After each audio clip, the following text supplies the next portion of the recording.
Welcome everybody to Kissimmee, Florida for day 2 of our coverage of Mecum auctions. We had 6 hours yesterday, another 6 coming at you today, and I'm standing next to one of the highlights of today's docket, 1970 Plymouth Hemi Superbird. Rare indeed, only 1,935 overall made. This is one of 36 known to exist with the automatic transmission done up in beautiful alpine white. When it crosses a block, hopefully it will be going home with a new owner. Chris, when you talk about rare, you're talking about a car like this 1992 Porsche Carrera RS. This is a European spec, the magnesium wheels, of course, the factory roll cage inside. This thing is stripped out, no sunroof, meant to be a factory hot rod, one of only 1,910 produced, and it is the perfect cherry on top of someone's collection. It rolls across the block later today. Is it ever, Rutledge Wood? I've got another one for you. Our one and only 1970 Chevelle LS6, the big dog. 450 horse, 454, numbers matching engine, the Rock Crusher 4-speed behind it, white and red, and lots of documentation. Just one LS6, but one of 10 Ferraris. That is this 2024 Ferrari Roma. Very much a tip of the cap to so many historic Grand Touring cars from Maranello with the newer generation in mind here. This one, a 3.9 liter V8, over 600 horsepower. It'll get you going at a top speed of 199 miles an hour. And that is just a little bit of a sneak peek of what we have for you today, Bill Stevens. I'm Scott Hoke here in the booth at Mecum Kissimmee and our Florida Summer Special. Lots of heavy-hitting muscle cars, lots of performance cars, and lots of money to change hands today. What a combination. I love it. Yeah, today's a Mecum Muscle Marathon. Yes. With most of the docket, big American muscle cars, and you already saw a great example of those with that Hemi Superbird and the LS6 Chevelle, and we've got more coming up, too. In fact, there are 2 Hemi Superbirds in this lineup today, but I want you to focus on, I know you're a Shelby guy, everybody does, GT350 that we've got coming up. Yeah, this is a 1970. The significance of this is the final year of the first run of Shelby Mustangs. Back in 1970, the GT350 has a 351 Windsor for power, 290 horsepower. This one with an FMX Cruise-O-Matic automatic transmission. And inside, you see that it has the tilt-away steering wheel, also power steering and brakes, some creature comforts, and beautiful beautiful red candy apple paint with those Magstar 5-spoke wheels all the way around the car. Yeah, we didn't see another Ford-built Shelby Mustang until 2007, but this one we'll see later today. All right, Brother Bill, check out what we have to start off. 1968 custom Dodge Dart. We're at $115,000. The hammer just dropped on this guy. Yeah, this is a good indication of the quality of the build. This is a Pro Street setup. This takes us back 30 years to the height of the Pro Street movement. 961 horsepower is what you'll find in this little Dodge Dart. Oh, what a handful this car is. That is hilarious. Yeah, well, when you step on the throttle, the laughing is going to stop real quick. I know. It's hang on for dear life. Wow, what a car. That may be the most horsepower in any Dart anywhere from any time. Pretty close. My goodness. Okay. If that's the kind of day it's going to be, we're going to need oxygen by the end of the thing. Yeah, that was a leadoff hitter. No question. Here is batting second, not a slouch in any way, shape, or form. A 1957 Chevy Bel Air convertible. Let's go. Yeah, we're going to go basically original on this car. However, it's got a 350. Yeah, that's the power plant. Small block Chevy with an automatic transmission with a 4-barrel carburetor. Probably about 250 horse. But on the outside, yeah, a lot of originality there. But you'll notice that those hubcaps, not really standard issue on a 57 Chevy with the steel wheels and the big, tidy-whitey white wall tires. Continental deck in the back. Boy, that's period correct. Well, I think the bid goes on that car. We mentioned how much you love Shelbys. We do have a number of Shelby Cobra replicas here today and this week. And here's the first of the group. This is a Superformance car, one of the few replica companies that actually got the blessing from Carroll Shelby when they began producing these cars. This one has a 427 in it. Now, a lot of these Shelby Cobra replicas, the SCs like this, the 427 cars, they go with smaller engines, maybe 351s. We've even seen them with 302s, but this has the real big block in it with a Tremec 5-speed transmission, an upgrade from the 4-speed top loader the original cars had. And here to tell you more about the cause and the mission of curing kids' cancer charity. All right. That one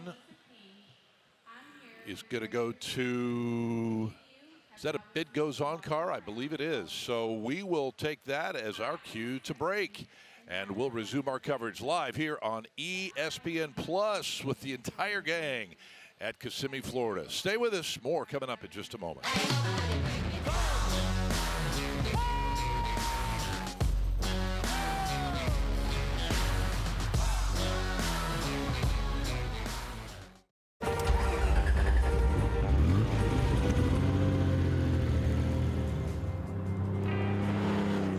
My name is Jack May, and the car is a Ferrari Dino 246 GTS. The Cannonball is a race across the United States. The only requirement is that you go on wheels. I said, Rick, you want to drive the Cannonball with me? He said, sure, and put down the car, and they immediately accepted it. They wanted a Ferrari, of course. We started in the rain. We went to jail for an hour, hit 2 jackrabbits at a high rate of speed. We went through a sandstorm. Despite that, we still set the world's record. 35 hours and 53 minutes. And they don't run the Cannonball from New York to LA anymore. So our record in the real Cannonball will never be broken. Well, I guess the reason I didn't restore it, I didn't feel like it needed it. And it's been carefully maintained. June has taken care of it like her baby. She's a very talented mechanic and a good friend. It's nice to see something that's honest. You know, I mean, so many times you go to a car show and you see a race car that's been restored beyond what it was when it finished the race. Yeah, they're beautiful cars, but are they really representative of what they were meant to be?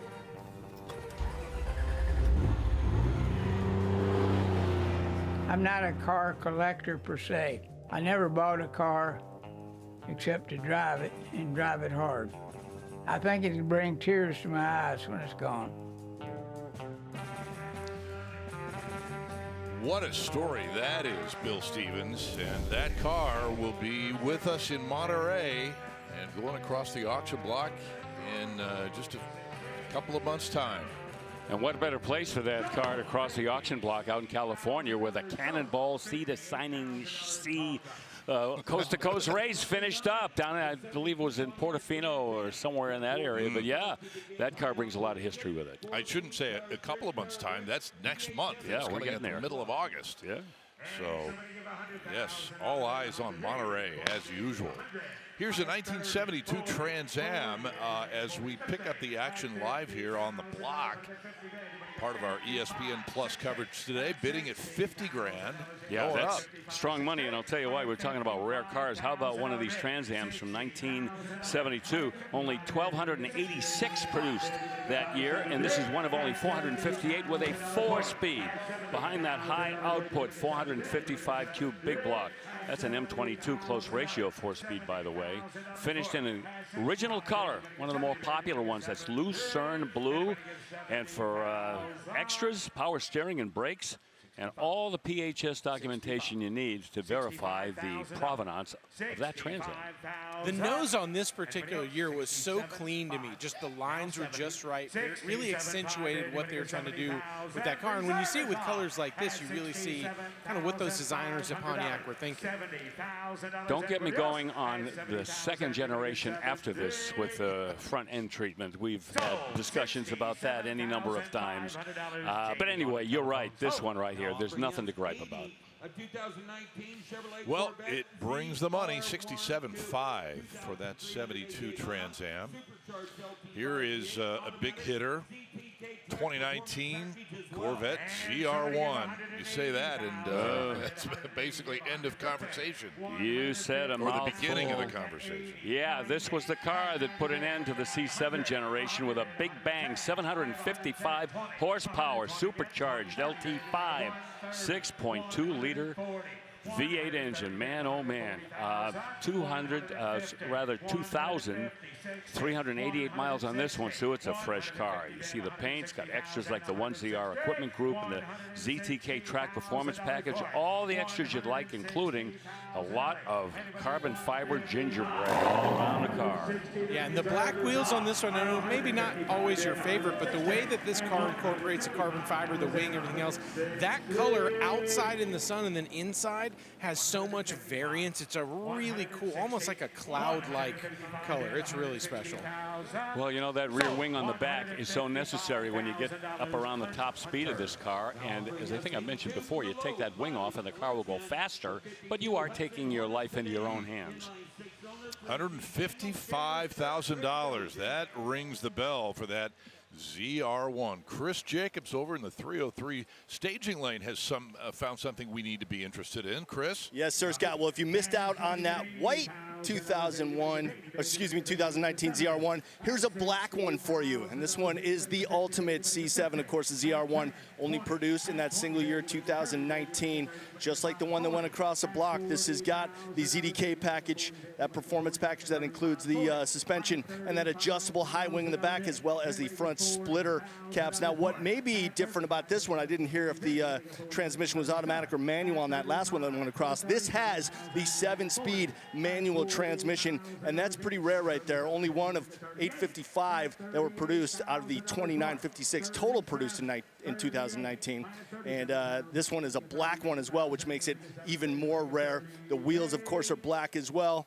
And check out that wing there that's adjustable. I just talked about it. What a cool looking addition to this car. Just makes it look so mean and fast standing still. It's going to be coming across the block a little bit later today, guys. Right on, Chris. Well, the bar was set. The automatic transmission equipped ZR1 brought 155, and we'll see what this one does a little bit later on. I want to tell you, we talked about that 72 Trans Am.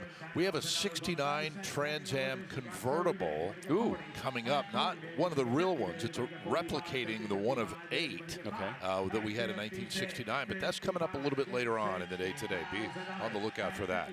Meantime, 76 Eldorado Bicentennial Edition convertible.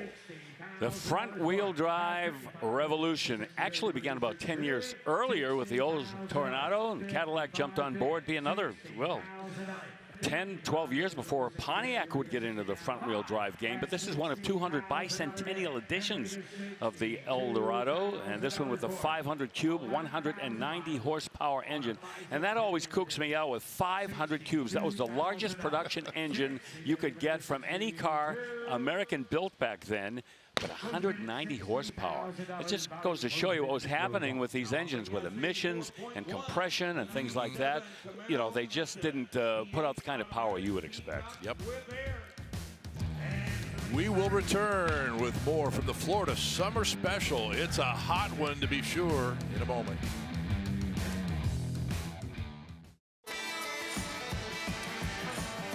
Coming up, as part of our show today, a 1960 Corvette Fuelie convertible. This is a big deal. It has the NCRS Duntov Mark of Excellence. As I mentioned, fuel injected. That's the 290 horse, 283 4-speed transmission to go along with it. And this scored 99.6% in the NCRS judging bill just a couple of years ago. So that's going to be a good car to watch out for. High end all the way. Big time. Hey, speaking of Corvettes, we have 80 of them overall this weekend, 30 today, and here's one from 1966. I know one of your favorite years. Yeah, I had 3 of them actually, and this one, it's been played with. We had a little swap-a-doodle-doo in the engine room there. They got an LT1 in there now, which of course not available in 66, but the rest of the car, beautiful restoration. It's got the 4-speed, vintage air has been added, and 4-wheel power disc brakes. Now, 4-wheel disc brakes came in 1965. These were added to this car And the factory OEM style side exhaust with those wheels. What a great combination that is. $95,000 for that Corvette. That's going to be the high bid. Don't forget, coming up, as you see on your screen there, our next auction begins in less than a couple of weeks. July 24th, in fact. We'll have the coverage for you on ESPN+. We'll take a look next at a 65 Catalina. Oh, so sweet. Now, this is a 2+2 wannabe right here. It has everything that you'd expect on a real 65 Catalina 2+2, including that 421 cubic inch tri-power engine. That's the high output engine with 376 horse. And a solid lifter cam has been added to this. You know, only those Super Duty racing Pontiacs have the solid lifter cams. This one has kind of poached one of those camshafts. High flow cylinder heads, and as you may have noticed, the 4-speed transmission as well. Oh, and look at the money. I'm so glad. People are loving this car. This one's beautiful. My buddy Greg Biffle's got one like this at home, but with a monster engine stuffed under the hood. This is a great car, especially if you follow Chris Jacobs on social media, but he had posted a lot of different pictures of cars, and he made me do his little quiz this morning, and I was like, I feel like this is GM. I tried to guess with those double stack headlights. I missed the Catalina, but it's a cool car. This one was a little different, though, when you looked at kind of luxury cars and muscle cars. It kind of did that mix of them, right? Yes, exactly. And, you know, this was a car that was in the shadow of the GTO. That's really where a lot of the attention was, Rutledge, back in that time period. But these cars didn't have to make any excuse at all. They were fast and stylish and yeah, luxurious as well. And how about $75K for this Catalina? Oh, that's great. I mean, if I had $75K right now in my pocket, I'd own it. 1969 C28, right behind that lovely Catalina, and we're already at 50 grand here on this Z. Yeah, we'll take a look what's happening right there. There's that highly desirable cross-ram 4-barrel, dual 4-barrel setup. They actually use that setup in Trans Am racing. That's really why Chevy came up with that. The SCCA said you could run as many as 2 4-barrel carburetors, and they jumped right on it. This, of course, has the 4-speed transmission, as all the 1969 Z28s had. The 302 engine, by the way, was factory rated at 290 horsepower, and if that's not liar's poker, I don't know what is. In fact, when you had the dual quads, they didn't raise the factory horsepower rating. They still set it at 290. Come on, guys, please. Yeah. What? Who are they trying to fool? They can't fool me. They did a great restoration on this car as well with the gold paint, black interior. Yeah, that's Olympic gold, man. I love that. Yeah, how can you not? You bet. It's interesting how sometimes certain models of a car can wear a paint color differently than others. That's E28 badge and the stripes. It just looks like this is exactly how this thing should have always been. Yeah.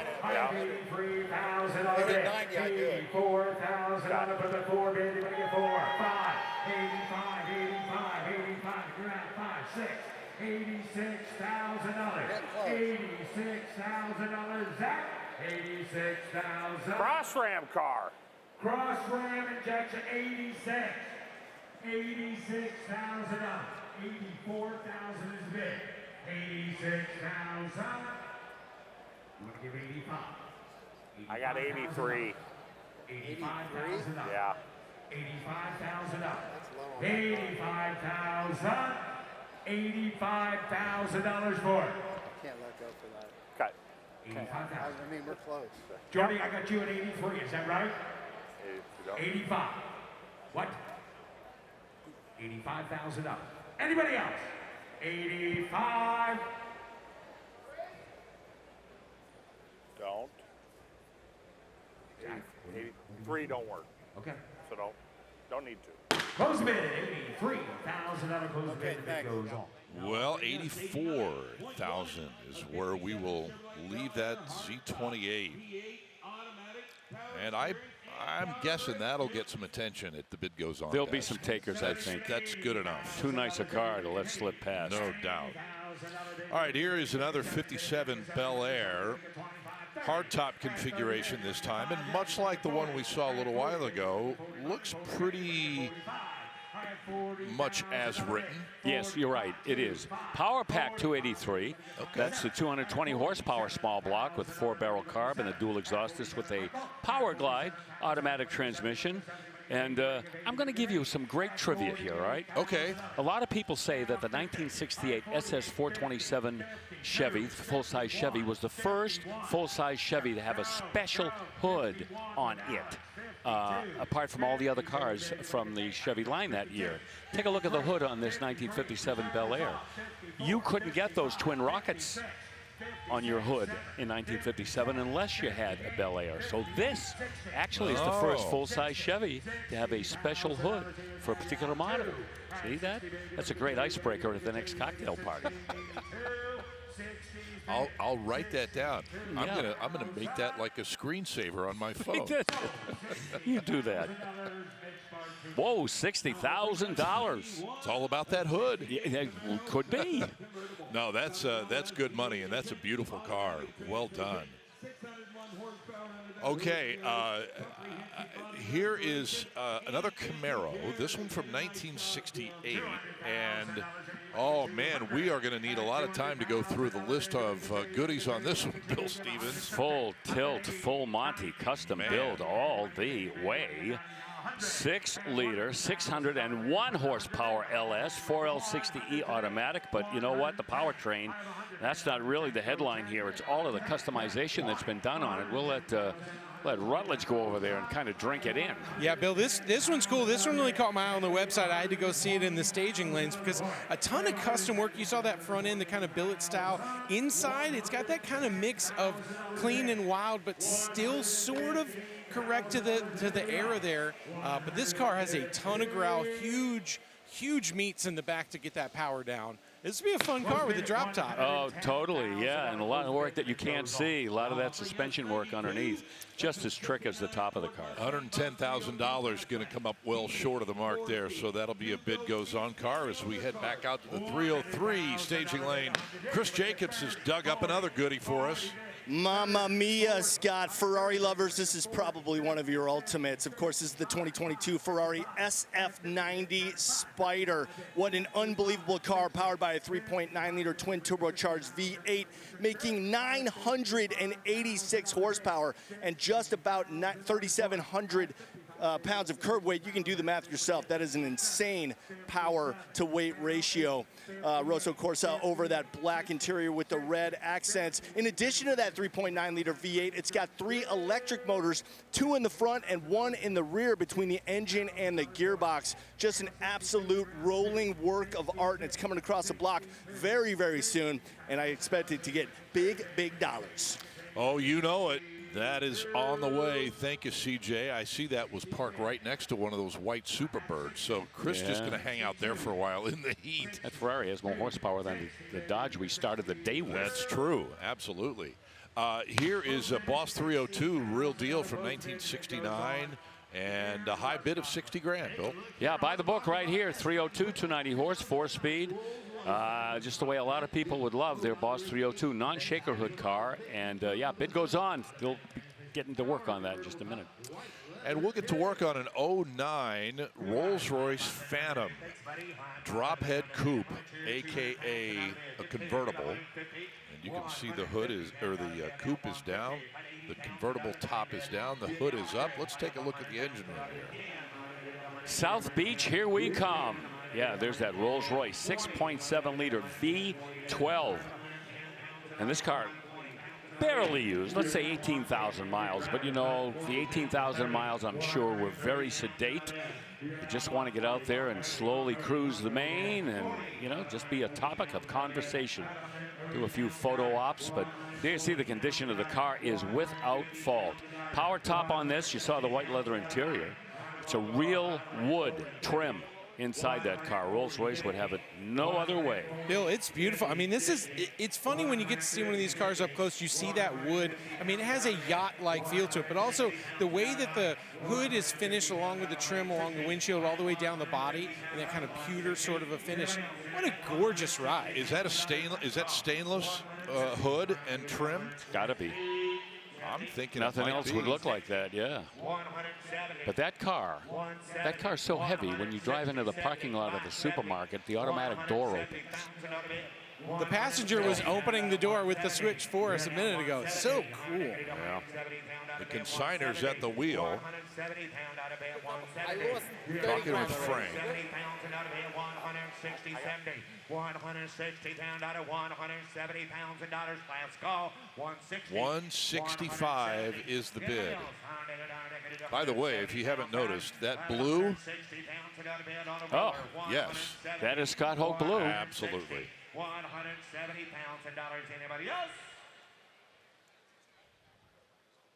And it is. I think they're close. Yeah, Frank has got that right hand ready to give the thumbs up. 160, 70. 170 pound out of bed, down there, down 160, 70. 170 pounds and out of bed. There we go. 160 pounds. Reserve is off at 160. 170. 170 pounds and dollars. Anybody else? Last call, 170. So 160. And there you go, to the internet, our top seller thus far. Car's 16 years old, you believe that? Yep. Wow, huh?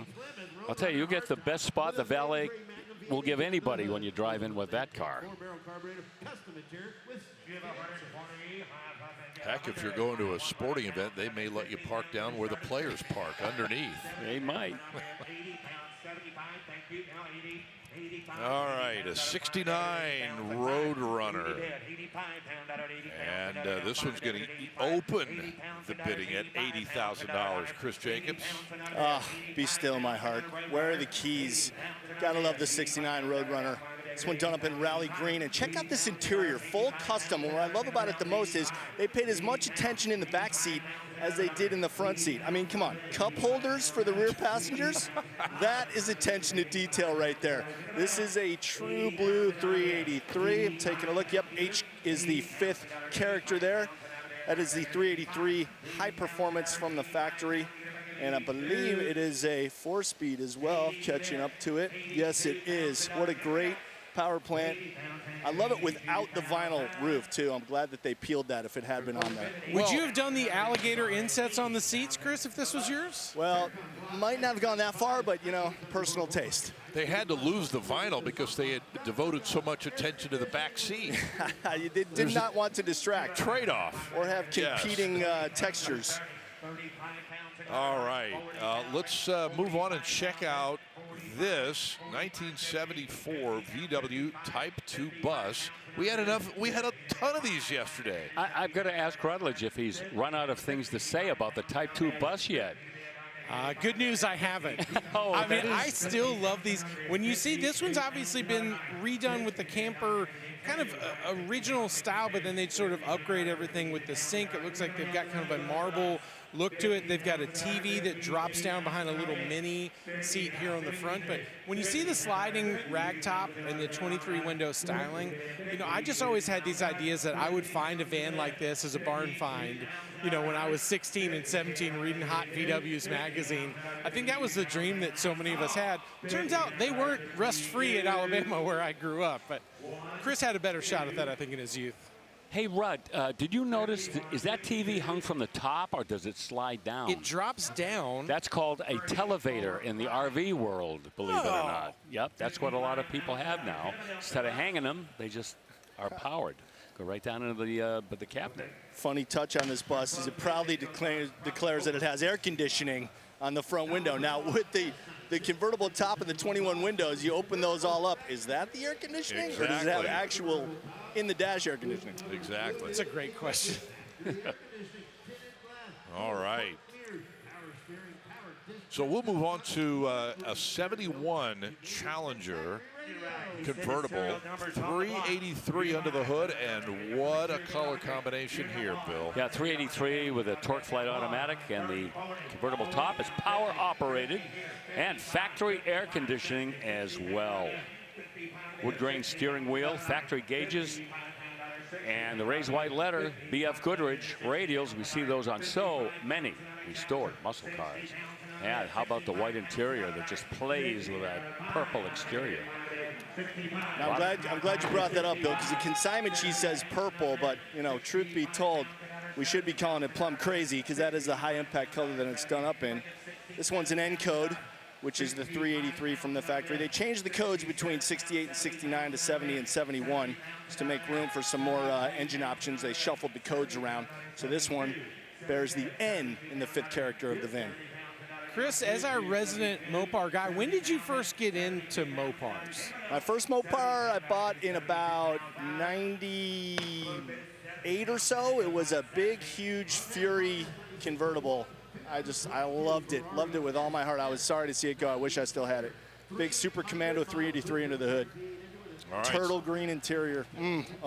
70 was the high bid on that convertible, and now we go to the 2022 Ferrari SF 90, Scuderia Ferrari 90, the Spider version here, Bill. Yeah, 300 miles. That's it. That's what you'll see on the clock, and it's a hybrid. Twin turbo, 3.9 liters. Chris mentioned when he did the preview on this. 3 electric motors, 2 on the front, 1 in the rear. And this is a technology that was really a whole new dimension for Ferrari when they began to get into this kind of architecture. And boy, they have excelled at coming up with world-class, high-tech road Ferraris that are as dominant on the road as they could be on a racetrack. Just amazing automobiles. Magno-theoretical dampers with optional suspension lift. There's so much technology just on the underside of this car. Yeah, you really nailed it with that word, Bill, technology. I mean, this is a rolling science lab, veritably. It's just the amount of technology and performance packed into this car is mind-boggling. And just when you think Ferrari has exhausted themselves with amazing designs, this car comes out in 22 and just pretty much resets the bar.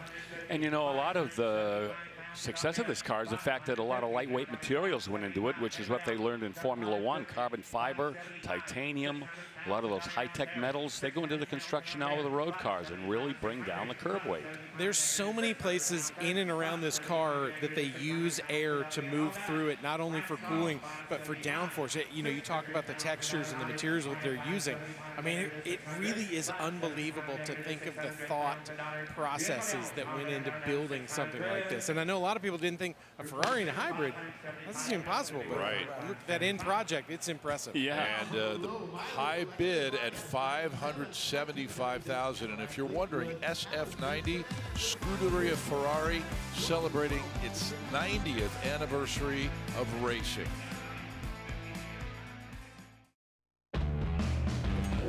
We are back at the Florida Summer Special in Kissimmee, and you may know that NPD, National Parts Depot, is the largest restoration parts supplier in the entire industry, and we are thrilled to have them with us once again in 2025 as their long-term sponsorship continues. Right now, it's time for our NPD preview today. With that, here's Chris Jacobs. Thanks a lot, Scott. Joined once again by National Parts Depot COO Rick Schmidt. And today, Rick, we're standing next to a gorgeous 1969 Mustang done up in Calypso coral over black. What a color combination. It's a Boss 302. It's a real Boss 302. They only built them for 2 years, 69 and 1970. 1970s are typically the more popular, and Ford built more of them and sold more of them. I've always been a 1969 man. I prefer the flat hood. I like the graphics on the 69. This has always been kind of a bucket list car for me. And this one right here is just about as high quality and true to original of a restoration. I know I'm aware of the restoration shop that did it. They are very well renowned. It's got very good ownership with high up members of the Mustang Club of America. Everything about this car reeks quality. Well, you heard it. If you are a Mustang owner or even a Mustang lover and you want parts for your car, or maybe you just want a cool catalog to check out, there's only 3 letters, NPD. Scott, back to you. All right, Chris, thank you very much. And there's the website on the bottom left of your screen. Go check that out. We are working on a 66 Corvette here with the reserve off bill at $84,000. 427 is the big Mazunga. 4 1/4 horse, 427 with NCRS certification. Got a top flight award back in 2010. Muncie M21 close ratio, 4-speed as well. Great powertrain, great color scheme, rally red, black interior, and 411 gears with side exhaust. Who thinks he should get 90? That 427 was a big deal when it was brought to the Corvette world in '66, wasn't it? Yes, because I had 3 '66 Corvettes at different times with 427s. You took the bait. Oh, all the way. 90. Now 90. 88, 90. 90 pounds and out of bed. 90. 90,000. I got 89, like I said. 90. Phone bidder and a guy in the house as well. Now you got to be 92. $92,000 on it. 92. Always trust your mother-in-law and your auctioneer. That's exactly right. 92. 92. 91. 92. 91. 92. 91. 95. I'm working about an hour. It's a good thing. 91. 92. 93. 93. 93 pounds and oh my. It only hurts 92. Killing the man. 92. 93. 93,000. 92. Now what are you going to do, sir? They got 92 right there. 92. 93. Or 100. Or just give 100.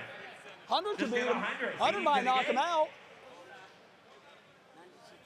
We'll do 93. Yeah. 93. Give 100.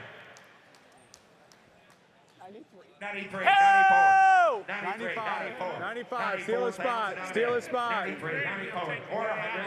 Or 100. 5. They got 95. They're all 100. Yeah, that's what I said. That was sir. the play. It's a family show. This is a family show. 95, 100. Give 97. 95, 97. 95 now, 1. Anybody else? 95, 100. Don't lose it, sir. Don't lose it, sir. All right, 95. He's got 95. He's got 95. 97. Nobody's got 95. You want 97? 97, Russ. Oh, he Yeah. stepped up. 100. 100. 100. 97. Steal a spot. Give 100. 97 to be a good thing. Hope we get to 100 quick. I know. That's going to be the number. 97 to be 1. Ho, 97 to 100. 98. Now 100. Pretty good tug of war going on here, Bill. We're going to get to $100,000 if this keeps up. That's it. 100,000 100,000 even money. Yeah, he said go ahead. Don't scare him. Give 100. 100,000. 100,000. Now 100. 100,000. And we're told that the reserve came off about 75 grand or thereabouts. 100,000. Anybody else? He's got 98. We got to be 100. He's got 99. We got to be 100,000. That's what he's got to be. We got to be 100,000. He's got 99 That's the next to step. make you be 100. 100,000. 100. We'll be done. Anybody else? 100. 100,000. What? Yeah!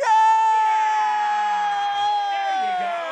Now 125. You find yourself getting a little more sad with every bid. Yeah, I'm reminiscing right now about the one that I had. Had the same powertrain as this one. Wow. How about that? Congratulations, brother. Oh, boy. That's got to make you smile, though, huh? Well, you know, it's funny. I'm looking at this car, 427 4¼ horse, M21 and 411 gears, exactly what I had. And in any gear, man, with the tires they had back then, you punch that throttle and you're Sofia Vergara going down the road, man. That's a visual. Does that mean beautiful and poised? No, that means with your butt going in every different direction.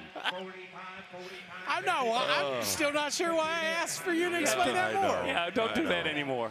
Hey, let's get to the next car. Mercifully, 1970 Challenger here, selling at no reserve, and you see the RT badging. It's an RT replica, actually. Yeah, That's not going to break the bank. No, and, you know, power-wise, it's a little 5.9 in there, 360 cubic inch V8. This is somebody that just wants that feel, that Mopar magic, but, you know, they don't need the big block or the Hemi or anything else. It's got the automatic and some power accessories, steering, brakes, also air conditioning. Yeah, it's a great little cruiser, Rutledge, that you're not going to go broke enjoying. I like watching Chris with any Mopar. What is it about this one that you like so much? Well, I mean, the color, obviously. Yeah, I like the wing on the deck lid. It's also got the SE badge on the sail panel. It's not an SE either, so it's not an RT or an SE from the factory, but it's been upgraded to that, although it's missing those SE touches on the interior. That's what I was looking at, so they just decided to stick that SE badge on there. But it does have the engine that would qualify it as an RT coming out of the factory, I believe. about 245, 250 horse. Punch the throttle in this, and it's like Don Knotts. Well, he had some moves, too. Well, I don't know. $42,000 buys it. In case you're wondering, just a little bit of a nod to the modern era with 18 and 20-inch Coy's wheels on the corners of that one. 1969 Camaro is going to be right behind that one. All dressed in black with the white rally stripes. Bill Stevens. Yeah. No reserve. Yeah, you could be forgiven thinking this might be a Z28, but nope. It's a Super Sport badged 1969 Camaro with a 350 in it and a 4-speed transmission. They put aluminum heads on that engine. Give you a little bit more power, but the weight savings is what makes those heads so special, and a 12-bolt rear end. Power front disc brakes as well. Firestone wide oval tires. You know, back in the day, you'd find those tires on a lot of muscle cars, but again, they really weren't famous for their grip. You know, that's why guys go to those BF Goodrich TAs now. Bill, was that like much more hook? Pulling into a car show, is that the kind of tire back then you would have wanted, like when you're lining up with your buddies? Like that had a cool prominence to it? Raised white letter, 14-inch wheel on a factory mag or something, yeah. People liked them. Yeah, and I think that the BFGs with the raised white letters are done exactly because it looks period correct on a car like this with better performance. All right, that's going to a new owner at no reserve. And we take a look next at a 64 Malibu Super Sport convertible. Yeah, the Chevys just keep on coming. This one with a little small block, 327 with a power glide. Power steering and brakes. Nothing complicated, nothing fancy here. Well presented. And I just wish they put the top down. But you know, I've said that how many times in the past. I just think it helps when the car's being presented on the block. If the rear window is brand new, I can understand why the consignor might hesitate to do that. And that one looks pretty new. 37 is the current bid. 40, 40, 940, 30 down 40. Bill, did you ever own a Malibu? No. I never owned a Chevelle. Run anymore, Mike? Never really, you know, I'm trying to think. The only Chevys that I really had were Corvettes. Right here, Bus. You want to get 9, Paul? I already got 8. He's 8 first, you can be guys. 9, though. You can be 9. 38, 39. 39 He's pounds 8. $1. Anybody else? Last He's call. 8. 38 pounds, Yeah, 39 he's pounds, got 38, 39 pounds, Russ Conklin, our auctioneer, there he is, sorting it all out and to the tune of $38,000 for that 64 Malibu. Market correct, I would say. Sure. Both sides should be happy with that. Here's another Bel Air from 1957. You got any more trivia you want to lay on us on these Bel Airs? I think I used it all up on the last one. However, this one just as well detailed. The fit and finish on this looks a lot like that convertible we had earlier. Indeed. 283 with an automatic power glide, power steering. And there you see the presentation underneath. That's pretty much according to Hoyle right there. Got the full hubcaps and the wide white wall tires. That is a page right out of Look magazine, one of those Chevrolet ads back in the day. That's what that reminds me of. One of those neat things about these, and you guys were kind of talking about it earlier with the different Bel Air, is when you have the doors open, you can feel that swoop right behind the door, and that piece of chrome disappears. It had just such a different, unique style to it than all of the post cars. Oh, yeah. Sure, it opened it up. Yeah, and we have to mention Harley Earl again, who was the head of design at General Motors when these cars were being built, and that guy did not miss a trick. Well, $46,000, the sale price on that car. And Bill, I know you have been waiting on the arrival of this Viper for a long time. It's a special one. I'm getting emotional. I mean, I'll be honest with you. I started crying when Wilson the volleyball floated away in Castaway. But this car takes me back to the one that I had. It's exactly the same. 96 GTS, 8-liter, 450 horse, 6-speed manual, Viper blue, white stripes. The beautiful wheels that they put on these cars, just fantastic. The whole car's great. What can I tell you? The big deal about this one, though, super low mileage. Super low miles, and that is going to drive the price on this car. Right now it's at 70,000. This car's stickered for about 66,000 when it was brand new. And the lower the miles, like the Ford GTs, we see that happen all the time. Yep. Inversely proportional to the mileage is how the bidding goes. So we'll see how far this one goes. Really amazing that low mileage for such an old car, 39 years, 3,000 miles. So is it safe to assume it's only had one oil change? Maybe one oil change, but a bunch of cruise nights, I'll bet. No doubt about that, and many more to come, I'm sure. $75K for that Viper.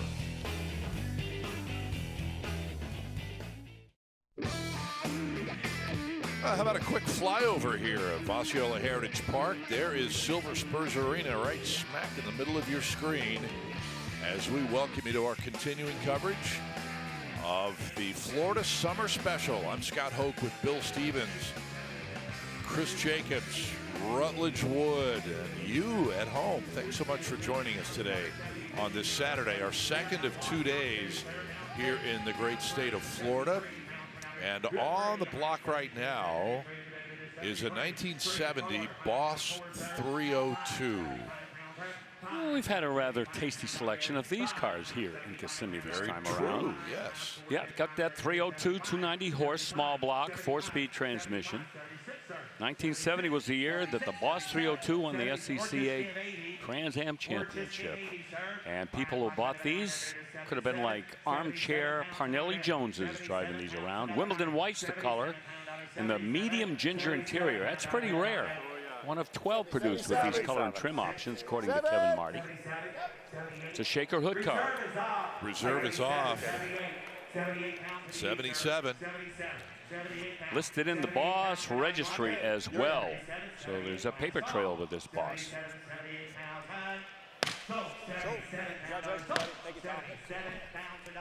And it hammers right there at 77. And I think the happy couple will enjoy that little Boss 302. Yep. We make people happy around here. Yes, we do. And unless it's something that makes you sad. Well, that's the only exception as well. Here is a 1954 Jaguar XK120 drop head coupe. Classic all the way. You know, when you mention a classic Jaguar, this is the image that a lot of people have. It's got that straight six 3.4 liter engine. Very torquey, very responsive. 4-speed manual transmission. This is the triple carburetor engine as well.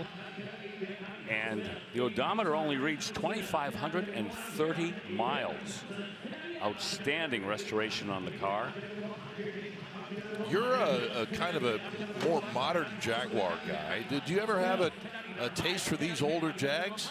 No, I really, they're just, how can I put this? You need to stay on them. They require maintenance, you know. They're nothing you just drive and you don't have to pay attention to, you know. So, I mean, the thrill of driving them certainly makes up for a lot of that because they really are kind of cool to tool around in.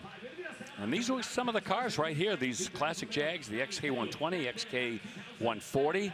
They taught America all about two-seat sports cars back in the 1950s. This is kind of a new thing for people in America that were used to driving, you know, our big land yachts all the time. And, of course, the Corvette was just getting under its, you know, onto its feet at that time as well. Sure.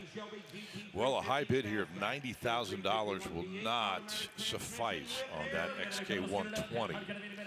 So it's time for, Bill, your 1970 GT350 Shelby that you showed us already at the top of the show just over an hour ago. Yes, I did. And this could be close to a six-figure car.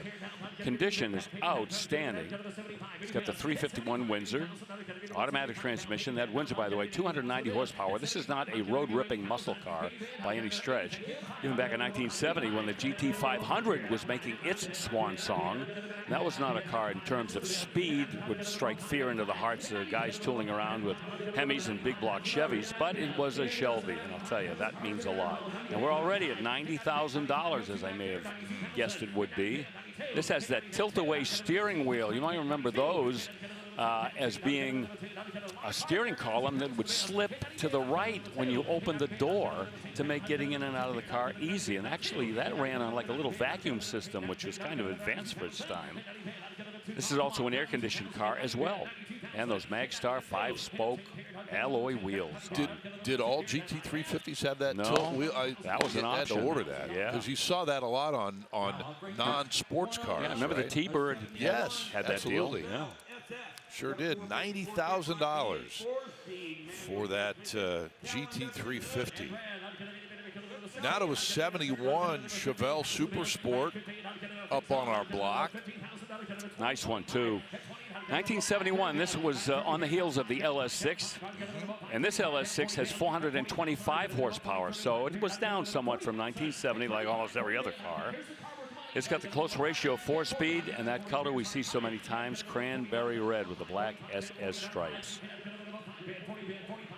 Here's the interior. All well restored. Center console has an AM/FM stereo in it. The factory gauges, tinted windows. Of course, the cowl induction hood as well. We'd like to see that.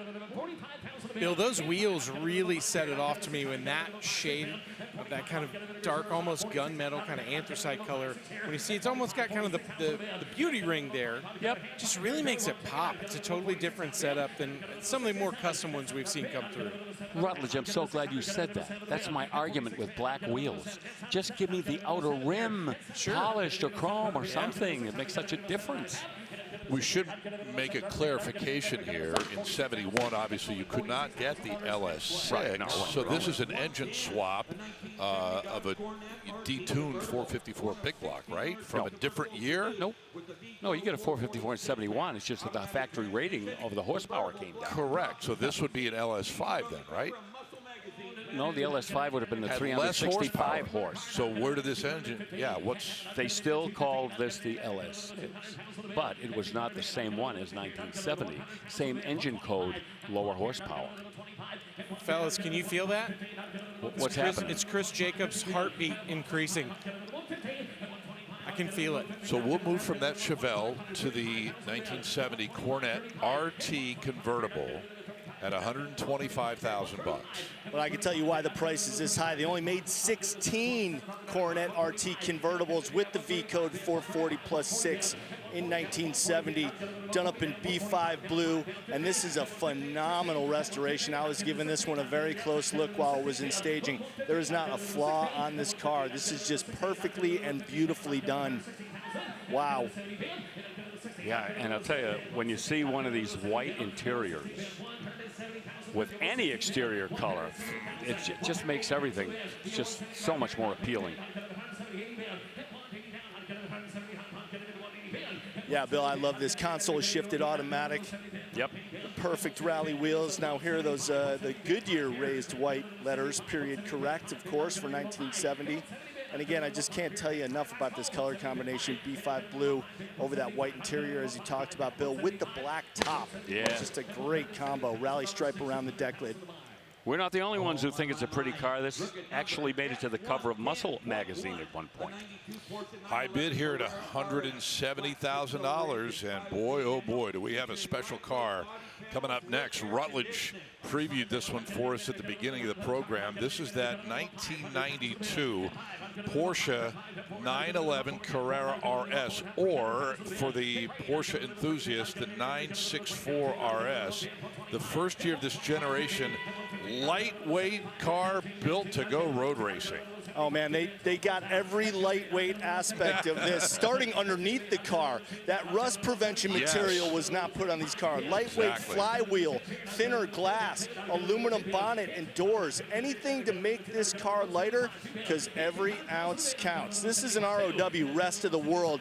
The American version would have been known as the RS America. And Rut, I think you've spent some time behind the wheel of one of these, haven't you? Yeah, my friend Jay Howard let me drive his RS America, and I was so surprised when you hear about all those lightweight things. Well, how does that really translate in the car? It feels like an absolute hot rod. To your point, there's no sound deadening. You know, there's no normal handles where you'd pull the door. There's just a little piece, essentially a strap that helps you close the door. It was so exciting. And then I got excited, like the magnesium wheels. Like all of the car is cool, every single aspect of it. No power steering, no power windows, and in fact, all of that stuff, you put it together, They dropped, the engineers somehow dropped almost 300 pounds from the typical 911 of the day. Yeah, 2,700 pounds curb weight. And this was essentially the road legal version of the Carrera Cup car. So you were essentially driving a race car on the street.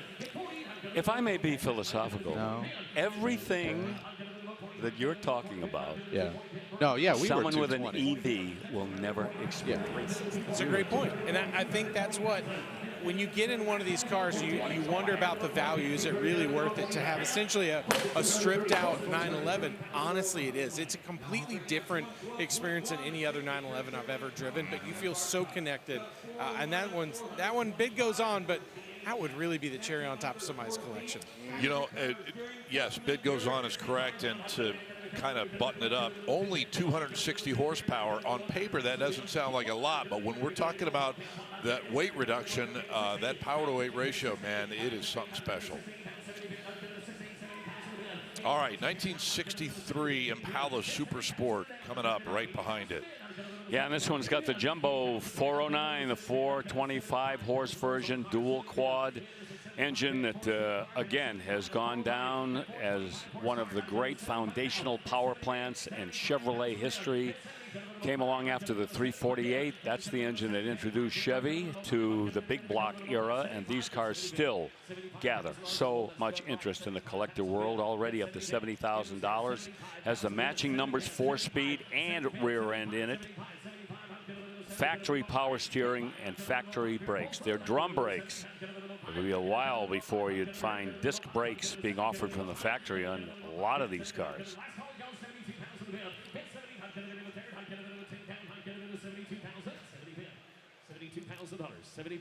$72,000 to bid. 70 bid, 72. 70 bid, 72,000 now. Not get a bit of 70, not get a bit of a 2-tier 9 tab. Yeah, these cars were terrors on the drag strip. Not particularly successful in NASCAR because the architecture of these engines really wasn't up to the demands of racing at full throttle for a long time. But on the quarter mile of 409s, set a lot of records. Dino Don Nicholson and Bill Grumpy Jenkins, even Ronnie Sox for a while was racing 409 Chevys. Well, from a white Chevy to a white Chevy 2 Nova from 1966. This one has got a little extra edge to it, I think, Bill.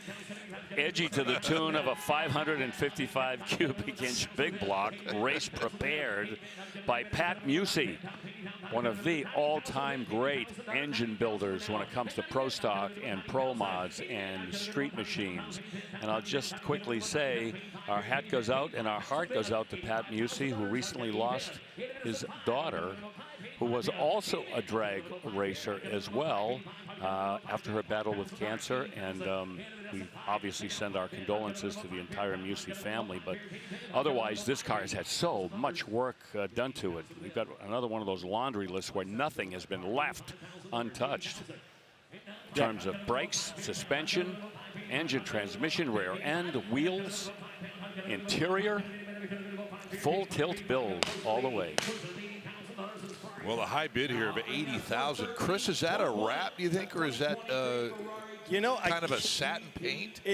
I can't quite tell when I'm feeling. I think it is. Well, I'm not quite sure, Scott, to tell you the truth. I can't feel an edge, so it may be paint. All right. I wanted to mention, though, that Pat Musey was at our auction in Indianapolis, and I got a chance to visit with him in the staging lanes. What a great guy. So, Pat, if you're watching, amazing car that you were a part of the build, and it was so great to spend some time with you there in Indy. Yeah, I saw him a lot when I was with NHRA, and so much respect for that guy. I tell you, he's one of the best. Well, here is the first of two Ferrari 296s that we have in our lineup today. This is the 296 GTS, the folding hardtop convertible. You see the bid at $350,000. This from 2023. Yeah, but this one's down on power, Scott. Only 818 horsepower. I know. Compared to that hybrid that we saw earlier. True. Yep. No, this kind is of a slouch, huh? Yeah, it's a pooch. No, this is a missile. You know, this is they build this as the first real Ferrari with only a 6-cylinder engine. And of course, it's getting help from the electric motors as well. But twin turbo as well. yes, yeah. Guys, what do you think of that color combo? This one is a real departure from a lot of the colors that we've seen Ferrari use before. That blue on there with the silver. What are your thoughts? Two-tone Ferrari, interesting. Usually it's a solid color. And I'm trying to think of what that reminds me of as I look at the back of it with the silver and then that blue surround on the taillights. I don't know, but Ferrari, that's really kind of breaking some eggs. I love it myself. Yeah, you know. I think it would look, and I think it would look good the other way with more blue and the gray stripes. Yep. I think that'd be awesome. Sorry, I used that word. The A word. Yes. I know how much you hate that. Put too much of it, that's all. A high bid of $400,000, and I mentioned a little bit later on, we'll have a 24 296 GTB coupe coming up. Yes. So we'll keep our eyes on that one for you. In the meantime, a Dodge Challenger here from 1970, guys. Oh, man, has it been upgraded in a major way. It left the factory with a 340, but has since been upped in a major way, as I said, to a 572, backed up by a 5-speed transmission. So essentially a modern power plant in one of the most quintessential Mopar body styles, the Challenger of 1970. Even that 572, though, looks fairly typical. It's not. They transplanted it and left it, like if you were to open the hood, you'd say, oh, that's a 426. No, exactly. It's a 572 under there. Yep. Well, I've said more than once that I think one of the greatest advancements in the field of custom car building, and you're talking about mild customs, wild customs, or whatever, has been the advent of the crate motor. It has just opened the door to so many great power combinations. 100%. 50 grand is the current bid here on this Challenger. And that will end up being the max for the time being. So that will be a candidate up on the big board over at Bid Goes On. More coverage from Kissimmee in the heat of the summer in Central Florida coming up.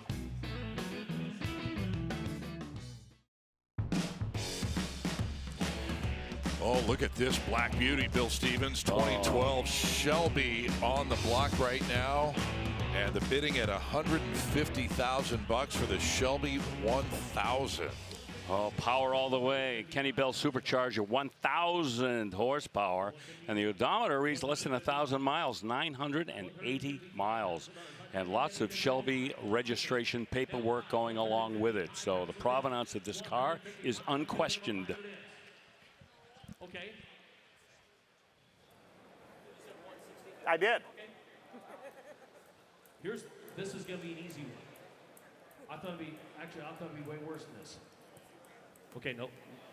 Get past the first part. Close it with you at 150. Mecum rule 160, and you own the car. That's it. Yeah. Just a little itty bitty bump on a 900-mile car at 160. As soon as you go like this, I will go like that. 160, I go like that. That's Clint all it Hunter, takes. along with the consignor on this car, and you've heard the Mecum 1,000 rule horsepower being presented. at 116. She is all yours today. $116,000 if you want it. And it is. I think they're on your side. Oh, we're going to do that subsection C part. Okay. Well, the gentleman but there, here's the ball thing. cap, says If they accept that offer, I have to open it 155. back up. I'm just letting you know because we've had that happen before, and funny things can happen. So, Clint, we are at $155,000 with our current bid, and it's still open. So the bid now is $155,000. That's what I'm doing. And we're asking for 160 to anybody else. He's the way you write it up. I am. I've already got it wrote down. 160 if you want. I got 155 Thank you. so far. Thanks, buddy. 160,000. Reserve off? Yes, Reserve is off. it is indeed. 155. 160,000. Now let's see if it sticks. Yeah. And Vanessa, $160,000. We're going to move 155. The reserve is off. The hammer's up. $160,000 once, twice, 3 times the lady, Lionel Richie once said. 160,000.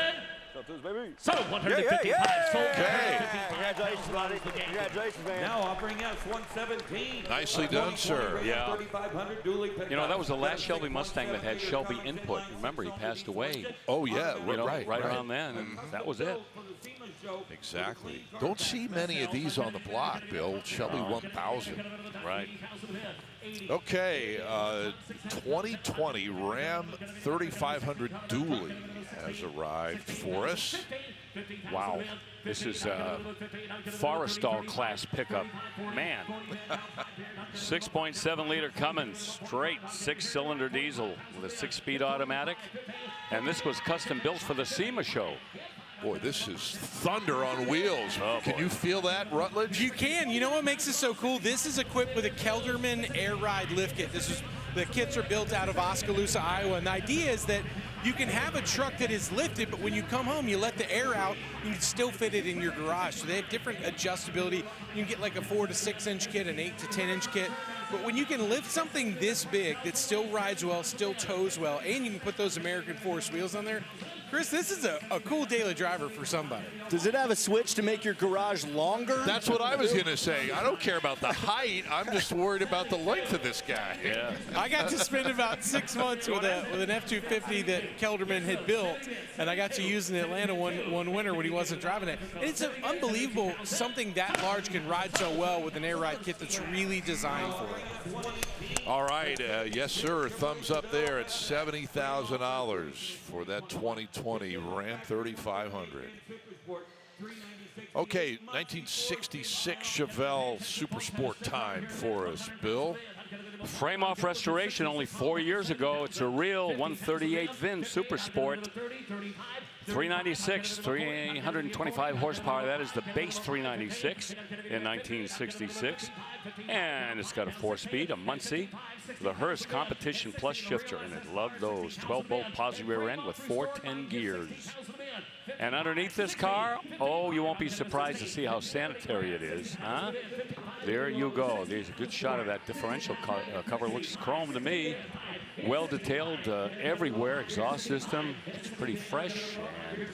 And I like to see that, you know. It's easy enough to keep the top of the car presented well, but when they look at that great underneath, boy, that tells you something about the preparation. And a lot of times we really see the bidding reflect that extra time and effort that people put into a restoration underneath the car too. A lot of times, you know, it may not fit the budget that people are doing, but you know, when you see one that's clean enough to eat off of, sure, it really does make you appreciate it. And you know, we see people in the staging lane, you know, examining cars with a flashlight. They get underneath, they take a look. 67 a bid. 67,000. 66. Never thought that. Internet's out. Yeah, if someone's got a flashlight or a paint depth measuring device, you know that they're serious about their examination of cars they might be buying. Usually when I have a flashlight, it's because I drop my keys somewhere and I'm looking down under the seats to find them. I'm looking for that 10mm socket that is so elusive. Yeah, that too. Reserves off. Thank you. 66. 67,000 a bid. 66. And it is $67,000 on her down. I'd get a bit of a 7 to bid. And I'd get a bit of a I'd get a bit of that last call. 67,000 bid. 6,600 down. I'd get a bit of a 7 here. I'd get a bit of a 7. I'd have sold 66. Sold $66,000. T-Rad. And the 66 sells for 66. How about that? It's poetry. It is. Motorsports 40th anniversary edition. 45 miles. Well, a 2024 Camaro Super Sport is up next, and this is a kind of a heavy hitter, I would say. Hendrick Motorsport 40th anniversary treatment on this one, and the list of goodies is a mile long. Oh, you're looking at an engine that makes 455 horsepower, 6.2 liter, LT1 10-speed automatic, limited slip differential done electronically, and a lot of other extras as well. Fully optioned, just totally puffed out all the way. Those were 20-inch satin black forged aluminum wheels with the Goodyear Eagle F1 tires. And this has one of those wireless charging devices for your cell phone, which is kind of a neat thing that they've recently come out with. Radiant red tint coat. That's what they call the outside of that paint.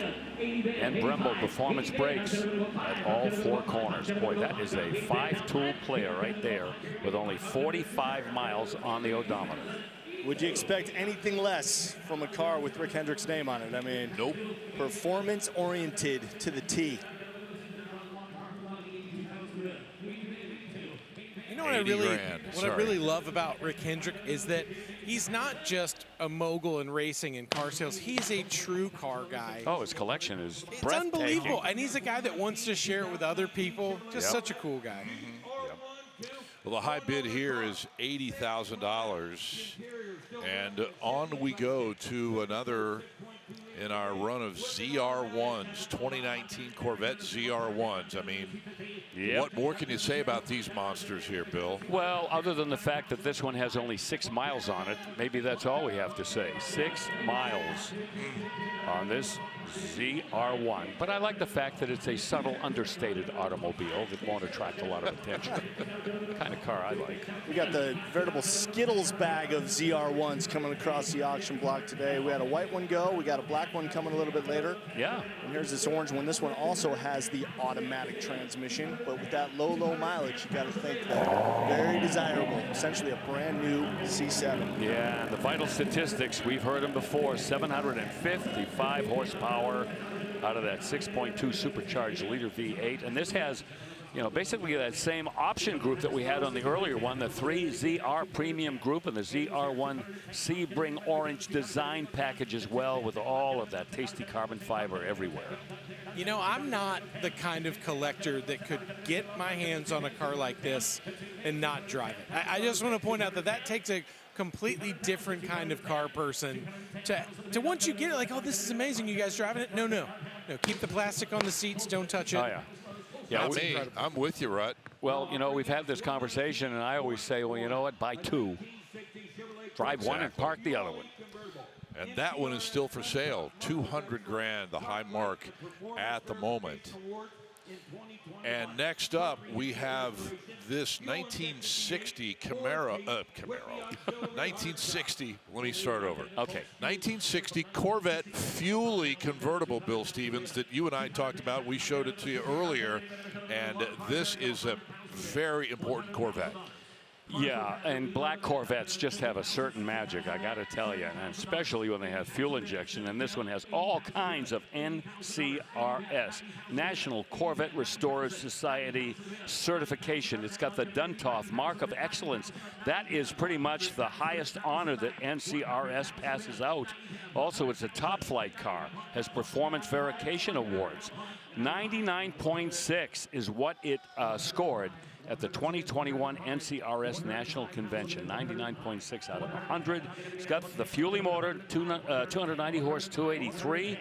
And, of course, the 4-speed manual transmission. Tuxedo black. I want to know how they missed 100 points by 4/10. They are so fastidious, it's crazy. If you have like a little tiny piece of corrosion on the seatbelt buckle, oh, that's 5 points. Or some lint got into the interior somehow. Yeah, they are just so ruthless when it comes to judging. Something so great, too. A black car with black coves. Looks so good. Love it. No doubt about it. I always thought the integrated exhaust pipe into the body was just such a smart touch. Not only is it very peer correct, but it just makes this car that much more special.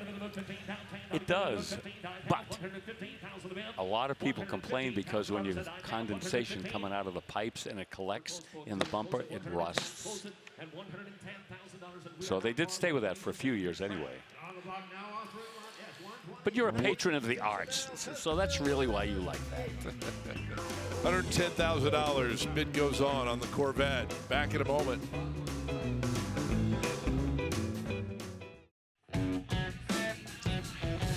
Terrific crowd here on hand on a Saturday afternoon. Boy, it is hot and humid outside. Here in Central Florida, the heat index is up like around 200 degrees, I think. Well, I never complain about heat, but today I may make an exception. True. And kudos to all our crew and Rutledge and Chris, the camera guys, going out into the heat. Here is a first-year Camaro for us, Bill, and the first 67 Camaro we've had this weekend. You're right. Yep, this one has a 327, but in 1967 they debuted the 350 cubic inch small block in the Camaro. This one was a 327 with 275 horse and a Power Glide automatic with factory air conditioning. It's kind of an interesting and intriguing little set of options for this car. Very plain Jane exterior. You see the little center caps there, no trim rings, and red line tires, butternut yellow, and a black interior.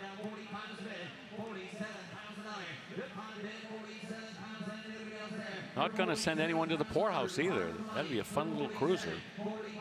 That is certainly not going to be the most expensive purchase anyone ever made. No. It's kind of got a little bit of a, you know, kind of a Yenko Copo look to it, doesn't it? So easy to convert that to a Yenko, too. 100% there. 45 grand. And that's going to be the high bid. Well, here is a 1964 Corvette, and you're thinking, well, wait a minute, it's got some extras on it. Yep, that 67 big block Stinger hood. Yep. Wheels and tires and more, Bill. LS3 gives you the power in this. That would be that 430 horsepower, small block, 6.2 liter. Rebuilt 4L60 4-speed automatic. In fact, a lot of rebuilding went into the building of this build. That was a little redundant. That was good. I like that. Okay. Tunnel rim intake manifold, too. That's custom. Coil-over shocks underneath. And they added vintage air as well. So you go all around this car as we make a little circle of this 64 Corvette, and you'll see all of the different things that kind of set it apart, and all well done. And that paint job, by the way, that black paint job is exceptional. And I've said how many times that a black paint job on a Corvette is very unforgiving. If there's any fault at all in the preparation, you're going to see it. And I don't see any on this one. Hey, 75 grand for this one. It's not bad. You get a rock solid 64 Vette there. You could tell people you paid twice that, they'd believe you. Sure. All right, so that one will head to a new collection, and you may have heard the rumble in the background of a backdraft Shelby Cobra replica coming up here from 1965. Well, we knew that when the Coyote V8 debuted from Ford, eventually it would start finding its way into Cobra replicas. And here you go. 5-liter Coyote, providing the power with a Tremec 5-speed manual transmission. Rack and pinion steering, power assisted. Real wood steering wheel. Ceramic coated headers coming out of that Coyote, and you get a good look at it right there. And once again, this proves that the Cobra replica is no longer a replica in the religious sense of the word. It is just an approximate, kind of like a carbon copy without a lot of carbon when it comes to comparing these to the original Cobras. People really take liberties, and a lot of times the build quality is outstanding. Yeah, I don't think any of the original Carroll Shelby thought process included those minimalist cup holders on the front in the center console. One of your hands was the cup holder in those old Cobras. Exactly. Or maybe the safer choice is not to have a cup in your hand at all and keep both hands on the wheel. Yeah. Oh, you'd have to. Never been a big fan of the dual roll bars. However, they do add an extra measure of safety in a car with this much performance. All the original Cobras had black interiors, so another instance of someone taking a little bit of creative license. Sure. Beautiful. Hey, you know what? And whether you pay 80 grand for it or 60 or 100, you still got a really cool, fast, fun to drive car. Oh, you'll draw a crowd wherever you go.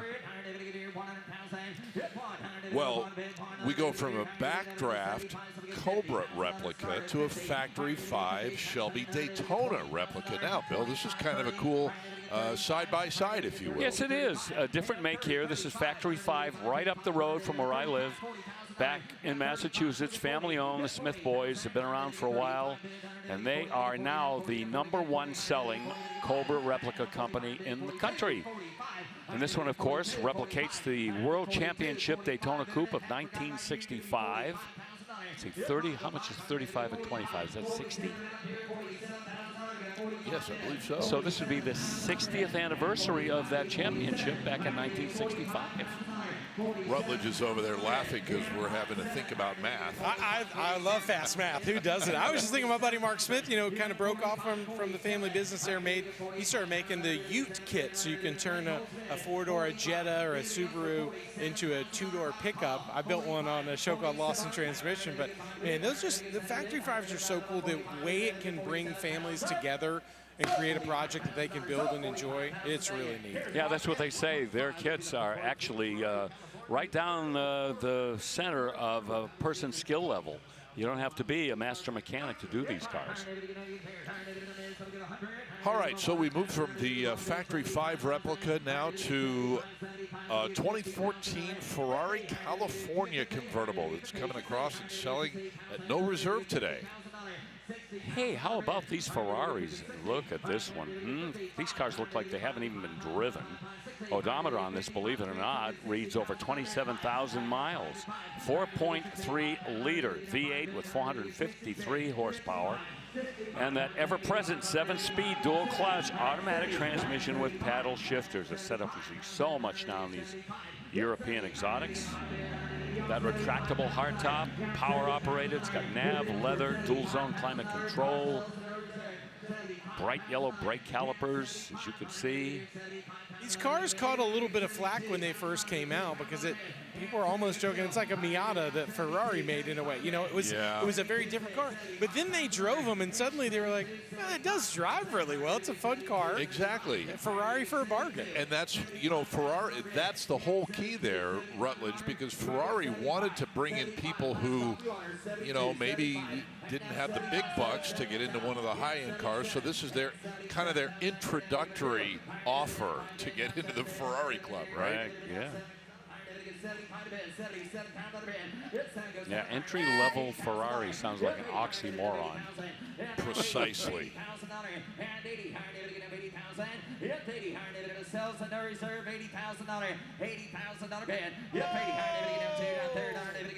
Yeah, you want to go back over the last 10 or 15 years. Every time Ferrari revealed a new road version of their cars, it was faster than the one previous. Everything was incrementally higher power, faster. They were trying to keep up with themselves. Pretty much. Yeah, he's happy with that one at 80,000 bucks at no reserve. One of 11 Ferraris in 10 today in our lineup, in fact, here in Kissimmee. Coming up after a quick timeout, one of 2 Hemi Superbirds. This has the automatic transmission, one of only 36 that left the factory with that configuration. We'll see it cross the block coming up. Welcome back to Central Florida on a hot and sticky day, but it's nice and cool under the staging tent. I'm standing next to a 1962 Oldsmobile Starfire convertible. Black paint with silver accents on the sides. But check out this interior. This is the original mauve interior. This car was only offered with 2 options, one being air conditioning, which it has.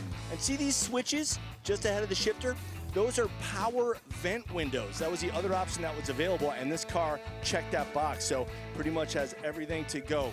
Wire wheels looking really good, and under the hood is the original 394 V8, so really cool car coming across the block soon. Look out for this one, guys. We will indeed. Thank you, CJ. That's out in the 303 staging lane. And on the auction block, actually rolling into place right now, 1970. We talked about it a little while ago. 1970 Chevelle LS6, the only one that we have in this lineup from that pinnacle year of The original muscle car era 1.0, Bill. Oh, we were riding high, Scott. I remember it well. And this one with the M22 Muncie, Indiana, the home of that transmission, the Rock Crusher 4-speed manual. Also has the cowl induction hood. 450 horsepower, the ultimate horsepower rating back in 1970 for anything coming out of Detroit. 12-bolt rear end, as you might imagine. A few other options as well. Power steering. It's got engine dress-up. Chrome here, chrome there. The exhaust tips. Power front disc brakes. Man. Everything you'd want. 130 grand. Those are the correct 5-spoke SS wheels. The F70 14 Firestone wide ovals. I like the color combination here, Bill, and here's why. It's not a pure white. It's kind of a little bit like Wimbledon white on a Mustang, but they call it classic white. It's just kind of an off-white enough to make it look cool. A little creamy color to it, right. I think 130 ended up being the high bid on that LS6. So we will turn our attention now to a custom 1951 Chevy Suburban here. Wow. A lot of eyeball here. Man, it is showtime. 480 horsepower LS, 6.2 liter V8 in the engine room, and you get a good look at it right there. 4L60E, electronic overdrive, automatic transmission. It's got 4-wheel discs, rack and pinion steering, power assisted, and Corvette front and rear independent suspension. Oh boy, man hours that went into this build. Bill, take a look at that dash. That is not a wooden dash. That's the metal dash that is painted by hand. This one, they did a really nice job. Basically, anywhere around the window openings, all that original metal was all textured to look like real grain wood in there. Beautiful interior setup in there. Yeah. You know, I got 3 daughters, so anytime I see a station wagon or any sort of family cruiser, you know I'm going to get excited to go check it out. Yep. Well, the high bid on this Suburban, $80,000. And so it is still available as it heads to the bid goes on. And let's head to the racetrack with this guy, Bill.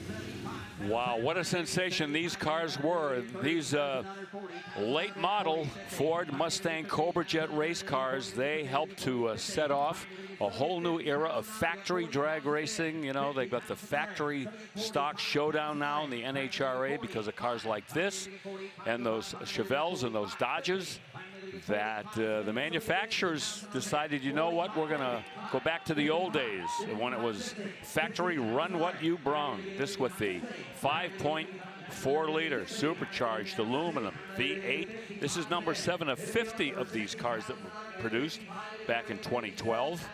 A lot of very special and highly fortified internal engine parts here for drag racing. We're talking about the rods and the pistons and the crankshaft.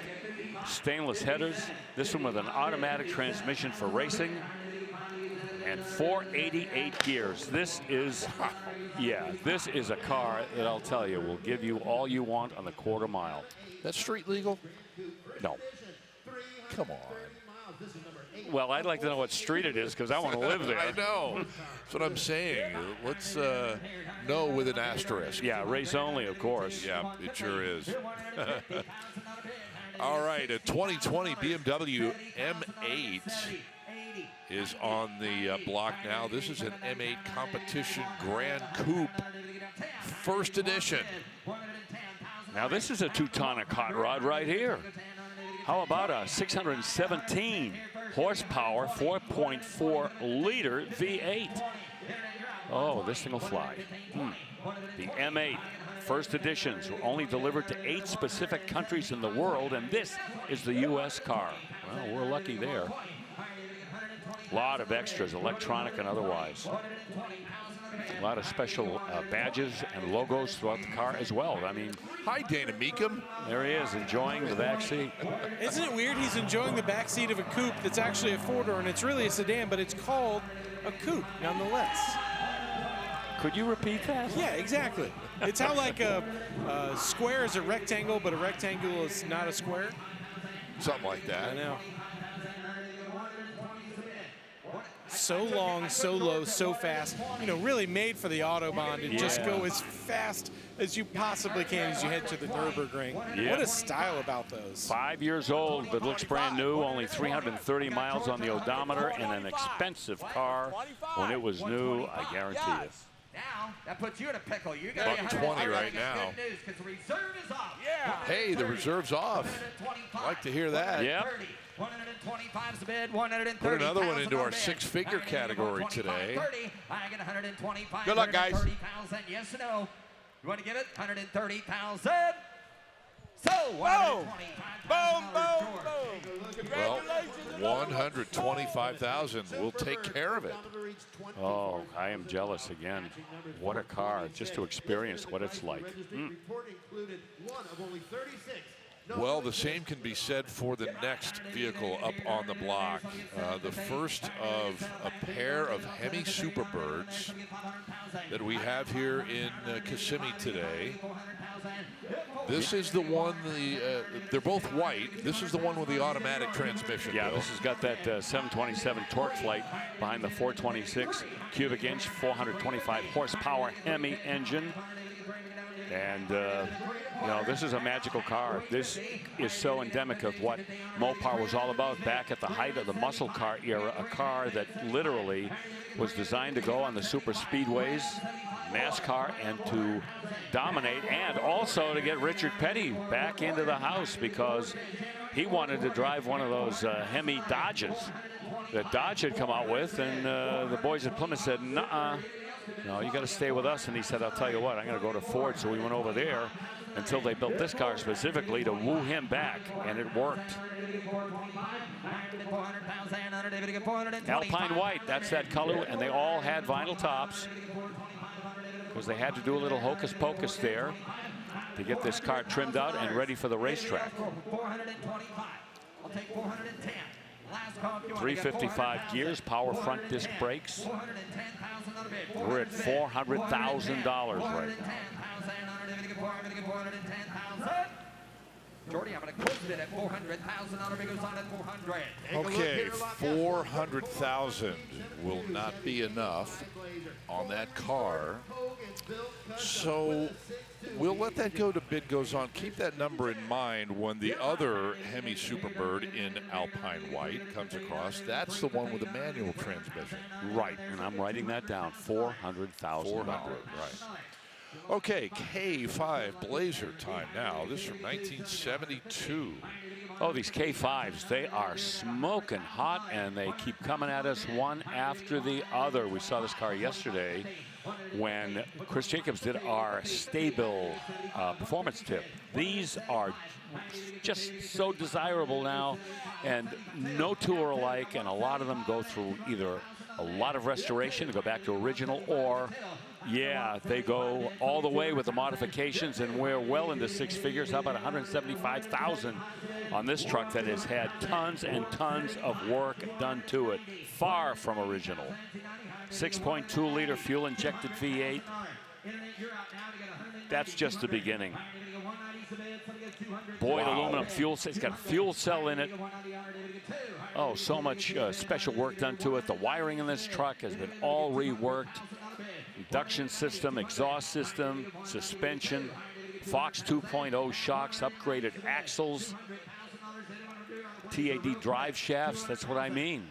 Nothing has been left untouched. Well, at first glance and from 30 feet away, you Looks walk conservative. up to this and you don't know about all that stuff, but then you get closer, you can see some of that undercarriage work. Yeah. But still, a lot of it is out of your eyesight. Yeah, the body, you know? I mean, is totally stock dimensions. Wow. And just those wheels, but you're right, yeah. $190,000 is going to be short. Still not enough. I know. Okay, more good stuff to come when we return to Kissimmee after the timeout.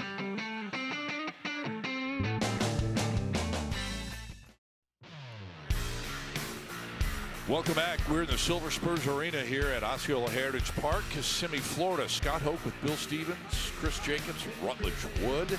And this 1954 Corvette on the auction block right now, Bill. You know, this is another one of those cars that has not been restored, but looks like it has. This is unrestored and original. Has the original 6-cylinder engine that we talk about so much, that 235 cubic inch, 150 horsepower, 6-cylinder with a power glide. Polo white, as we all know, red interior.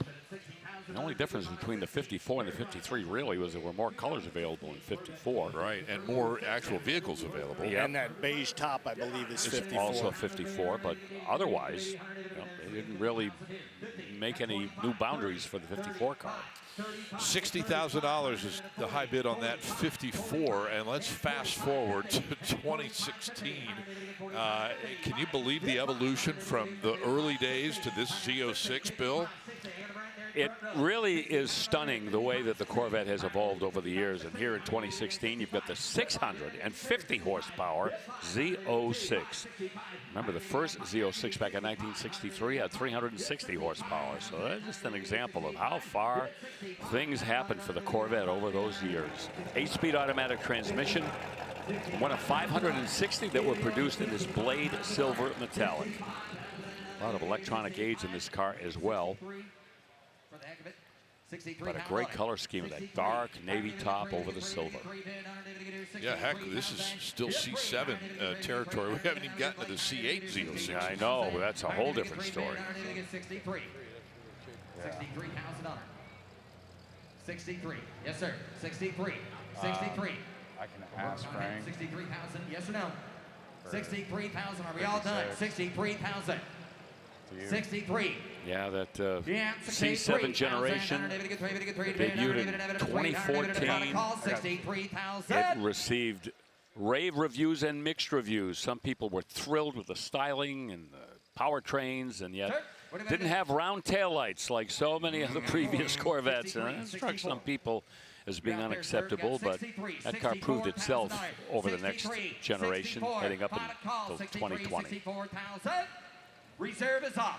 Some people have a tendency to pick on taillights when they don't particularly care for a car. Ooh, those taillights don't work. Yeah, we hear that. We've heard that before. Yeah, and wheels too, and you heard me, you know, carp about those sometimes. Well, this 2016 Z06 just gabbled for $63,000. All right, here's another one of our many Ferraris. This is a 2024 Ferrari Roma with only 40 miles on the odometer. And I mentioned earlier, kind of a modern interpretation of some of those legendary Ferrari Grand Touring cars from back in the day. And most of the Ferrari, Scott, we've had today haven't been red. I'm trying to think if we've had one red one. Have we had one red one yet? Yes. Maybe. That SF90 was That's a red right. one, yeah. Okay. But otherwise, yeah, we're seeing all these different color palettes. Twin turbo 3.9 V8 with 612 horsepower, the 8-speed F1 dual clutch automated transmission. Grigio Silverstone is the exterior color. Rosso Nero inside. It's funny to think that a lot of people consider this beautiful car to be kind of an entry-level Ferrari as far as the models go, and it's nearing the end of its run. It's going to be replaced in the model lineup in 2027 by a model they're calling the Amalfi. So sticking with that luxury Italian name.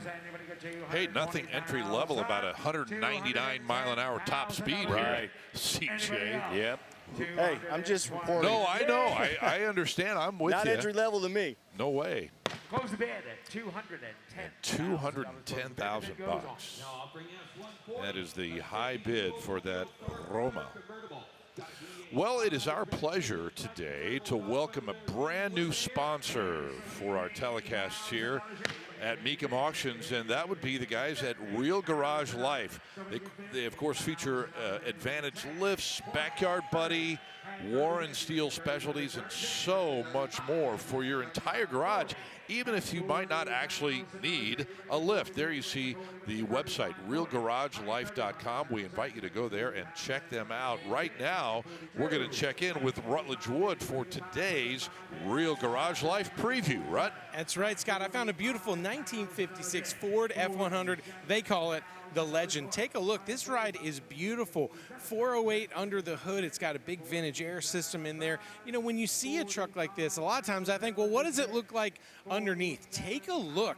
This thing is beautiful. It's got a Mustang 2 tubular style front end underneath there, power steering with the rack and pinion, big sway bar. This thing's a great setup. Now, if I had a truck like this, I would definitely want to have this in my garage, set up perfectly. You want to get underneath it, clean it. The cool thing about realgaragelife.com is you can go there, download their free app, and then you can actually take a picture using their augmented reality, and you can see what your garage at home right now would look like with a 2-post lift in there, a 4-post, maybe a side-by-side lift. You can design the whole thing. It's so cool how it lets you do that, so that if you had a vehicle like this, you could really appreciate it and have the garage to match the quality of your build. realgaragelife.com. Go get the app. It is super cool. Scott, I've been playing with it all weekend long, and I can't wait to get one of those lifts in my house. I'm going to be playing with that website too, Rutledge. Thank you very much, my friend. And again, a real pleasure to have Real Garage Life on board with us here at Mecum Auctions. We are taking a look now at a 2014 911 Carrera 4S Cabriolet that has made its way to the block. Top down, thank you very much. $80,000 bid, Chris Jacobs. Well, I think the most attractive thing about this car, Scott, as a Porsche lover, you'll agree with me, is that manual transmission. I mean, really, for Porsche lovers, that's what it's all about. That's coming in behind the 3.8-liter flat six, of course. That's a 7-speed manual. This is a factory wide body, as I believe you pointed out, looking really good and clean. I mean, this is an 11-year-old car, and this interior is absolutely spotless. I love it. Only 8,200 miles on the clock, Scott. I did not mention the factory wide body, so thank you for covering that aspect of it. We're getting close to 6 figures here.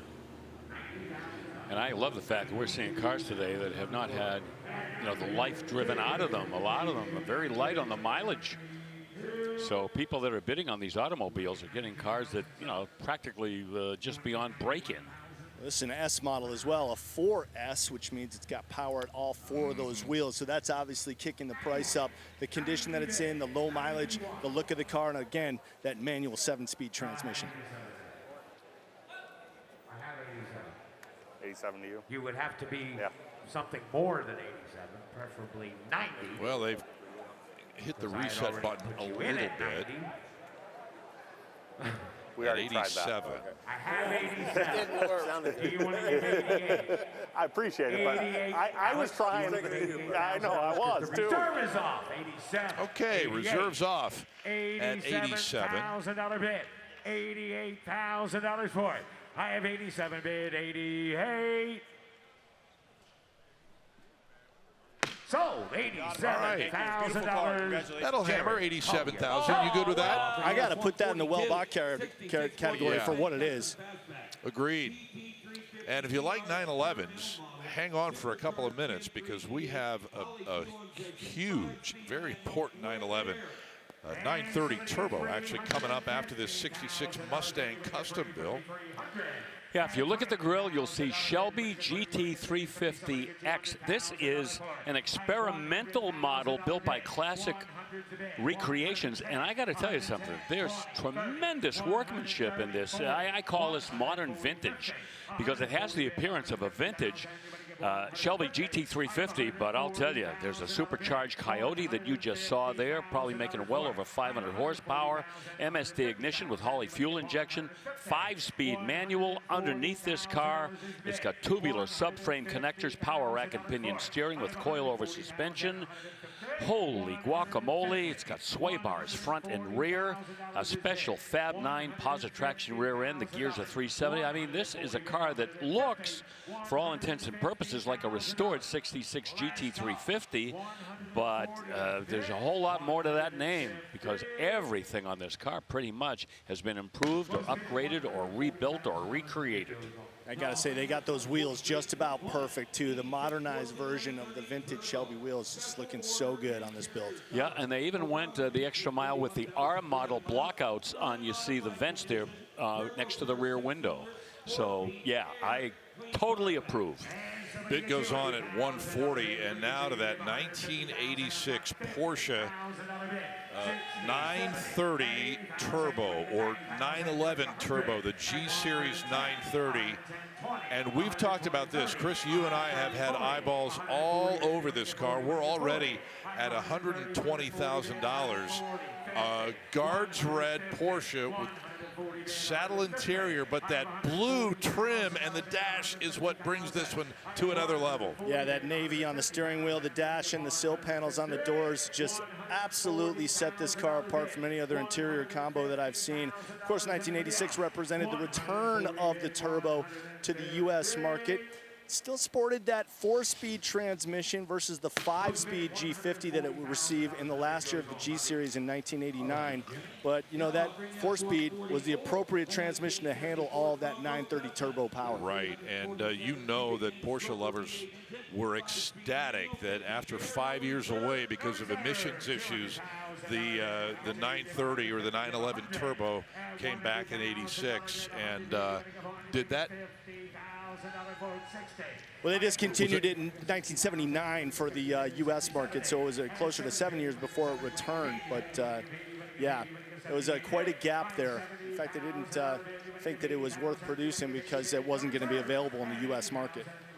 All right, so the bid goes on that Porsche, and we move to a 1970 Bronco. Bill Stevens, here's no reserve Bronco territory, and we're quickly at 80 grand. Another wild and crazy Bronco. They keep coming. This one with a 347 stroker in it and lots of modifications. That engine's got a comp cam in it, high energy roller lifters, and in fact the entire valve train in that engine has been reworked and upgraded, along with the suspension, as you can see, riding high right there. Special underpinnings underneath there. And all just beautifully done, and that black paint job speaks for itself. 92, 95, 92, man, oh man. 95, now 100. A parade of Broncos that have been thoroughly customized, just never seems to end. 5-speed manual transmission, by the way. $95,000 is the bid. Anybody else? Body lift kit, Dana 30 front end, rebuilt by DTS, the guys at DTS. Custom U-joints in the drive shaft, Ford 9-inch rear end with 456 gears. And so much more. 102.5. $500 bid. 105. 105. 107.5. $107,500. 105. 107. Killer sound system on this Bronco as well. Hi guys, Don. Any more customization, and that starts to not even look like a Bronco. I know. Yeah, just about every square inch of that Bronco has had attention in some way. Last and final call, 110,000. So, $107,500, Nick Sprackling. Now offering us 145. All right, $107,500 on that Bronco. Now, a 1967 Pontiac GTO convertible on the block. Yay! Yeah, and all restored all the way back. 400 cube engine, that was the first year for the 400 cubes. In the GTO, automatic with the dual gate shifter that was also making its debut. Power steering and brakes. That's Tyrol Blue. Blue, did I say blue or Bew? What? I don't know. I think you said Tyrol Blue. I'm learning another language, and sometimes it just kind of jumps in there. It's Tyrol Blue is the color. That's a factory color. And got some ownership documentation as well on this GTO to kind of trace its history. Bidding at $57,000. Good money, approaching $60,000 now. AC as well, factory air conditioning in this coat. Excellent. Air conditioning in a convertible. I think that's always really neat. Especially in cars from this era, you know? Yeah. It wasn't always just a foregone conclusion. No, muscle cars, we were pulling the air conditioning out because we thought that it was pulling power down in the engine. I have 60, baby, you better get 2, baby, you better get 2, you better get 61. $61,000. Got $60,000 bid. $61,000. 61,000. Do rule or something. Yeah. 61,000.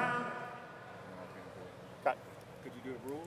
Close the bid at $60,000 and the bid goes on. Now I'll bring out one. Well, $60,000 is going to be the high water mark on that 67 GTO. And you know, Bill Stevens, every time we see a GTO on our block, we think of our friend John Craman, the professor. And for those of you who recall, it's actually been 6 months ago today, on January the 12th, that we sadly and tragically lost JK. We think about him all the time, especially when we come to an event.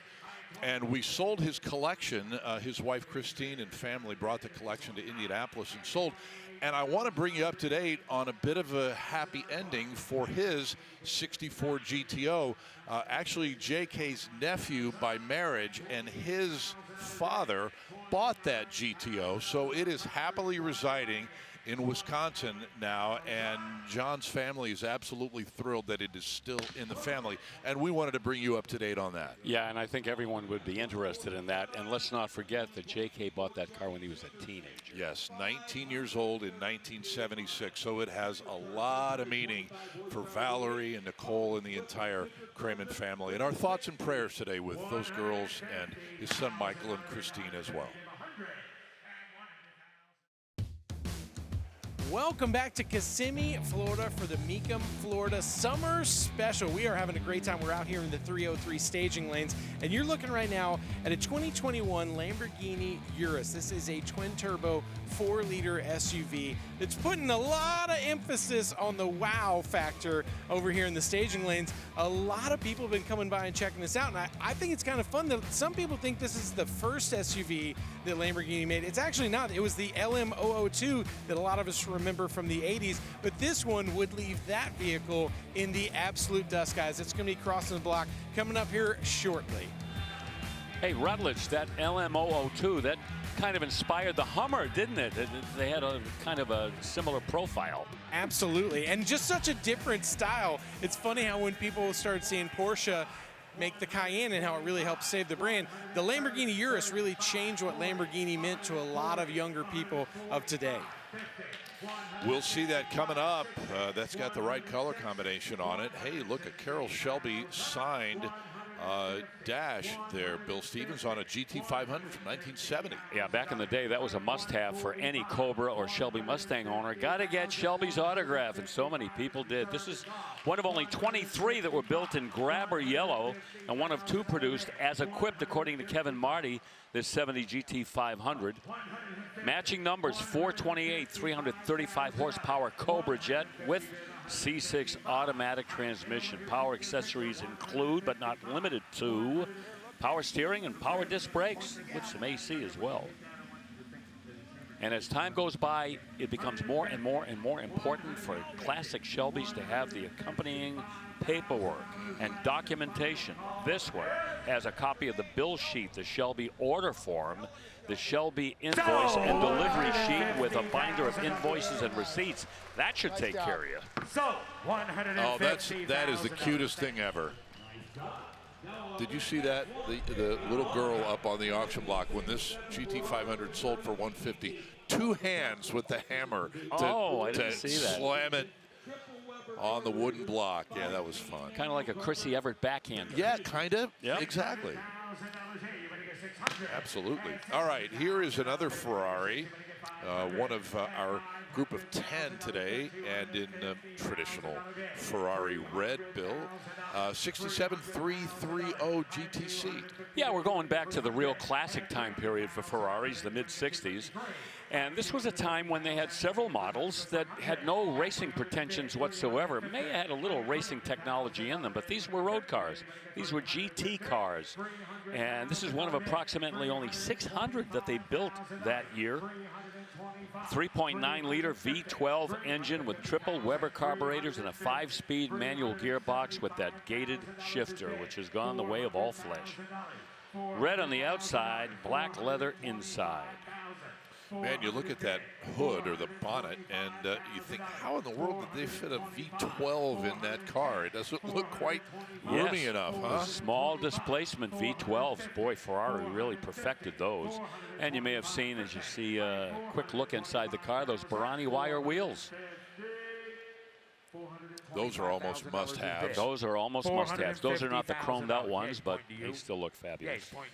4 1/4, Rutledge. There are some cars that I think when you look at them, you can think about exactly what they sound like if you were on a nice mountain road passing you.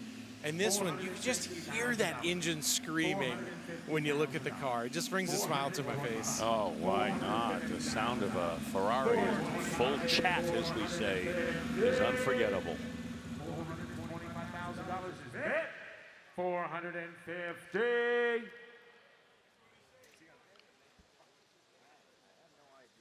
$425,000, $450,000, last and final call, and it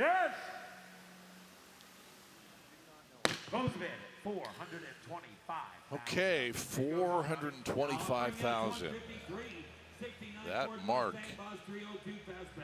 will be up on the board at the bid goes on desk. If anybody is interested, I want to walk up there and make a deal. 1969 Boss 302 is on the block now. Yeah, this is the one that Chris Jacobs and Rick Schmidt kind of gave us the walk around to a little while ago. NPD car. Restoration by the boys at Boss Cars, as I think Rick even mentioned that. They are pretty darn good when it comes to bringing these cars back. Of course, it's got that 302 cubic inch engine, 290 horse, a close ratio 4-speed, and the Calypso Coral. Such a desirable color in these old Boss Mustangs. This also has the front and rear spoilers and the sport slats, as you see there on the rear window. And the rear end ratio that we see most of the time, that 391 traction lock. And this Boss 302 with a Magnum 500 wheels. $105,000, $110,000, $110,000, $110,000. No shaker hood on this Boss. And in 1969, the Mustang came up short to the Camaro for the SCCA Trans Am Championship, and boy, did they get revenge in 1970. Ellie Jones, George Fulmer pretty much ran the table in 1970 for that title. Tell you what, that Trans Am series is like a who's who of race drivers back in the day. Huh? Yeah, so many of those guys went on to race for other big league professional teams, and you know, when you take a look at some of those drivers, how they wound up being all-stars and Hall of Famers, a lot of them started in the Trans Am. Mark Donahue, for one, ended up winning the Indy 500 in '72. Yeah, he did.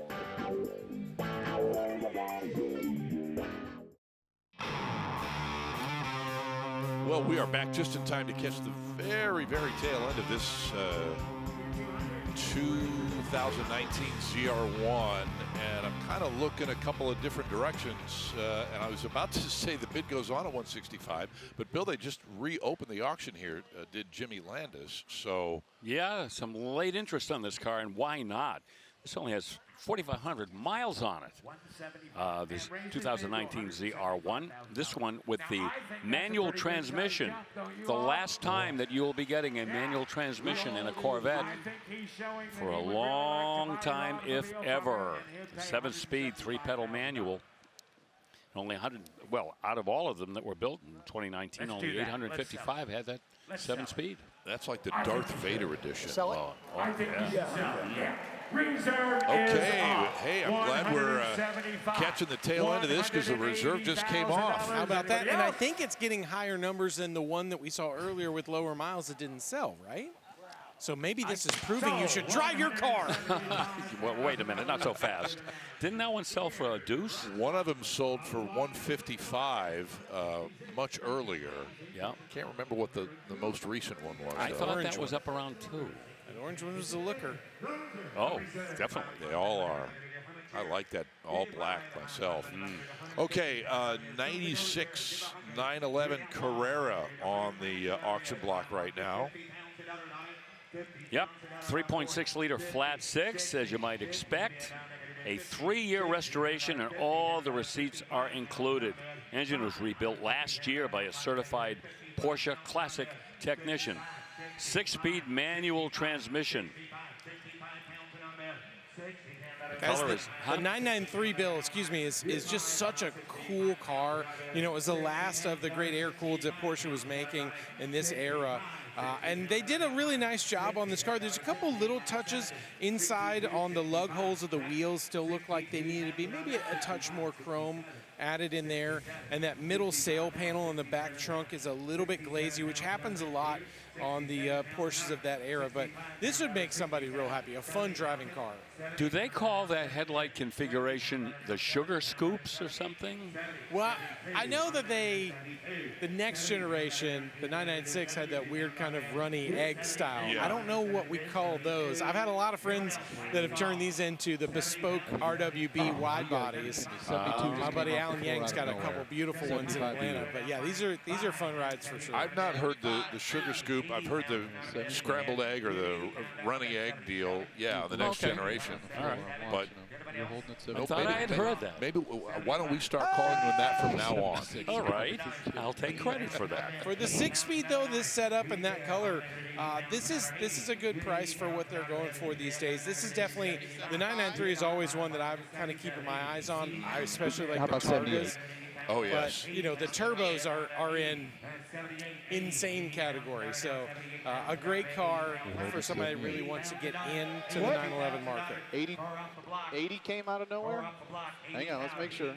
Do you think these cars get more appreciation because the modern era Porsches now have the electronic shifters and, you know, the Tiptronics and all of that stuff, and this is just a 3-pedal 6-speed? Yeah, I think you're right. And this one, because the last kind of era there, 96, 97, 98, the last of the air-cooleds, looked just a hair newer than all the ones before. All the ones before it, you know, really from, I mean, some people think late 60s, let's say 73, kind of on. They don't change a whole lot. There's slight differentiation, but it's hard for people to tell.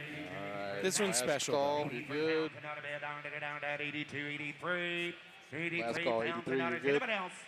82, 83, 84, I didn't watch you see you lose it over a couple grand. I won't ask you again. I won't ask you again. 84, 85, Oh, there goes 84. 500, Are you sure?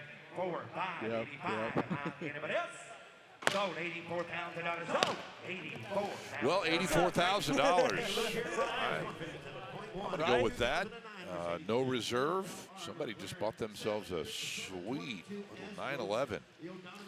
And potential top seller territory on the next car. Wait till you see this. It's a 2009 Mercedes-Benz SLR McLaren 722S. Well, now, we can start with the horsepower. 641 horsepower out of the 5.4-liter V8. We can talk about the mileage, just a skosh over 5,200 miles. This has the AMG Speed Shift 5-speed automatic transmission. And that supercharged engine at full boil, you will never forget the sound of that. My, oh my. Black Napa leather upholstery with microfiber inserts, nice and comfy, as you can see. We started the bidding bill at $500,000. Oh, this is a must-have car. I was at the New York Auto Show when this model debuted, and I got to tell you something. You'd have been blinded by the flashbulbs going off because it was the star of the show easily. And McLaren has really held on to the notion of the doors that came from this car. You see in a lot of the other models, but I remember the first time you see one of these in person, it is really like an Aero in person. It's long, it's sleek. You see those doors pop open. Yep. Just what a cool collaboration that they they made this car at all. It's insane. Yeah, those doors open more vertically than horizontally. And you might be able to give credit to the Lamborghini Countach for that way back when. But, boy, Mercedes has certainly run with the ball when it comes to that. 900,000 is the high bid. So heading to the bid goes on, maybe with a 7-figure price tag in its future. We shall see. But not for the moment. And that gives us an opportunity now to send it over to Chris Jacobs and check in with him for today's Staybill Performance Tip. Well, Scott, what's one thing that can make an automotive sunny day turn into a cloud-filled mess? Rust. Either the existence of rust or the beginnings of rust. And that's why you need Staybill Rust Stopper. It will stop rust in its tracks and also prevent new rust from forming. And you know what? This 1970 Ford Torino with the Cobra Jet 429 in it is the perfect candidate for some rust stopper. This car was actually in storage since 1987, and whoever stored it did a pretty good job. You can see the interior is, I'd say, 99% original in there, save for the addition of some aftermarket speakers on the back package tray. But one thing that's very rare about this car is this rear window louver. That is a rare option on these cars. To see it in place is pretty darn cool.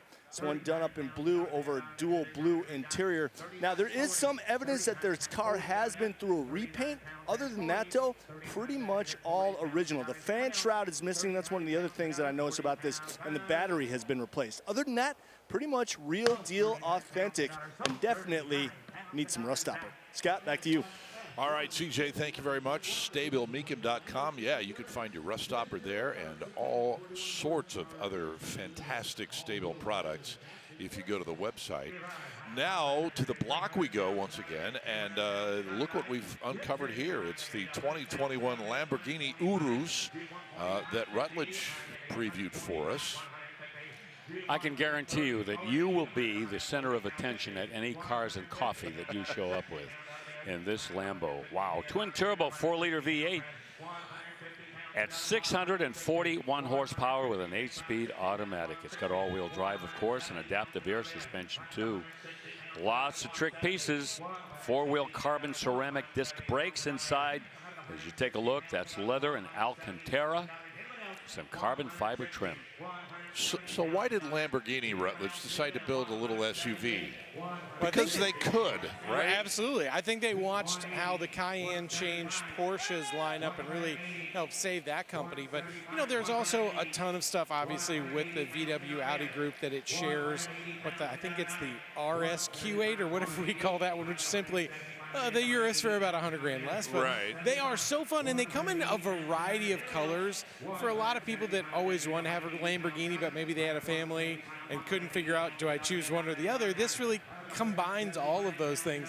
I just think it's cool that Danica Patrick daily drives one, and I feel like, you know what, if it gets that stamp of approval, a lot of people, that's enough for them too. Yeah. Anything she does, I'm okay with.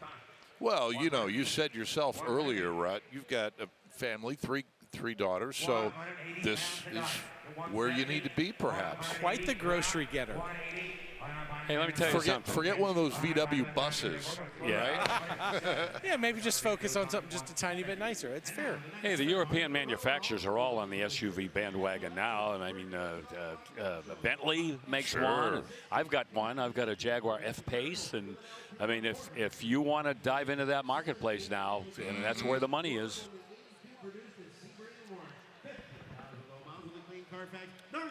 And we're talking about it. I didn't even catch whether or not it's sold.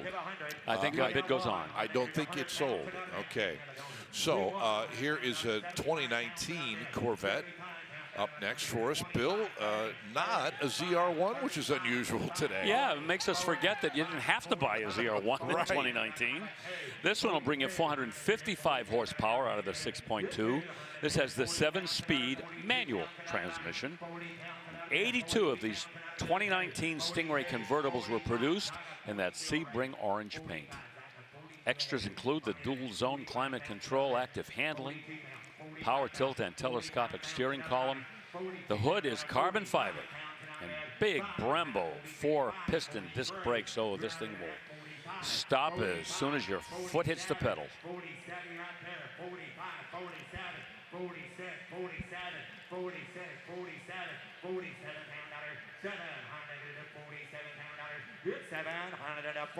Yeah, for a while, the 2019 Corvettes were sort of sitting at the dealers. People were waiting for that C8 to come in, you know, and they waited to pull the trigger until the mid-engine car arrived. Exactly.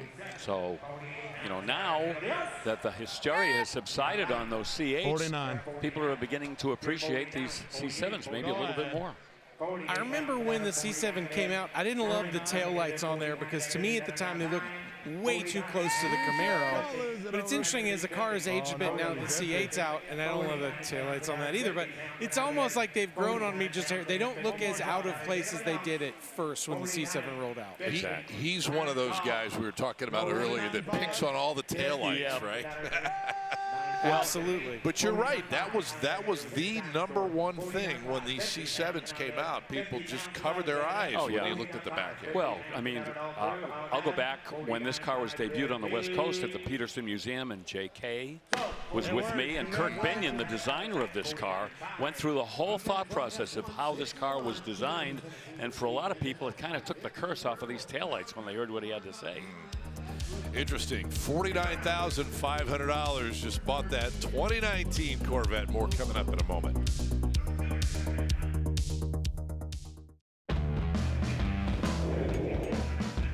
Good look out in the 303 staging lane. Some good stuff out there. All over the place. Modern, pre-war classic. Some custom pickups and SUVs. Cool. All part of the Florida Summer Special here in Kissimmee. Here's another Bronco bill, 1975. This one's selling at no reserve. I liked your intro. Here's another Bronco bill. I should be called Bronco Bill. There was a comma in there. Yeah, I know. I'm taking advantage. No, that's okay. Anyway, you're right. Another Bronco. Yet another one. 1975 is the year. Fuelie.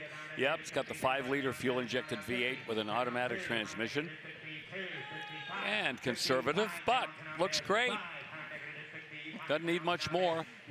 Custom wheels, 20-inch diameter, 3.5-inch Rancho lift kit as well, and power side steps. Yeah, this one's pretty cool. It's got a really interesting stance with those wheels and tires that you mentioned. Sometimes we see some and they kind of go up. Sometimes they go out really wide. This one's kind of a good combination of in between there, you know? Yeah, I call it addition by subtraction, not doing too much. Right. I like it. You kind of, it takes you a minute to take everything in. But that is a lot of rubber. 33-inch tires. Those are big boy wheels. Very nice. I think all you need for that is a back seat, and then you got a Bronco ready to take your friends out. Yeah, for the 3 daughters. Right. No reserve on this Bronco, by the way. And I think I'm going to get our T-shirt department to make up some Bronco Bill T-shirts. Would you do that? Yeah. Oh, I right on that. Proudly wear it. Is the pizza good? All right, there you go. $52,000. Well, wouldn't that one go nicely with this? Yeah. 2022 Outer Banks edition of the modern Bronco. Man, don't ask me how many different trim additions there are on the new Broncos. Every time you turn around, this is the Outer Banks. And at least Bigfoot, Sasquatch, 18 different names. Heritage Edition. They've all come through here sooner or later. This one with a 2.3-liter EcoBoost, straight 4 with a 10-speed automatic. And this is the Sasquatch package on the Outer Banks trim level. There's Badlands in there, I think, somewhere. Badlands, yep. My daughters were really excited when this came out. They thought it might be a tribute to the TV show, the hit show Outer Banks. Unrelated. Oh. Unrelated. North Carolina coast. Yeah. Could have gone either way, though. Yeah. Hey, you know what? $32,000 is not bad at all for a 22 Bronco. That seems soft money for that. Yeah. Very true. All right, 72 K10 pickup. This is selling at no reserve, right behind the Bronco. All jacked up and ready to go. 350 small block. It's a short bed truck, by the way, with 4-wheel drive. Automatic transmission. Those are rally-style wheels, but in an 18-inch diameter with BF Goodrich all-terrain T8 tires. And again, simplicity is the order of the day on this truck. Here you see the 350 comfortably nestled in that engine compartment. Bill, the inside of this truck is where, to me, it really pops. You've got the original style door panels. You got that red houndstooth on the bench there. So it kind of gives that sort of dual purpose of both. It's a hot rod, it's classy, but it's still got that toughness of a vintage pickup. And like you said, with those upgraded, I think these might be a Detroit steel wheel on there with those BFGs. It looks tough. Yep. You know, if a 1969 Camaro Indy 500 pace car died and came back as a truck, that's probably the way it would look.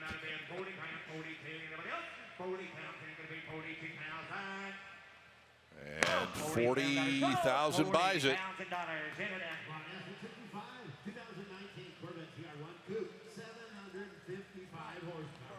Boy, the trucks are selling like hotcakes today. Haven't been sending a lot of those to the bid goes on desk. Not at all. Yeah.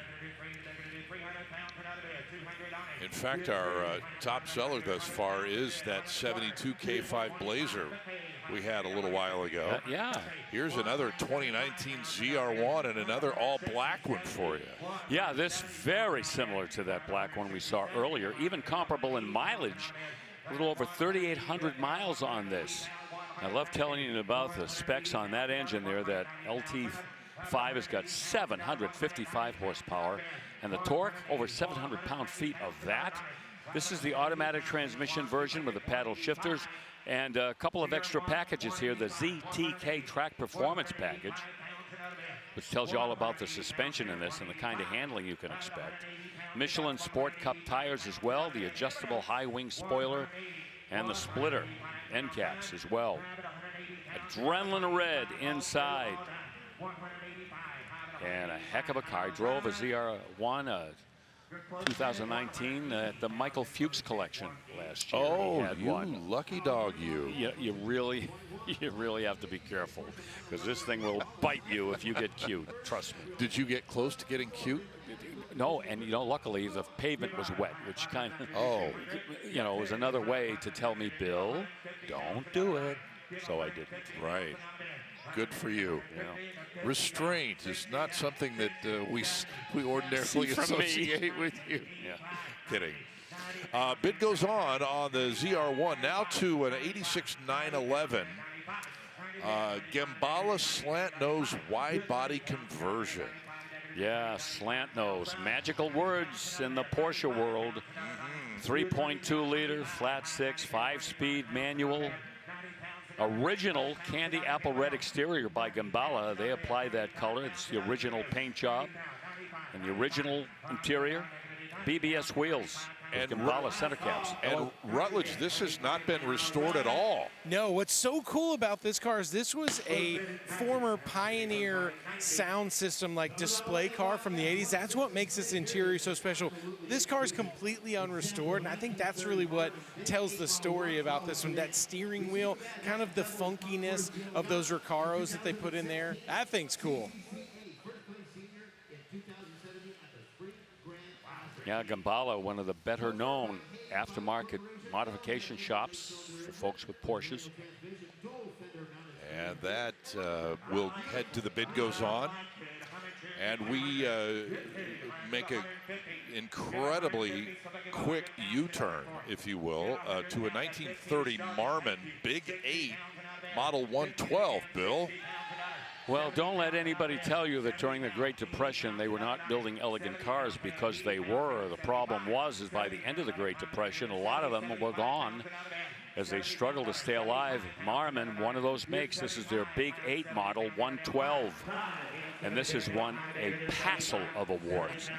Classic Car Club of America, first place senior award 2017 at the Spring Grand Classic. Received a badge at the Pebble Beach Concours 2016. And these were cars that had special coach work done by certain coach builders, which meant that hardly any of them were identical. They all had their own particular features. L-head engine, it's a straight 8, 315 cubic inches with a Stromberg updraft carburetor, which is one of the things back in the day that you would see on some of these high-end engines, and a 4-speed manual transmission. High bid at $70,000. The Marmon Motor Car Company in Indianapolis, Indiana. And if that name sounds remotely familiar, you might recall that the winner of the very first Indy 500 in 1911 was a Marmon Wasp. Marmon Wasp competing against the Mercers and some of those other runabouts, the Stutz, and those big open two-seater cars back in the day. What a time it was. An opening bid of $200,000 on this 1967 GT500, Bill, should tell you a little bit about what we're looking at. Oh dear, we're going to have to catch up to this here. Concours rotisserie restoration by Shelby American Automobile Club head judge John Brown. That's why this car is so exacting. Dual quad 428, 1967, the only year back in that first run of Shelby's you get that dual quad 428. Top loader 4-speed transmission as well. The color is Night Mist Blue. Oh, yeah.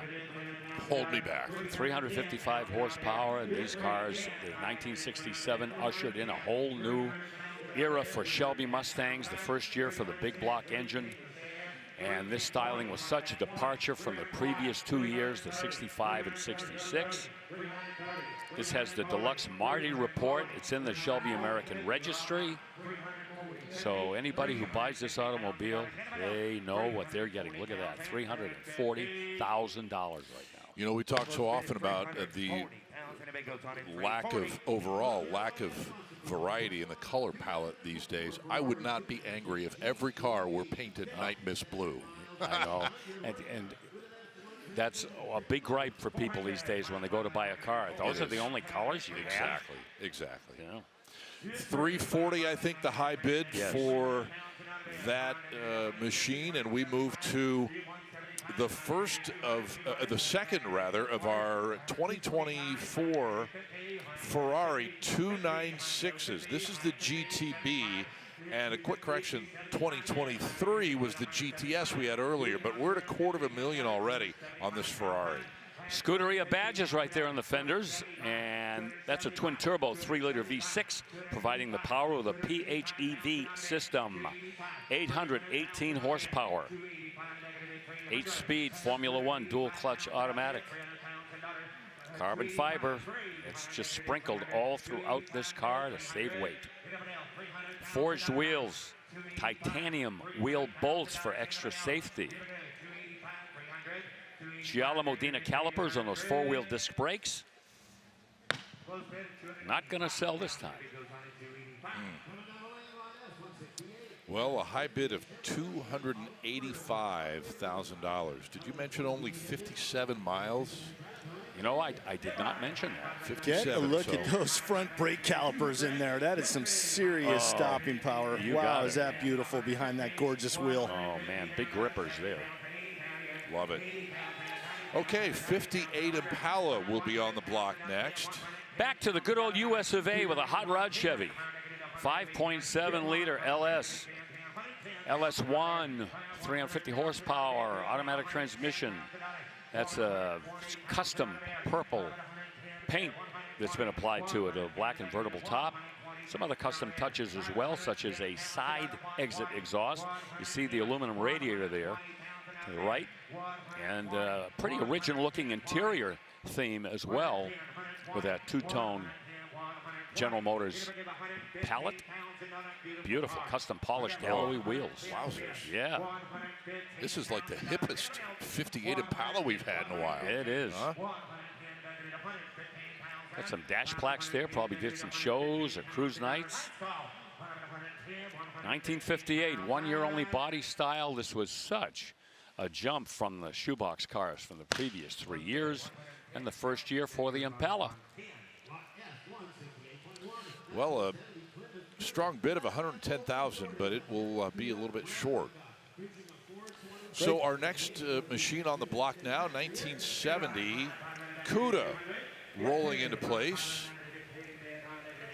Oh, Chris Jacobs, I vaguely recall you giving us a little I did, yeah. I previewed this car yesterday, and I pointed out the fact that while everything is in order for it being a Hemi car, this actually left the factory with a high-performance 383 under the hood, but everything has been done so well, it is an exacting replica of a 1970 Hemi Cuda. You get a look at that front bumper there, the elastomeric bumper, the color matched, of course. It's got the deck lid spoiler. This is a pistol grip 4-speed transmission there, backing up that 426 under the hood. It's a factory 4-speed manual transmission. And it's actually a factory air car that's been converted to the R134A refrigerant. 120 grand is the bid goes on number for that 1970 Plymouth Cuda, the Hemi Cuda replica. We will take a break, and when we come back, a massively expensive car to build, 1949 Mercury Custom Convertible. We will investigate this guy when we come back to Kissimmee. Stay with us.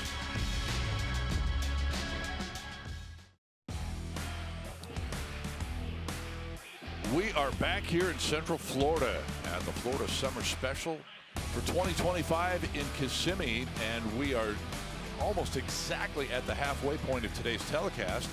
And look what happened during the commercial break. Bill Stevens, 73 Bronco came onto the block. Beautiful restoration. That Coyote engine under the hood. Great paint, great look, and it sold for 140 grand. Another six-figure custom Bronco crosses the Mecum block, and certainly deserving of that price. Wow, what a job. Fantastic.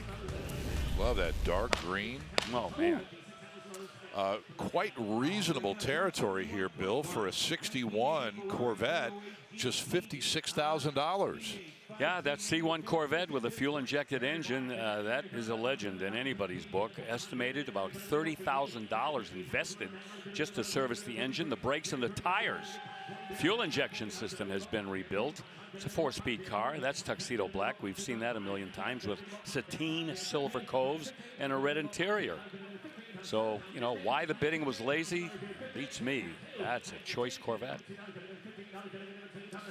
All right, another Ferrari. Here we go with 308 GTBI from 1980. And a bid of $50,000. This might qualify as a fairly reasonably priced Corvette. Ferrari. Sorry, I've got Corvette on the brain. Well, we had a bunch of them. Well, guys, if Thomas Magnum had a brother named Darth Vader, this would be the car that he would drive. I mean, just absolutely iconic style, of course, made famous by Magnum P.I., the television show. His was red, of course. This is beautifully done with black. Far and away, my favorite color in a Ferrari is black. Doesn't matter what the model is. It just looks so, so good. And he was driving a GTS. I don't think he would have fit in a GTB because his head popped out the top. Yeah, he's a 6'4" guy. At least, yes. All right, moving on now to the car that we previewed for a second just before the break. 1949 Mercury, Bill. Yeah, it kind of bridges the gap between a lead sled and a full custom.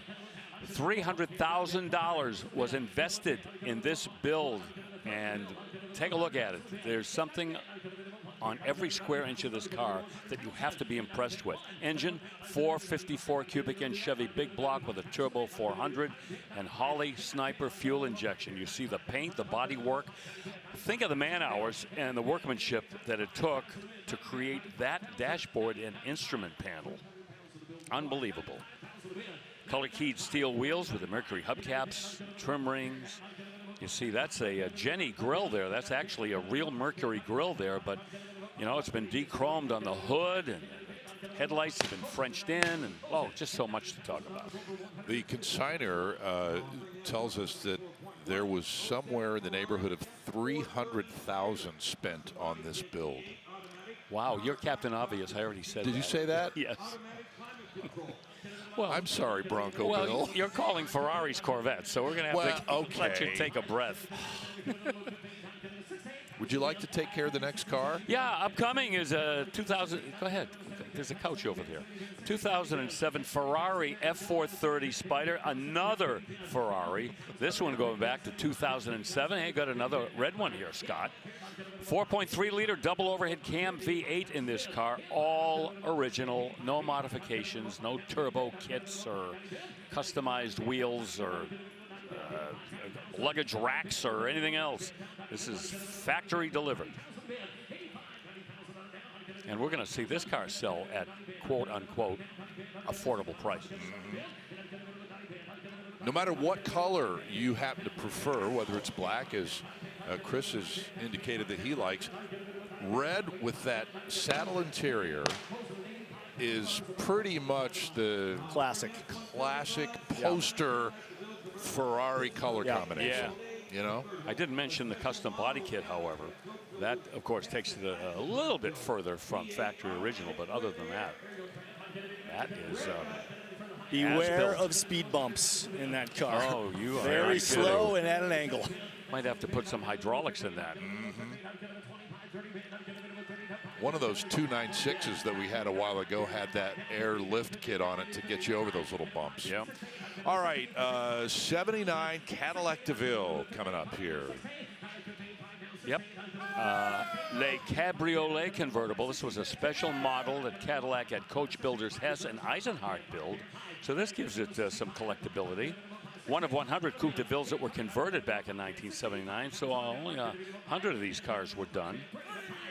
It's got a big Caddy V8 in it with the automatic transmission and AC. 8-track tape player. That's a throwback. Excellent. Yeah. Updated Cadillac wire wheels. They actually were an option back in 1979. We had one of these come through the Glendale auction, if I remember, and I did a preview on that car. And yeah, very rare and super clean, like this example is. Yeah. And it sells. Yeah, $63,000. Put it in the bank. Send it off to a new collection. In 1976, we had the Mark IV Cartier edition of the Lincoln Continental. Yeah, one of several special editions. Cartier, Bill Blass, Givenchy, Louis Vuitton. What was the other one there? It was Halston. I'm trying to remember all of them. But did you say Cartier? I don't think I did. Throw that in there too. I did, because it's this car. Oh, well, there you go. See, now I'm not paying attention. Yeah. Was there a Spike Lee? I don't know. Maybe before his time. Might be. Big 460 cubic inch V8 in this Lincoln. Pretty soon that was going to disappear. Yep, Dove Gray, that's the color. Landau top with the upper windows. Boy, that was the style of the day back then. Just all of that exterior opulence. The top, the upper windows. And this one doesn't quite make it all the way. Yeah, if you're staying at a hotel in Manhattan, perhaps on Fifth Avenue, and you wanted to take your room for a spin, this car could represent it quite well. Yeah. All right, now to a 1970 Ford Torino. 429 coverage head under the hood, and you got familiar with this one, Chris, during the stable performance tip a little while ago. Yeah, this is a time capsule car right here in storage for almost 40 years, and you know, whoever put it away pretty well, because it is super, super clean, Bill. And as I said in my preview, almost all original. That's the biggest engine you could get, the 429 Cobra Jet, back in 1970 with a C6 automatic transmission. Inside, two-tone blue interior. You see the shifter connected to that C6 automatic. Yeah, no modifications to speak of. There you see the sport slats on the rear window. Yeah, I did find a little bit of evidence of perhaps a repaint on this car at one point in its life, but the interior looks fairly stock. I didn't see any sort of modifications, again, aside from those aftermarket speakers that were added to the package strap. Yeah, you know, Chris, I see what you mean about the paint, because I'm looking at some of the metallic on the car here and there, and it looks like it might have just kind of deteriorated over the years. Yeah. Well, a high bid of 30 on that Torino. We'll cut it loose till the bid goes on. We will step away for a moment or two and pick up our coverage live on ESPN Plus after the break.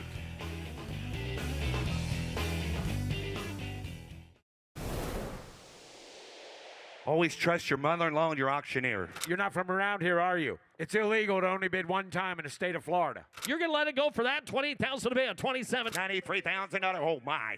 92, you're killing the man. I would take the reserve off if I was you. I mean, now I'm not you, but I know that the reserve is off. The hammer's up. $160,000 once, twice, 3 times the lady, Lionel Richie once said. $160,000. Sold $155,000. Sold $155,000, the gambler. Well, that's Matt Morvac.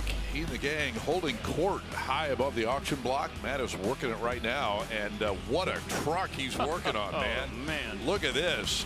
69 Dodge D200 Power Wagon, and the bidding is at 6 figures and beyond. Look at this. Look, look, look. This was a SEMA build back in 2016. 1969 D200. It's got a 650 horsepower diesel with an automatic transmission. It's turbocharged. It's got so much custom work underneath. Kelderman heavy-duty airbag suspension, AccuAir, E-Plus Connect touchpad controller. Oh, all the goodies. 6 inches of travel thanks to those Fox shocks. And you know what? That's just scratching the surface on that truck. I remember seeing this truck at SEMA in 2016, and that was at the absolute pinnacle of popularity for the Power Wagons. The values were going through the roof, and it was kind of a theme almost at the 2016 SEMA. The Power Wagons were all over that show. I think my first trip to SEMA was maybe the next year in 17, so I missed it there, but boy, oh boy. That'd be right at home out there in the big lot. Here's a 1936 Ford pickup truck. Okay, this will get everybody to calm down a little bit now. Nice, quaint 1936 Ford pickup. Okay. Buick V6 engine. You know, it's a pretty conservative engine choice with an automatic transmission. Updated truck bed in the back. You know, it's just a slightly reworked 36 Ford pickup. And it's got custom wheels on it. When you get quiet like that, sometimes I think there's a big punchline coming. Yeah. You know what I mean? Yeah, well, I can understand that. But no punchline on this. Just after all the outrageous machinery we've seen in the last hour or two, you know, this just kind of brings us back to planet Earth. Very true. You know? Rut, what did you see on this? Definitely the Ford Ranger bed is hard to look away from. I just want, you know, when I first walked up to it, I thought, well, this is crazy. And then the longer I stood there, I was like, you know what? It's actually not that crazy. It's kind of fitting for it. Yeah. Like it's, sometimes you see people use a different bed on something, Chris, that just spatially can't make sense, but physically, it's not bad. Well, I'm wondering what platform is it? Is it on the Ranger platform or is it on the 37 or the 36 platform? You know, did they just take a 36 cab and put that on the Ranger platform, or is it the other way around? Well, yeah, great question. Well, no. Well, $15,000, and the bid goes on whatever configuration truck that is. 1963 split window coupe is going to be right behind the Ford pickup truck. Let's see what happens to this one. Riverside red. So many of those split window coupes came from the factory painted in that color with a red interior. And that's very popular with these split window coupe aficionados, the red on red. Recent body off restoration. And this one with the 4-speed transmission as well. AM/FM radio and power steering and those beautiful knockoff wheels, a later vintage knockoff wheel, but they bolt right on to this 63.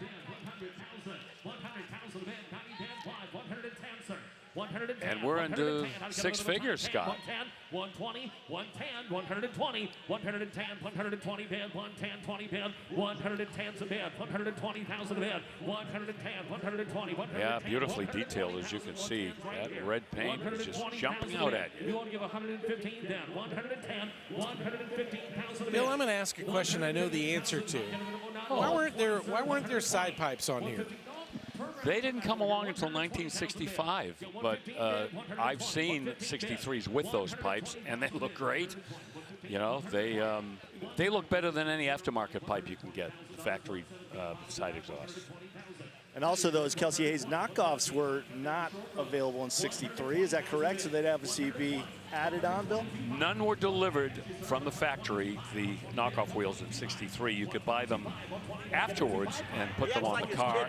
And the knockoffs were 2-eared, not 3-eared like these.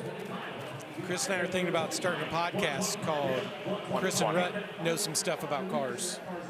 We'll start with that. We could start a podcast called Chris and Rut Ask Bill Automotive Questions. Also Bill is just he's our expert. We go back to the expert, Bill. I like that. Tell us all about it. Bringing in Bill once again. I'll fill out an app. I'll talk to you guys later. Couch, comfy couch in the green room for you. All righty. Reserve's 126. Okay. Well, we had the reserve off at 125. Remember, we had a Riverside Red yesterday. I believe they had added the side exhaust on that car, but it sold for 170 yesterday. Remember that one? I do remember that one. Oh, I didn't quite catch what 327 this had.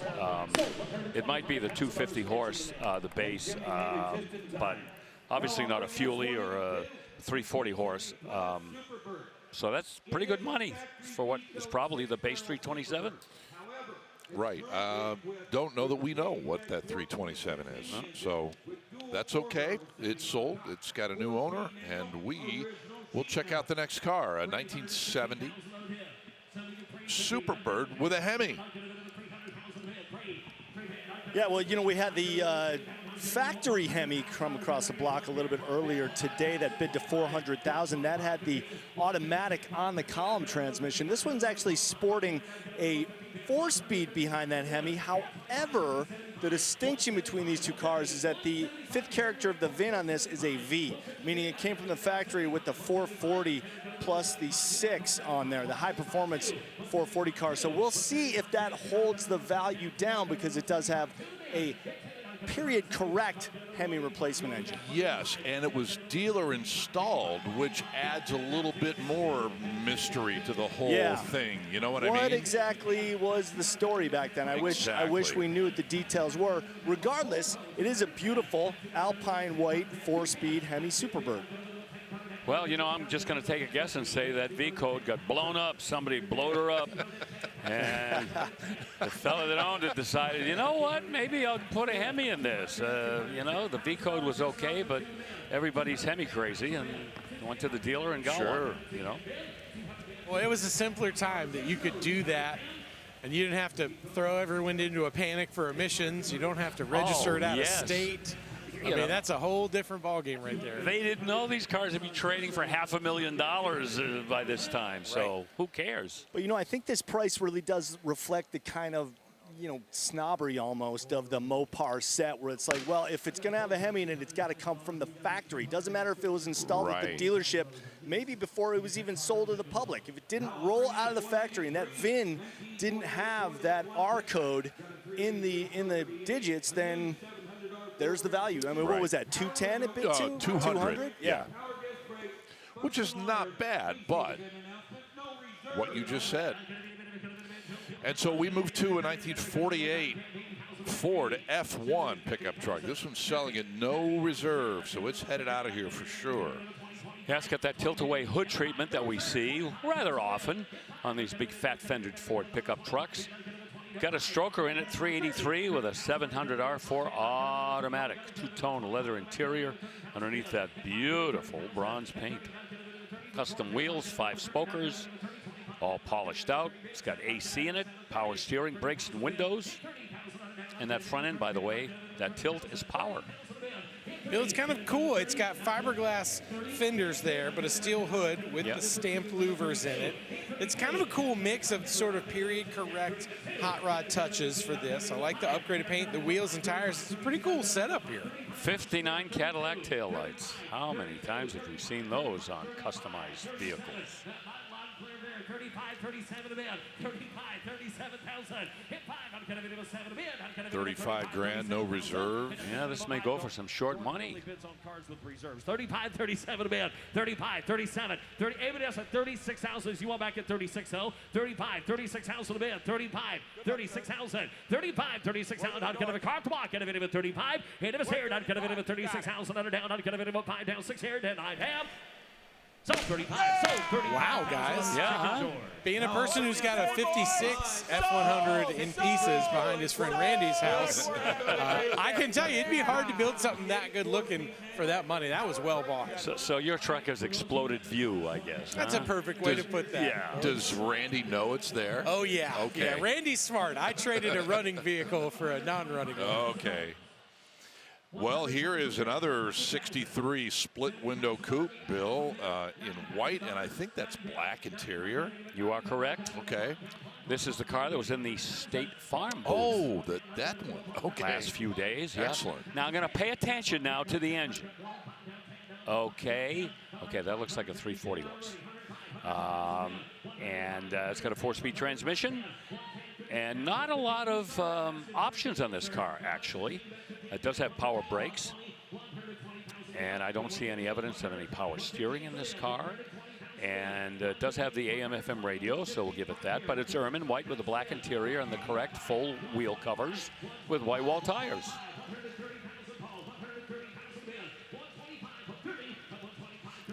$125. Split window coupes have been doing pretty well here this week. They have. Yeah.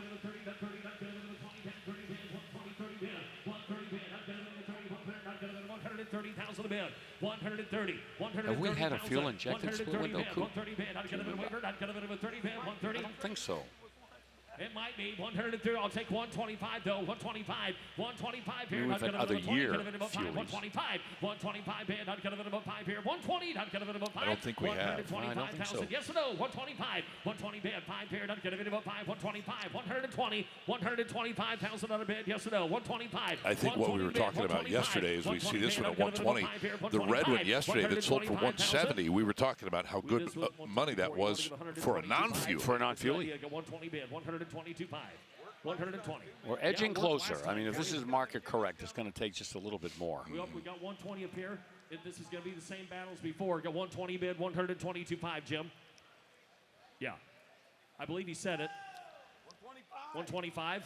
I'll take that. 127.5. Internet, you got to be 127.5. You're out 125. 127.5. Internet, 125 is here on the board. What are we doing? $127,500. 127.5. 125 bid, 127.5. Huh? 127,000. 130, and that's like 117. Doing great on it. 125, 127.5, 127.5. 125 bid, I'm getting a 7.5 here. Not getting a 130 net. Not getting a 7.5 net. You want to go 7.5? Yes or no? Now 130. Jim, same battle. 130,000. 130,000 a bid. 127.5. 130,000 a bid. 130. Not getting a 30. 130,000. Don't lose signal. 130,000 a bid. 130. Yeah, he's got all tell you. 130.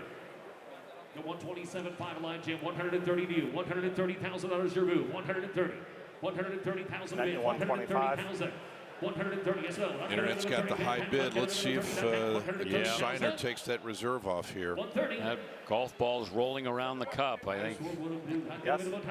He'll come up with a winner here. That 125. Non-fuelie car, non-AC car. It's nice, 125 net. but not a loaded car. Jim, turn around. And if it else at $130,000. On the bid up the block. Market's pretty steady. $130,000. And it might win this time. $130,000. Yes, no. $130,000.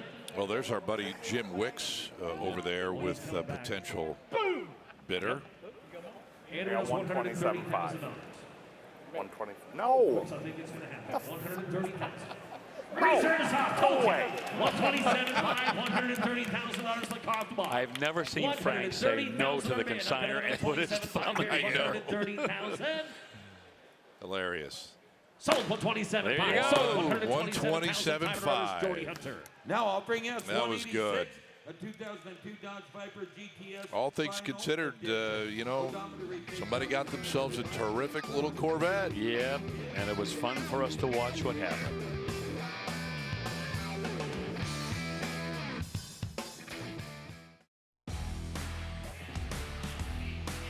Welcome back to Kissimmee at the Florida Summer Special, looking down that 303 staging lane, and Yes, indeed. A lot of these cars have been sitting outdoors for a few days, so when they come inside, it is time to get a fresh coat of 303 protectant, detailer, spray wax, whatever the case may be. And the gang down there at 303 does a fantastic job getting these cars ready to roll under the lights.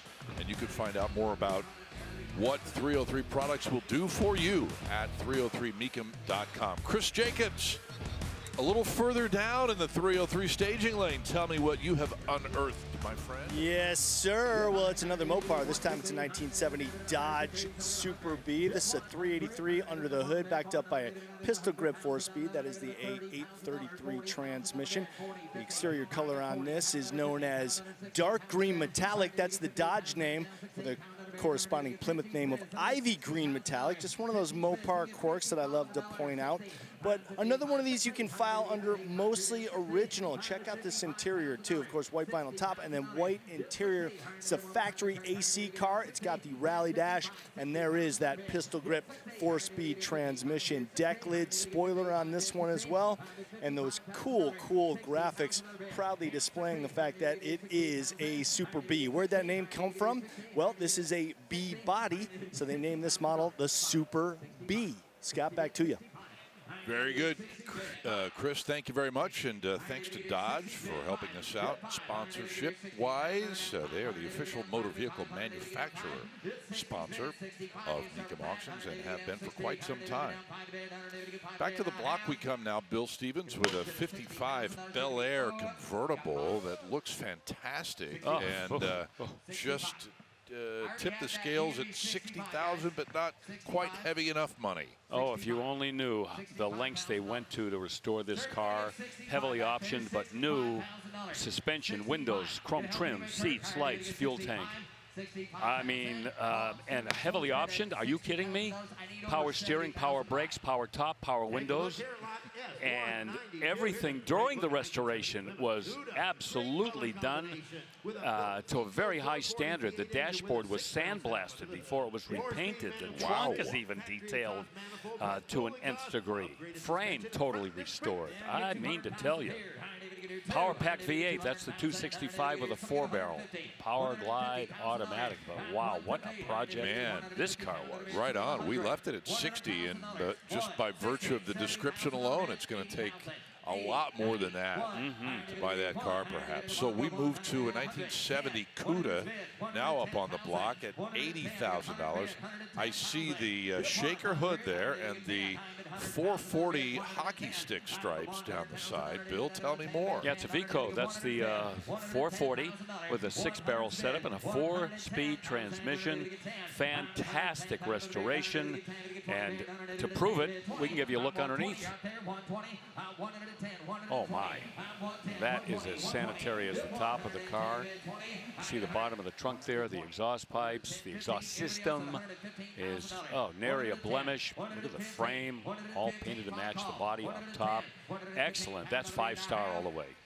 I think this is what Chris Jacobs' dreams are made of right there. Yeah. Give me a 440, 4-speed, let her eat. God bless America. And yet the bid goes on for $100,000 on that one. Yep, going to take more, and I'm not surprised. All right, on to 91 Ferrari Testarossa. Yeah, this was the car that inspired all kinds of debate when it debuted a couple years earlier. These cars have that side strake design that was so uncommon for Ferraris when it debuted, and like a lot of other things that kind of outraged people in the beginning, eventually they get some love. This with a 4.9 liter V12 with a 5-speed manual gated shifter. And that's classic Ferrari all the way with the Rosso Corsa. Red exterior, tan Connolly leather interior. This is one of the fuel-injected cars. No carbs, fuel injection, air conditioning, ventilated disc brakes, and those Ferrari alloy wheels. Bill, this was a poster that I had on my wall as a kid for sure. This was just absolutely dream territory right there. So you would remember when these cars hit the market, there was a certain controversy with the styling and some of the styling cues about it that people needed to warm up to. I gotta be honest, I was 11, and I just thought, this is the coolest thing I've ever seen. At 11, yes. Nobody was talking about the taillights on these cars. They were all talking about those rakes along the side. Yeah. And you're right. There was some controversy, Bill. Definitely. But now, everybody is saying, I wish I had one. They're right. They're legendary. Yeah. What I want to know if Rutledge still has the poster on his wall. You know what? I wish I did. I should look into that. Oh, but you know what? He still has the personality of an 11-year-old. That's true. 1930 Packard 733 Club Sedan up next. Yeah, we saw a 1930 Marmon earlier, and I told a little story about how the Great Depression had such an impact on the automotive industry, and Packard did not escape it either. This is their 733 Club Sedan with a 320 cubic inch inline 8-cylinder engine. That Packard Straight 8 was a powerful motor back in the day. 3-speed manual transmission. A very meticulous restoration on the car, as you can see. And that was one of the trademarks for the Packard. You see the red paint there in the center of those wheel hubs. It's one of the ways that people could tell it was a Packard. What a beautiful piece of art that is. Art and engineering. Yeah. Wow. High bid of $90,000. I'd love to find a way to get a set of headlights that big for my Jeep. You know, just oversized headlights or something. I don't know. So you can blind oncoming drivers. Guys, those are the kinds of vehicles that really should put Mecum on every car person's list of places to come visit, because you can't see a car like that unless you're at a museum, which very rarely would have something for a piece that big. It's just there is moving history at every single Mecum auction. Yeah. Well said, Rutledge. Yeah, high-end concourse too, you'd see them. Here is another one of the virtually brand new Broncos that we have here in Kissimmee at the Florida Summer Special. It's a Heritage Limited R Edition. Yeah, whoever ordered this did not leave many blanks unchecked. Heritage Edition, as you say, it's the R package, twin turbo intercooled 2.7 V6, 10-speed automatic transmission. It's got the remote electronic front and rear lockers. Lock those hubs, the Sasquatch package, 470 gears. The R package gives the Heritage nearly 4 inches of enhanced height and ground clearance, which is fairly obvious to all. It also has that cooler top on there that kind of gives it almost like a hatch sort of feel. A lot of the Jeeps, and we've seen Wranglers and stuff over the years, have those where it kind of cuts it off. It almost gives it like a Hummer-esque vibe, though, an H1 sort of style, the way that that kicks in on the soft top there. Yeah, yeah, the sliding soft top gives you the option of just opening up a little bit, like, you know, like a sunroof, whereas conventional convertible tops, it's either up or it's down. 63, 64, last call. For sale, 63 forward to have. $63,000. Hey, 63 grand. Buys that one. Yep. That's pretty good. That's a well-spent $63,000 for what that Bronco's going to bring. Is it ever? Oh, Bill. Hold me back. Oh, you need to be held. Look at this 57 Cadillac Eldorado Baritz. You know, when these cars are stock and original, there's not a whole lot you can do to them to enhance the appearance, but someone did it with this one. Full, custom, frame-off, restoration, and resto mod build LS3 V8 6.2-liter crate. Custom fabricated chrome detailed engine bay, as you just saw. It's got an automatic transmission. The body's been all smooth. All the seams have been filled in. Sky blue PPG paint on the outside. Power operated accessories just about everywhere you look. It's got vintage air, Bluetooth audio, custom one-off Roadster tonneau. Yes. How about that piece? You are just stunned as you take a look at this Caddy. It is just beyond wild. Ford 9-inch rear end. They've custom rewired the entire vehicle. Suspension, adjustable coilovers with tubular suspension and 4-link. Holy moly.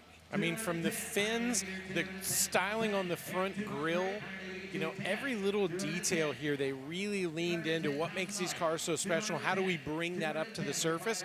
But boy, that paint, the PPG paint that you mentioned, talk about a perfect shade to show off all the different body lines on that car. But you know what? Here's the thing with that, because at some points, that blue kind of fades into a light blue and then a little bit darker blue, depending on where you are on that car. Yeah, that is so cool. It is. It's light reflective. You're right.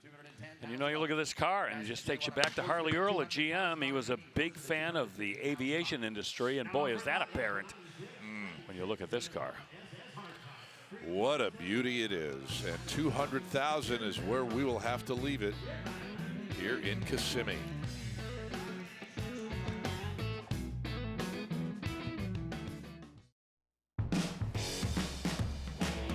Welcome back to Kissimmee, everybody. And one of the themes starting today seems to be originality. And here's another one that definitely fits the bill. 1966 Pontiac GTO convertible, one owner car. And there is the original numbers matching 389 topped off by that tri-power. Those carbs have been rebuilt, by the way. This is also backed up by its original numbers matching 4-speed manual transmission as well. Original top, original paint, original interior, and as we look in the trunk, that is the original spare tire. It's got tons of documentation, it's got tons of brochures, it's got tons of history. This car is the real deal as far as originality goes. What a cool piece of automotive history. The one thing that's not original but could qualify as original is this hood tack right here.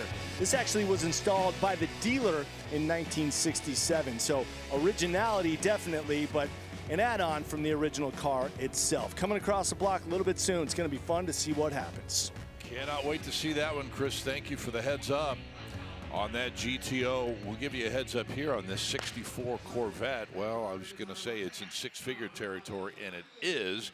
But this convertible is going to take more than 110, Bill. I don't have enough time to tell you all about this. Let me just quickly say that they did not build a Z06 in 64, but the builder of this Corvette got a lot of those Z06 type parts you would have gotten on a Z06 in 63 and applied them to this Corvette. Almost a Z06 replica. Yep, then, yeah? like a home-built Z06 convertible. Right. Of course, the Z06 in 63, you couldn't get it in a convertible. So there's a lot to this story, but everything was done, I think, very well.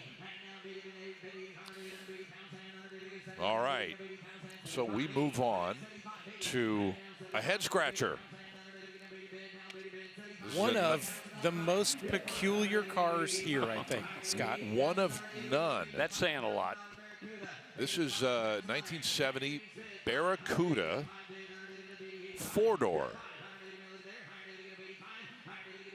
Of course, they never built one of these, but somebody decided, hey, here's what it would look like if they might have done it.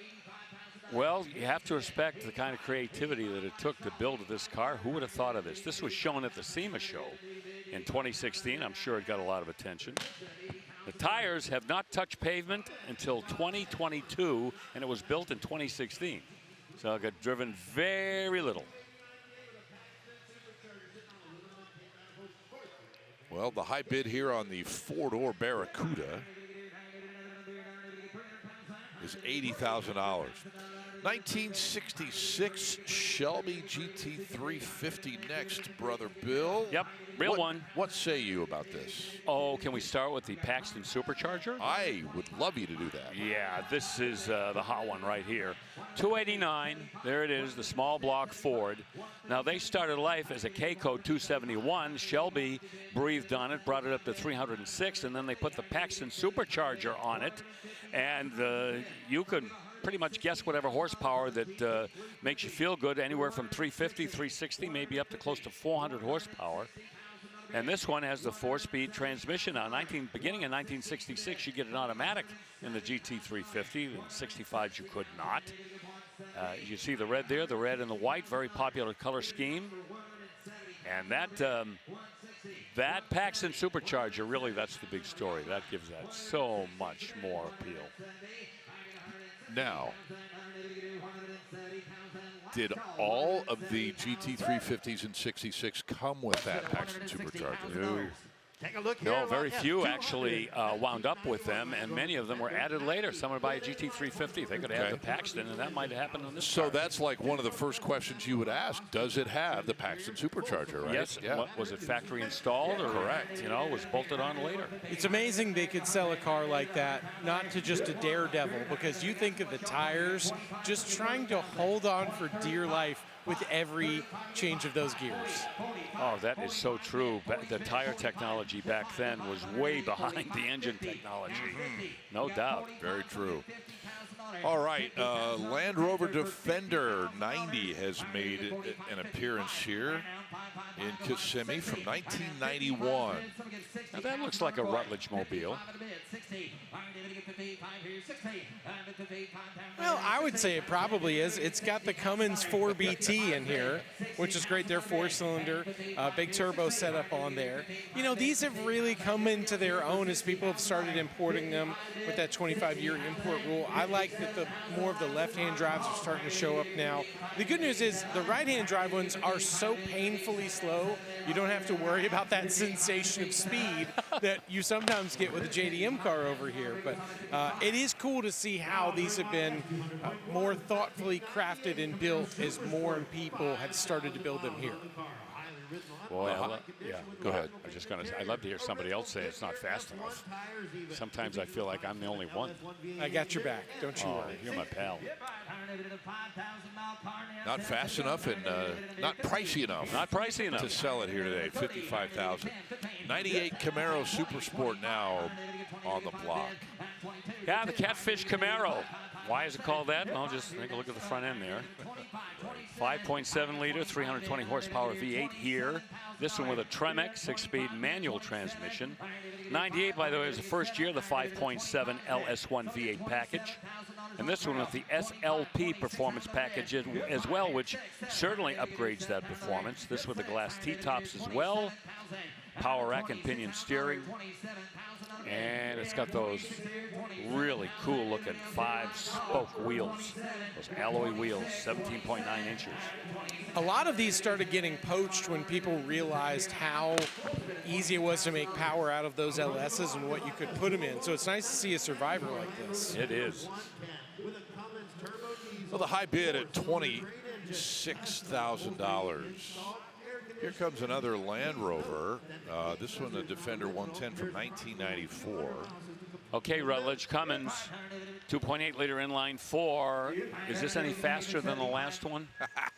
Well, you know, it's a great question because I don't think this is the smaller one. This would have been in like there was that one Jeep that it was in. I think it was like the little Renegade maybe, right? Ah. So it's a little bit smaller than that last one we saw. But again, you know, a lot of these were diesels in their origination, so it makes sense they decided to keep with that. What I really like about this one, I think the interior, being the nerd that I am, these have a CRX SI or an old Civic SI vibe to me. They always had kind of a Recaro-ish sort of vibe to those seats, but you can tell they did a really nice job on the interior, the way they did the stitching. I thought it was cool on the sides. You can see it's like big flat glass on the top, which is a little bit different from some of the other ones that we've seen here.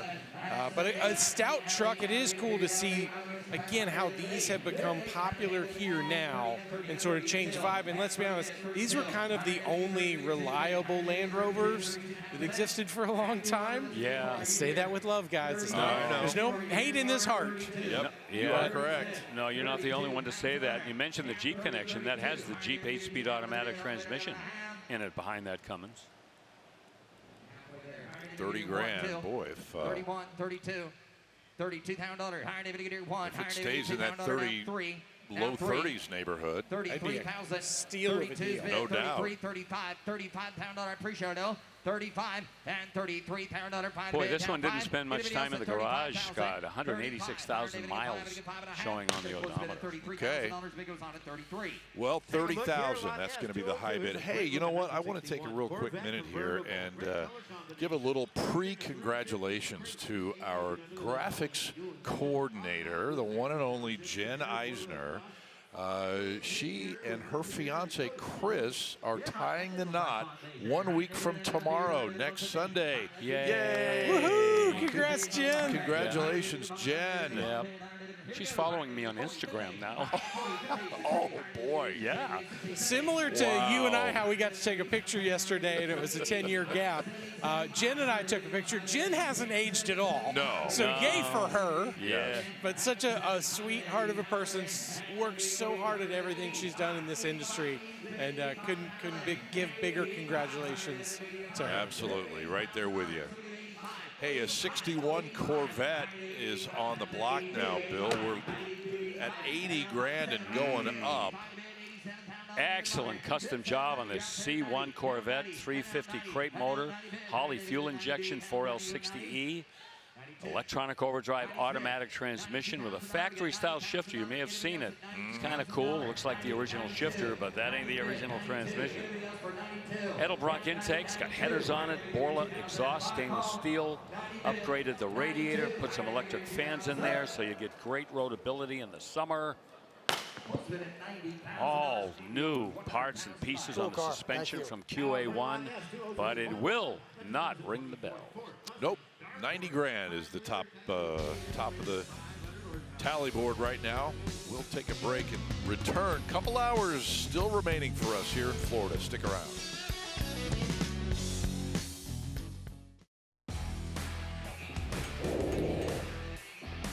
A lot of folks still anticipating the arrival of some fantastic cars here at the Florida Summer Special on ESPN Plus. We thank you for joining us, and we are just a few minutes away from 4 o'clock here in the Eastern Time Zone, 1 p.m. out west. Glad you're with us today, streaming on ESPN Plus.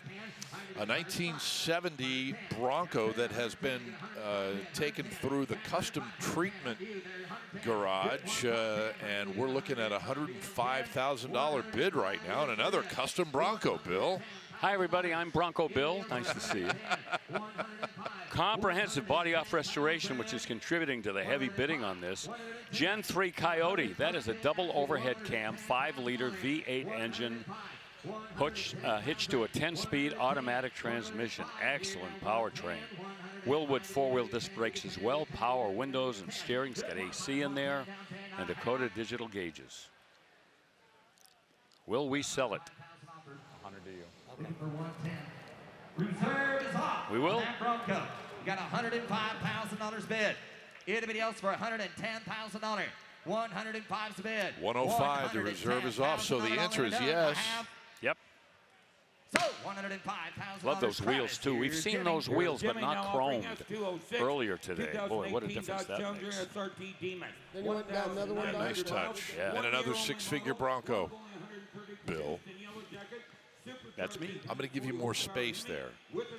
Okay, 2018 Challenger SRT Demon. Oh, the car that rocked the world, Chris Jacobs. Hang on a second, Chris, your mic's not on. Anyway, 1 year only. Yeah, not a lot of miles. 1,936 miles on this. And this is the one that give you anywhere from 807 to 840 horsepower. We've heard all the stories. NHRA says you want to race them, you got to put a roll bar in them. These were cars that would go 9 seconds in the quarter mile without doing a thing to them. Supercharged 6.2-liter Hemi. This with a torque flight automatic. No 6 speeds in these babies. There's too much power in there. 3,000 for America and 300 for Canada. And already we are above $100,000. That is Yellow Jacket. Yeah. 132 with that color combination. Yeah, funky names. Chrysler's famous for those. I kind of like that name because the Yellow Jackets is my favorite band of the all jazz time. Group. Yeah, the jazz group, the Yellow Jackets. Close a bid at $120,000. Bob Mincer, Russ Ferrante, Will Kennedy, Dane Alderson. Oh my gosh, don't get me going. They are your favorite. Oh yeah. 120,000 the high bid on that instant legend. We talked about instant collectibles or instant classic. That's an instant legend.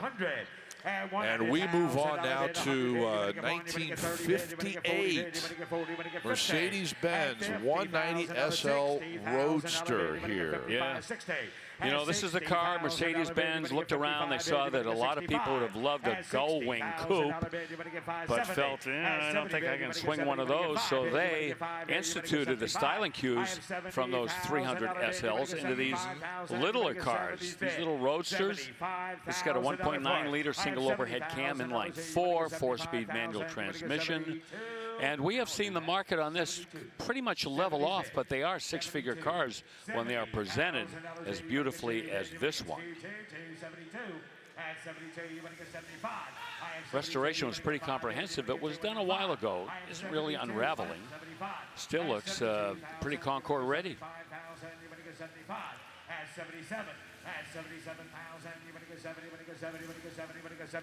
See the eyebrows over the wheel wells again, you know, harkening back to the 300 SL.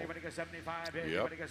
They were running parallel for a little while. Yes, they were. This is a 1958, which was just after the 300 SL exactly went out of production. It's kind of like Honey, I Shrunk the 300 SL, basically. That's it. I have 75 bid. You want to get 7? You want to get 7? You want to get 7? How about 75? Is that doing it again? And 75 bid. You want to get 5? Boy, but it still has that look and that style and that cred, you know? Never go out of style. Always be a car that you'd love to own. $75,000 That is fire engine red, by the way. It's funny, when I was a kid, that's what we called any car that was red. Yes, exactly. Yeah. Oh, yeah. That car was fire engine red. Yeah. That's the no sale fee. That's, or the, excuse me, the no reserve fee. Yeah. I appreciate it. I got to have 75 in my pocket. You do 72 grand. In my pocket. 72,000 in your pocket. Sell. Bingo! Okay. Clinton Hunter found that sweet spot for the consignor. And the reserve's off. So, $75,000, Jordan Hunter. People bring cars here to sell, and you know, they have to be flexible, work with the Mecum people, and they'll take good care of you. Sure. All right, Bill, interested to get your take on this one. It's an 86 Autocraft AC Cobra. Okay, let me see if I can explain this. Okay. Brian Anglis was the man who was the owner of AC Cars, and he saw what Carroll Shelby was doing with his Cobra, and he decided, you know what? I own AC, and Carroll Shelby uses the AC cars to build his Cobra. I'm going to take these AC cars, and I'll make my own version of the Cobra. We'll call it the Autocraft AC, and there you have it. These were all small block cars. They did not go with a 427 in these cars. And they, as you take a look, are pretty identical to what Carroll Shelby was turning out because the bodies were coming from the same place. So this is not a Shelby Cobra. It is not. Okay. Nope. And then, of course, Brian Anglis and Carroll Shelby get into a turf war. They were exchanging ugly emails for a while because, you know, Brian Anglis said, I can use the Cobra name, and Shelby said, you can't. And, you know, yep. I did, you know, just a real rabbit hole they went down. But this was a plusher car than the real Cobras. You could see that the interior is trimmed out a little bit more lavishly than the Cobras were. There were some changes to these cars, not exactly what you call carbon copies of a Cobra, but in a lot of ways, you know, that's kind of like what Carroll Shelby was building. The most striking difference is that chrome rock guard just in front of the rear the wheel. gravel guard, yeah. You are right. Yep. Well, it's going to take a little bit more to buy it. We were into six figures, over 120, I think, but still work to be done. So we'll focus on a 69 Camaro. I see a 396 badge. Bill, do we trust that? No, and I'll tell you why. It's even better. That's a 454 in there. And it's got a turbo 400 automatic transmission, power steering, and power disc brakes. Yeah, a few modifications to this Camaro, but overall maintaining its originality and appearance. It's a Fooler. So a factory SS that's been upgraded to a 454, is that the story? Not an SS, No. This So is just SS badging, 396 badging, but a 454. But a 454, which you obviously could not get in a 69. Right. Yeah. A lot of foolery going on there. There is, and yet the green looks perfect. So we were not fooled by that. It looks perfect. All right, Mopar time once again, everybody. 69 Super B. Yeah, this is a car we've seen come through Mecum auctions before, and I think the coolest thing in my book is the stripe delete on the rear quarter. No stripe around the quarter of the deck lid there, just the Super B logo, which is pretty cool. A Super B custom gator grain interior. Once again, cup holders in the back. Thank you very much to the rear passengers. Pistol grip 4-speed transmission, rally dash. All right, I'm going to put Chris Jacobs on the spot. You like the fact it doesn't have the stripe. Now, if we get one that has the stripe, you can't say that you love the stripe. Now, come on, Bill. No, you can't have it both. Don't paint me into a Mopar corner there. You can't have it both ways. Dang, just when I thought I could. Now, let's see what the fender badge says, 383 here. Let's check the VIN and see if we can trust that.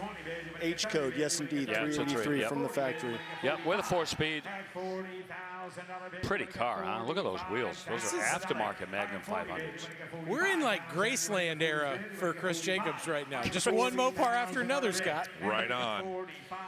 Here is the Challenger RT now from 1970 that we're going to take a look at next. Yeah, the 440 375. Man, that was such an important motor for Chrysler for such a long time. That 4-barrel 440 wound up in so many different cars. Here it is in this Challenger RT, 4-speed, Dana 60 rear end, bulletproof powertrain right there with a pistol grip shifter. 42,000 bid. You want to get 5 bid. You want to get 2 bid. You want to get 45,000. This one is the U code high performance 440. You are correct, Chris Jacobs. I saw what you did there. Yeah, man. So how would we title that high impact color? Is that? Well, I believe it's either, yeah, if it's a Dodge, I think that's the Limelight is the Dodge color. This one just says green. Yeah, I know. That's Allow what we me a have. moment and I will get back to you on that. While you're doing that, we'll take a look at this 23 Challenger SRT Hellcat Jailbreak. Oh, the jailbreak. Yeah. Oh, man, this is heavy-duty artillery. 807 horsepower, Hemi, torque flight, 8-speed automatic. Oh, this car is long-legged, a 309 rear differential gear. Boy, a top speed. Just take a guess. That thing will fly. And the wide body fender flares, competition suspension, and Sublime for the Dodge. Limelight for the Plymouth. We're there. And wow, I love the black vinyl striping on this car over the black with the red Hellcat on the front fender. That is very, very nice. And yeah, the Jailbreak edition, which pushes it up to 807 horsepower. I mean, come on, Performance City. Hey, that was a Freudian slip. Addiction versus addition. I thought the same thing as soon as I said it. Wow. Here is another part of the addiction, 1970 Super B. Yeah, I just previewed this car, and very original, numbers matching, of course, drivetrain, original interior, probably the original top. That dark green metallic paint just looks so great against the white top and the white interior. 4-speed transmission, the ever-famous A833 4-speed. Pistol grip, Hearst competition plus shifter. Some extras too.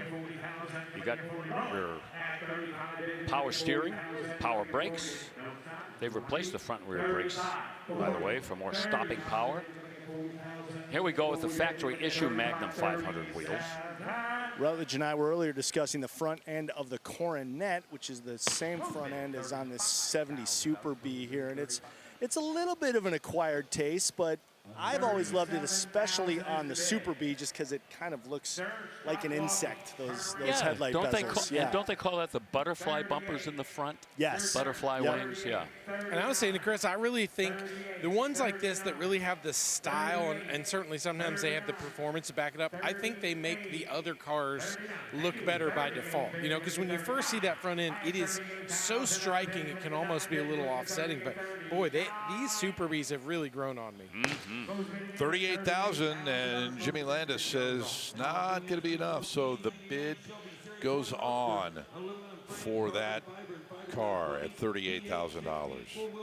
Well, here's one for you, Bill, that we see from time to time, a 99 Shelby Series 1. Yeah, an undulating history to this car. When Carroll Shelby announced he was going to build a car from the ground up, a lot of people got excited and wanted to see what he could do. Rumors that maybe he was going to bring back the Cobra and just maybe modernize it a little bit, but he came up with the Series 1. It got off to kind of a little shaky start in the beginning with quality control. It was delayed coming to the marketplace, and then when it finally did make it, people were a little underwhelmed by the performance. An Oldsmobile Aurora engine is what they chose to put in it with a 6-speed manual transmission, but then they put a supercharger on these cars, and that changed the whole game. They became fast and responsive, and that really changed their reputation as well. And now we see these cars are selling for more reasonable money than maybe they would have sold for some time ago now. They're kind of coming back to the enthusiast, and this one, even at $100,000, is not going to sell. All right, so we'll head to the bid goes on, and a very unusual car next for us. This is a replica of a 1906 Stanley Vanderbilt Cup Racer. How many of these do we usually get? Of course, the Stanley nameplate, when you hear it, you immediately think of the Stanley Steamer.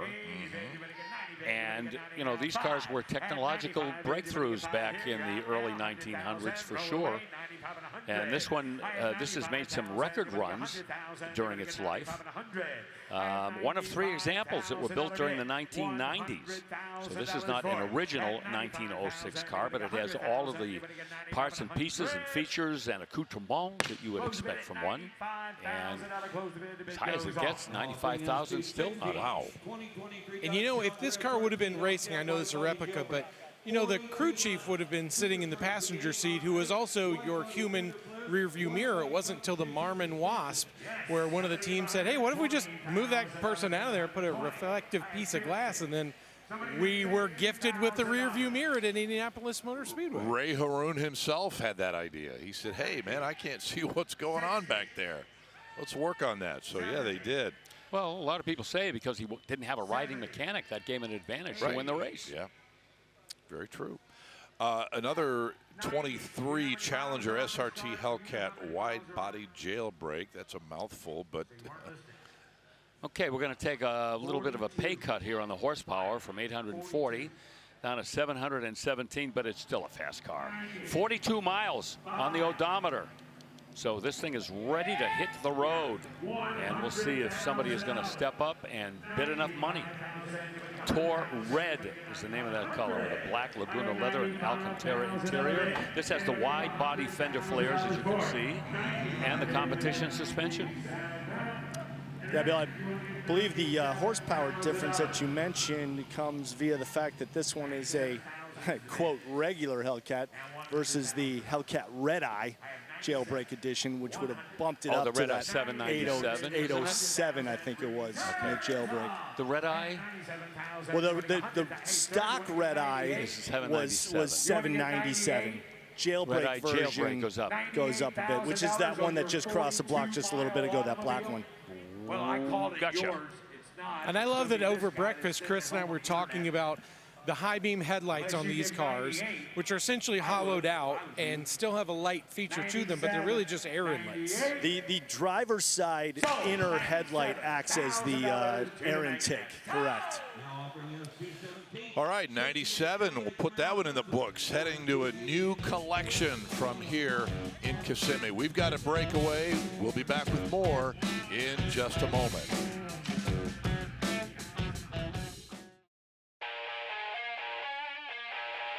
In the late 1960s, Chrysler wanted to win, period. So they took a Charger, chopped the rear window, stretched the nose, slapped a massive wing on the back, and called it the Daytona. Why? Because it was built to dominate Daytona and Talladega and anywhere else that wanted to fight. And this car, this winged warrior, is a spectacular representation of that. I mean, look at this nose cone. Dodge engineers stretched it almost 19 inches to get those aerodynamics to cut through the wind, because where that factory grille was at 200 miles an hour, it was never gonna happen. So how did they do it? They got a little help from the boys at NASA. That's right, Dodge engineers talked to the missile division at NASA to get this thing so smooth and aerodynamic. And this wing is famous. You think about it, it had to be tall enough for the trunk to still open, but yet functional enough to create real downforce as this car is ripping through the wind on the racetrack at 200 plus miles an hour. I'm just driving a Daytona. I mean, this whole car looks like a science experiment. And you know what? It worked. It worked so well, in fact, that NASCAR banned them after one season. Wah, wah. Now, this is where things get really serious. That right there, folks, is Chrysler's legendary 426 Hemi. They called it the elephant engine because of its size and power. I mean, that right there, that's what dreams are made of. At least my dreams. It's rare enough to find a Daytona with a Hemi, but one with this kind of documentation and originality, you're talking less than a handful, folks. Inside here, no frills, no nonsense, just driver and machine. It tells you what this thing was all about. It is pure muscle inside here. Can you even imagine what it would have been like to race one of these? 426 Hemi and your right foot, go. If you love NASCAR, Mopar muscle, or just great American stories, this car is all three. And it's crossing the block at Mecum, Monterey in August 2025. Legends like this don't come around often. This right here, this is why we love cars. Boy, I tell you what, for a kid that grew up in Birmingham, Alabama, and knew how special the Alabama gang was, to get to drive a Bobby Allison themed Daytona like that with the 426 guys, I've never felt more like Ricky Bobby. I just want to go fast. It was incredible. You know, that car was in beast mode. Bobby Allison drove that car, second place in the NASCAR points in 1970. Bobby Isaac won the championship in one of those cars. And remember what my old friend Buddy Baker did. First car to 200 miles an hour in March of 1970 in one of those cars. What a history. It was incredible. I've never been in any car that wanted to go fast more. It hates going slow. That was incredible. That car coming to Monterey, as Rutledge mentioned in the piece, and a 71 VW Type 2 yet again for us. Look at this, red interior. Oh. That's something new. That's pretty kinky in there. I don't think we've seen one finish like that yet. Can you see the TV from your seat, Bill? Yes, a widescreen, a flat screen there. I mean, that thing is great. The stance is That's a perfect. Rolling man cave. Oh, yeah, another sliding rag top on here. We've seen some that have both the front and the rear roof racks. This one's just got the rear with the ladder. It's got the jailbreak bars in there. But this thing is really cool. Got sort of a limo L bench inside. 46 is the bid. That's great. 7. Yes, sir, yes. So, $46,000. Thank you, sir. Okay, see ya. Well, 46 will buy that bus. How about that? Yep. Well, no matter whether you've got a bus or a wing car or whatever it is, you need some 303 product to take care of them. And we've got a pretty solid 1-2 punch for you. The interior cleaner on the left and 303 protectant on the right. They will take care of any interior residue. The cleaner will. Any interior surface without leaving a residue. And of course the protectant is totally space age. It'll keep the plastic and rubber and vinyl from harsh UV rays and keep them all looking their absolute best. Find out more at 303mecum.com. 303 is proven to protect. Here's another Factory 5 Cobra replica here, Bill. Scott, is that blue or black? Can you tell from here? I was trying to figure it out a minute ago. I can't.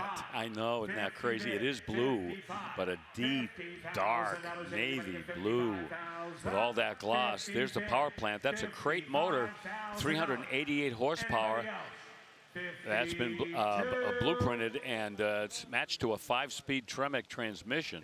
You see the blue with the white stripes, and those are replica Halabrand knockoff wheels you see there that are pretty close to what those original wheels would have looked like on the original Cobra. Those Pendrive wheels. That is as deep a blue as I've ever seen on a Cobra replica. And by the way, that is actually not a blueprinted engine. That is a blueprint engine. They build these engines, and they are a high-end. They're based out in Nebraska. Shop. Yeah, they're out in Nebraska. They built this engine, and they do some fantastic performance work. I'll bet they blueprinted. That's what they do. That's how they got their name. Brand new car. 45 grand is the bid. The internet with Megan, the ever watchful eye of Megan on the internet there. Sell it.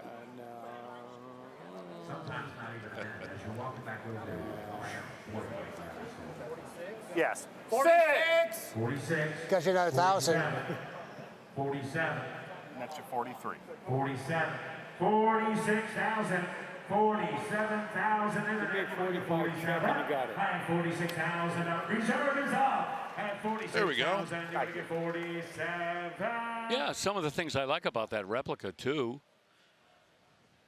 The racing filler on the right rear fender there, and the square taillights, which would have been correct for an SC Cobra, and the jack pads, and the wind wings on the windshield. You don't often see those. Very cool. Well, it's found new ownership today. And next on the block here at the Florida Summer Special is a 2020 Ferrari 488 Challenge. 3.9 liter twin turbocharged V8 churning out 670 horsepower. 7-speed dual clutch automatic. Got a roll cage in there, and you can understand why. Racing bucket seats and harnesses. Has that yoke style multifunction steering wheel. See that in Formula One now. Those steering wheels have as much electronics as the rest of the car. So much technology in there, Bill. Oh, wicked. It's crazy. One of the things that we always loved being car enthusiasts and the kids that I came from, the rotiform wheels that ended up on these cars that they were being raced, started by my buddies Jason and Brian. Jason has left, started his own company, Alderman, but to see rotiforms, which so many of us have saved up money and gotten their custom 3-piece wheels on their cars, to see them in the Ferrari Challenge with our buddies like Joe Ruvo out there, my friend Ryan Eversley's one of their driving coach. And it's just cool to see these cars that can kind of live on after the series. I do have one friend that turns out you can get a car like this street legal in Vermont, and he took one and made it a street car. No. Not the most comfortable car you could ever ride in on the street, but wow. It'll get up and go. $110,000. You see all those aero mods, the EVO aerodynamic upgrades. Excuse me. And they're still talking it over at 110. Internet, it takes That'd be a blast to drive on the street until you have to parallel park. So that all you got to do is click 130. True. You need a couple of people to guide you in, like the guys at the airport with the orange flashlights. Yes. It is cool when you see what Ferrari does with their Challenge series and how they really curtail them to, kind of your higher end racer that's going to fly in, you're going to get to race, do some laps, and then there's going to be a champagne, there's going to be a nice buffet that's probably some of the highest quality food you've ever seen. It's a little bit different racing than some of us that have been in NASCAR and NHRA, all the other stuff we got to do. Yeah. I thought you were talking about yourself flying into race and then the champagne after. A little different. Oh, a little okay. different. Well, it sold for $130,000. Very nice.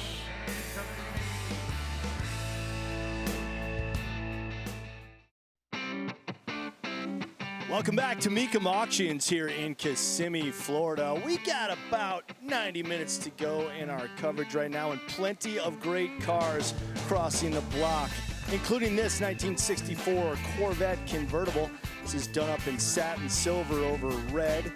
Underneath the hood is that 327. That's the 250 horsepower version.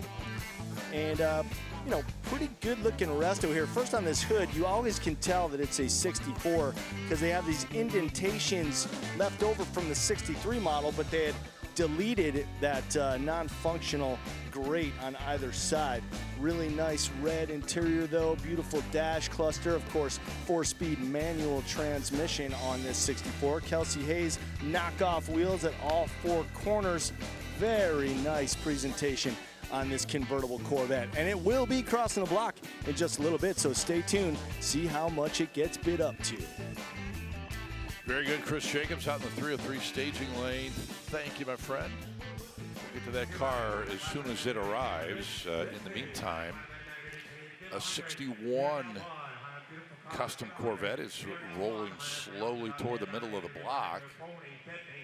Boy, we've had some choice primo Corvettes today. And here's another one. This is a 61. It's a custom. It's sort of original looking, but looks can be deceiving, as we've learned many times. No doubt about that. Full bore restoration on this. They put in an LT1 with tuned port injection and a TKX 5-speed manual transmission, Willwood 4-wheel disc brakes. New sateen silver base coat with clear coat over it. Look at the sheen. There's the engine. Bluetooth retro radio. Now you get a radio for your muscle cars. They look original, but they got all Bluetooth and high-end electronics in them. Second one of these first-generation Corvettes that we've seen, Bill, that have not had contrasting coves. Don't know whether this car came that way originally. Doesn't matter because it's been totally customized, but I love the look. Yeah, no, those are optional. You did not have to have a contrasting color Correct. coves in those old Corvettes. Somebody just maybe liked the look of that all silver, sateen silver Corvette. Love the wheel and tires, man. That red line. Red lines with a silver car. Bingo. Okay, right behind it, 67 Camaro. And as the hood comes up, we can dive in there and take a look at it. Oh, this is danger in every breath. It's got a ZZ 502 crate motor with a Holly Sniper fuel injection. They've upgraded so much on this car. It's got enhanced cooling with the aluminum radiator. You see, and they still have that SS with a 350 badge. 350 badge, yeah. Wow. Oh, sneaky. Nice job, though, on this customization. 700R4 upgraded automatic transmission with a TCI torque converter. It's ready for action, I'll tell you. MagnaFlow exhaust, posi rear end. And here we go again with those Willwood 4-wheel disc brakes, the choice of so many builders, and the staggered Boss 18-inch wheels. Yeah, this is a car that my buddy Guy Fieri, I think, would enjoy if he got tired of that ragtop. But I really like that it's got the Holly Sniper on that 502. I've got that on a couple different vehicles, and it really has changed the game so much for people that are trying to figure out how do I get into sort of the basics of tuning. They've got so many different maps to kind of help you walk through everything. And then, of course, there's specialty tuners you can go to that just will turn it up so much. It's impressive. But a great way to make smart power. Yeah, you know, you almost have to be a kind of an engineer or a NASA scientist on some of these systems that you plug into your computer to tune. But the results are definitely worth the effort.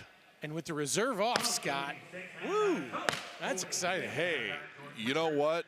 For $46,000, double exciting. Yeah. You talk about that many cubes and the horsepower and the condition. Yeah. Wow. Yeah, someone did not overpay. 1975 K5 Blazer. is on the block next. Frame-off restoration, only 215 miles since they finished that up. 6.2 liter LT1 with a 10-speed automatic transmission. Nice job on the detailing of that engine compartment. See a little faux deterioration in that paint. I don't believe that's the real deal. I like to call that patina on purpose. Yes, patina in a box or whatever. Right. Guys, I think this might be real patina. I actually built my 72 K5 with a very similar style to where I redid the underneath side of everything, redid the interior, everything under the hood. But it's really, a lot of this is original wear that's been kind of just cleared over there to sort of preserve the patina on there. But yes. I like that idea of everything's new except the outside, because also just like mine, that's that full top, full convertible top that'll lift off there once it's off, and they refinish that. I did the same thing with my 72. I just thought sometimes the patina and that story on the paint tells a better story than I just got fresh paint. I don't know. Some people like it. I'm one of those. Not the first time we've seen it by any stretch, man. So how many of your friends does it take to take that top off of your Blazer? I have not taken it off since I built it. Oh, yeah. That's the reason. It's a little bit of a project. High bid on this K5 Blazer, $46,000, and now a 1929 Model A Custom Roadster. Wow, haven't had many traditional looking hot rods here in Kissimmee this week, but here's one right here. Of course, this is not a build that happened 60 or 70 years ago. This was featured in the January 2017 issue of Hot Rod magazine, custom build by Precision Hot Rods and Fabrication in Macedonia, Ohio. Let's give them props. Started with a 29 Model A Roadster body, and they went all woolly from there. 302 Ford V8. All kinds of trick pieces, front to back. Bill, the consigner. I just learned about this a few seconds ago from one of our producers, Sean Belby. The consigner inherited this from his brother. This was built in 1979. Wow, huh? And look how well it has stood up since then. Guys, this is one that I've been excited to see, because any auction you go to for Mecum, you can actually look online and view all of the different cars that are coming up, and you get a variance of pictures and build quality and everything else. But this one's just so different because it's got the enclosed hood, Bill. You know, that's not a look you see a lot, but it was the detail work on this one that really put it over the top for me. The way that exhaust was cut into the rear roll pan like that. This is a really classy, well-done build. Yeah, no, it's a 29 Highboy that has had a lot of really inventive changes made to it. I'm going to go out on a limb. I don't think those wheels were what they put on it in 1979. I love that we can see. I love that we can see those brakes. I'm assuming that's probably a Jaguar style, you know, independent rear suspension on there. Love to see that. Yeah. Yep, a little extra step. Reserve's off. Reserve is off. There we go. Reserve is off. 60, 62, 65, 65. 65. 65 pounds and a car off the block. 62 pounds. 65 Don't lose it pounds. for one bid. 65 pounds and out of it. 65, 62, 65, 65. Try 63. 65 pounds in. 63,000 before it Last goes. call. 62, 65. Give it a shot at 65 pounds and out of it. Up! 63, 65. 65 to you, sir. 65 pounds and out of it. 63, 65. High down, 5 to bed, 5. 5. High down, 65 pounds and out of 4. 5. 64, Not finished. 65, sir. 65 pounds and out of it. 65. High down, negative 5. Hit the hammer. What you got? 64, 65 pounds One and out of more. it. Anybody else? All done. So, $64,000. So, 64. So cool. The little touches is what made this one so special to me. That enclosed hood, those Bonneville salt flat style wheels, all in. It made something really unique that we didn't see anything else just like that here this weekend. And it just gabbled for $64,000. Cool ride. 2023 Challenger SRT Demon 170. And the key word here is convertible. Yeah, another one of those drop-top jobs that was done after the car was delivered. Yep. And it's well done, looks factory. And there's that engine. We talk about this all the time, the 6.2 Supercharged engine, 1,025 horsepower. Out of that Demon 170 Hemi. Chris, as a Mopar guy, what do you think of these kind of aftermarket custom drop tops?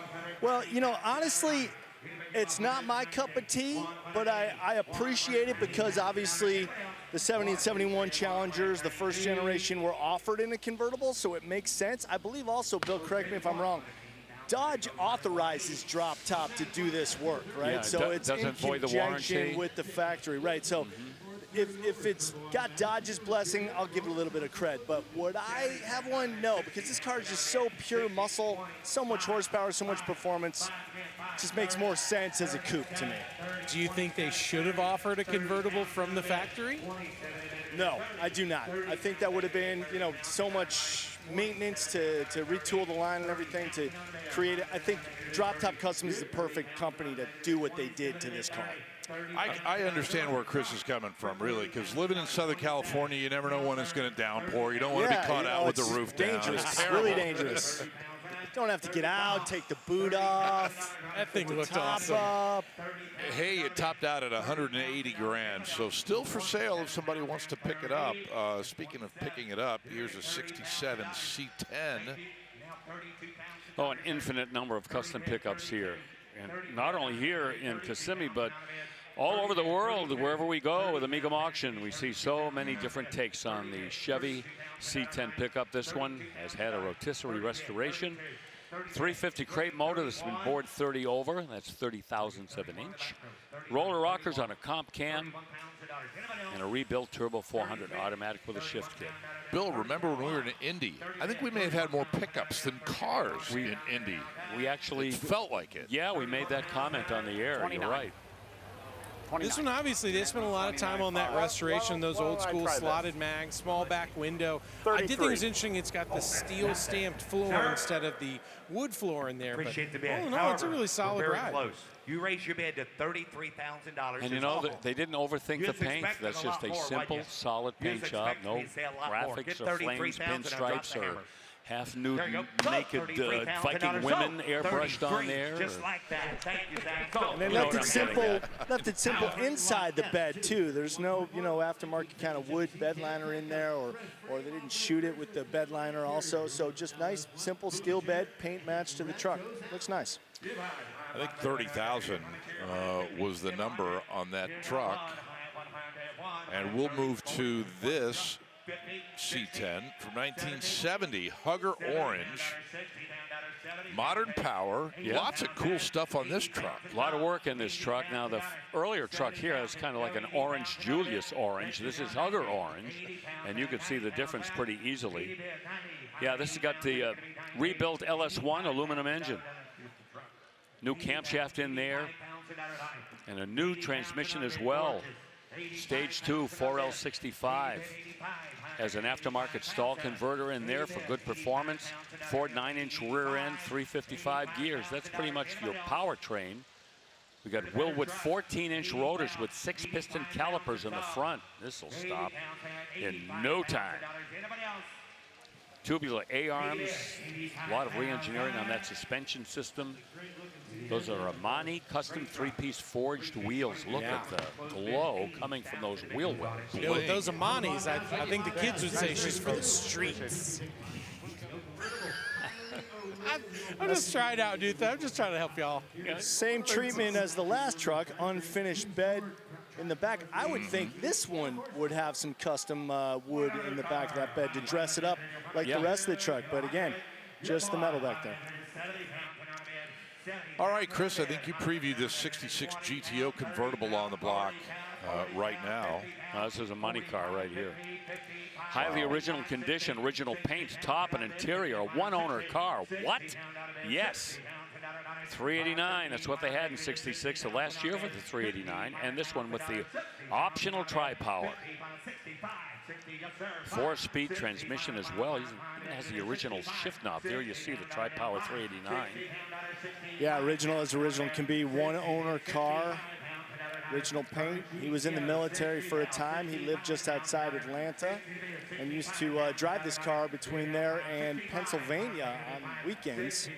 And therefore it got a little bit of road rash along the rockers, but just adds to its originality, really. Completely unrestored. Again, that hood tack installed in '67 by the dealership, and that's really the only thing that is added to it. Yeah. The rest is as if it rolled out of the showroom. It's got character. Look at the rear window on the convertible top. No effort made to replace or restore that and freshen that up. Very cool. That's an honest car. And that stance may look a little low in the rear and high in the front, but that is the way it is supposed to be sitting. I asked the consignor about it in staging lanes. He said, nope, that is the rake that car is supposed to have. It looks a little high in the front to me. Yeah. I'm so glad you ask questions like that, because I always get that same sort of vibe of like, is this on purpose? Yeah, I'm a little skeptical about that, to be honest with you. Maybe a little bit of a rake, but boy, that looks like it's already launching off the starting line. The front end is reaching for the sky. That's you. Yeah. That's you at 61. Yep. So 58.5 net. That's 65. So 58.5 net. But then I think somebody's going to come back. Hey, 63. here's the deal. 65, 67. Reserve is off. 65, Okay, 65. The reserve is off, it appears. Original paint.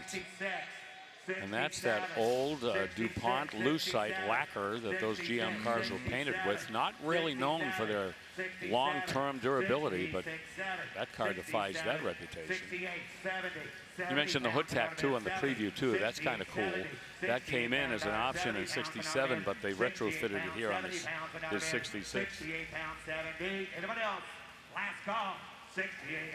And I believe that my buddy Joe Spagnoli is in on the bidding here. Camera just went over to him. And there it is. He picked it up. Did he get it? Congratulations, Joe. Nice, 68,000. Good car. Well done, Joe. Congrats. We will let that car wrap up this segment. And we'll come back to Kissimmee with more on ESPN Plus in a moment.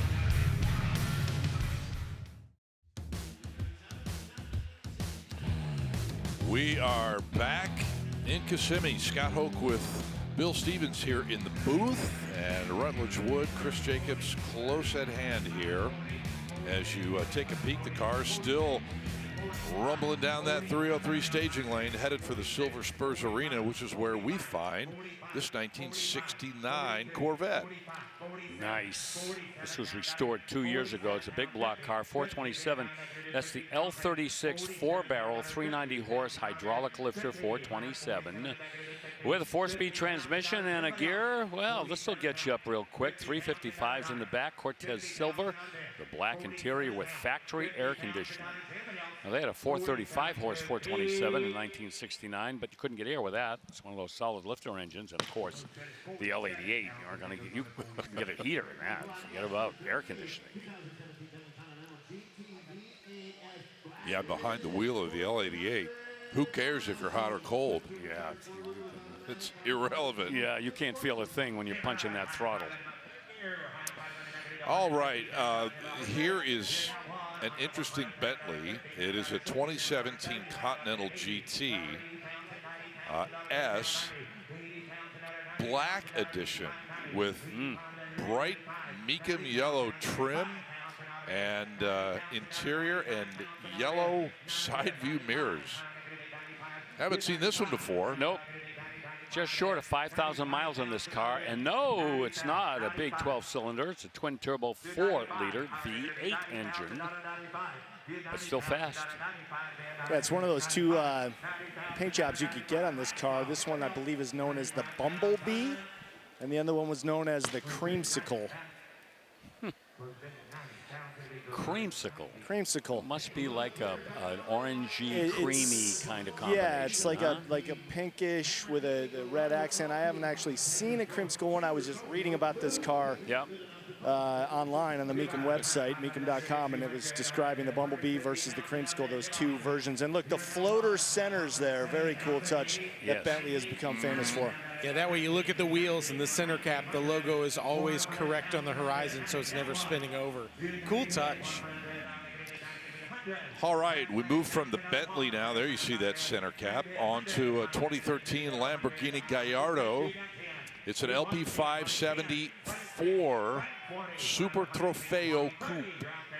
Yeah, it's been raced. Campaigned by Lamborghini of Palm Beach. So it is street legal, but it has track duty under its belt as well. All disassembled and refurbished about 5 or 6 years ago. Received a new paint job, new radiators, cooling ducts, things like that. 570 horse V10 out of 5.2 liters and a 6-speed automatic with paddle shifter. Downforce galore all over this Lambo. And it's interesting, a lot of guys love this kind of styling for the street. Our buddy TJ Hunt from Hunt & Company, he's got a huge YouTube following too. He likes to take Evo kits like this from race cars, then put them on street cars. But sometimes he finds it's hard to actually make those body panels and pieces work on a street car because you just have to have it so low. You're basically going to knock all this stuff off once you're actually out driving around. So really tricky, but that's got a cool style for sure. Oh, and a cool sound too. That's got to be race-tuned exhaust on that car. Wow. Yeah, look at the size of those quad pipes peeking out the back there just above the rear diffuser. Yep, all business. We'll open up on a 64 Corvette now at $55,000, one that Chris took us through a bit ago. The convertible, the 250 horse 327 Bill. There it is. Yep. 327, 250 horse. That's the base engine, 4-speed, manual, and a red interior beneath that beautiful satin silver paint with side exhaust and knockoff wheels. High bid of $55,000. Oh, man. Paint Hall of Fame candidate right here, and we've not mentioned that this week. Not that there haven't been contenders, but this 56 F100, man, is right at the top of the list. Oh, man, that's a walk-in. Yikes. Well, take a look at the top of it, because you may have seen a sneak peek of the bottom of this truck earlier when we had Rutledge out there kind of snooping around. So we'll give you another look. Well, this deserves another look. Look at how sanitary and clean and well detailed the bottom of this truck is. You see the steering rack there, the tubular A-arms and the sway bar and everything meticulously installed and maintained. And otherwise, you got a 408 stroker engine providing the power with a Ford automatic transmission with overdrive. Bill, did you see these side pipes and how they're integrated into those what used to be the side steps on there? Plus, we've got the vintage Cadillac style taillights Frenched in to those rear fenders. And again, the pinstriping on this truck, a lot of really tasteful things done on that. Not overdone, and those are 59 Caddy bullet taillights, you're right. Great look. And a high bid of 70 grand. We will come back in just a few minutes for the final hour of the Florida Summer Special today from Kissimmee.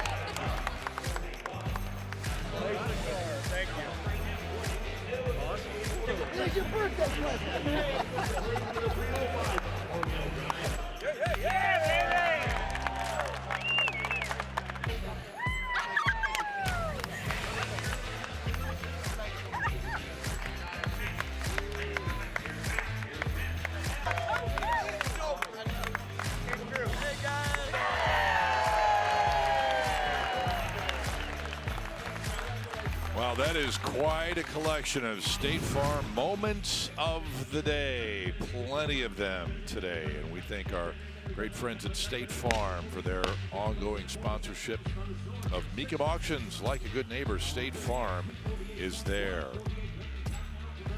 $47,000 high bid on a 1970 Camaro. Leave the door open at the Paint Hall of Fame, because here comes another one. That color is called, Tropical Glitz Seduction Candy Paint, huh? Seriously? Oh, yeah. Ooh, I'm beginning to sweat. Wow. Settle down, big boy. No, okay. No, great build, by the way. Don't have time really to get into everything now. Just the fact that it's still for sale. Hey, I want to do take a minute here to give a little bit of a get well to one of our crew members, our good buddy Chad Johnson. Chad. Out in the production truck, making sure all of our wireless gear and stuff works. Chad is resting after a medical procedure back home, and we hope he's watching, and we want to wish you the best and hope you can get back to us really soon, Chad. Great guy, really cool, great Massachusetts boy. Yes, he is, right down the road from you, and great sense of humor, always a smile on his face. Yep. 1948 Lincoln Continental here on the block. Oh, the quintessential luxury car from 1948. You're looking at it right here. 292 cubic inch V12. We talked about small displacement V12s. This car right here is probably the best example of that. 125 horsepower. And it has been shown at so many different Continental Owners Club events. Has won Best of Show, a Founders Trophy. Sensational restoration on that car, and that gives you a pretty good idea of how Lincoln is going after Cadillac back in the late 1940s. Look at the size of those fenders. Look at those big. The size of everything. Pontoon fenders and the fender skirts, Continental spare tire on the back. Yeah, that was the epitome of American luxury. It's just a couple of years now after they started building new cars again after World War II. Exactly, right.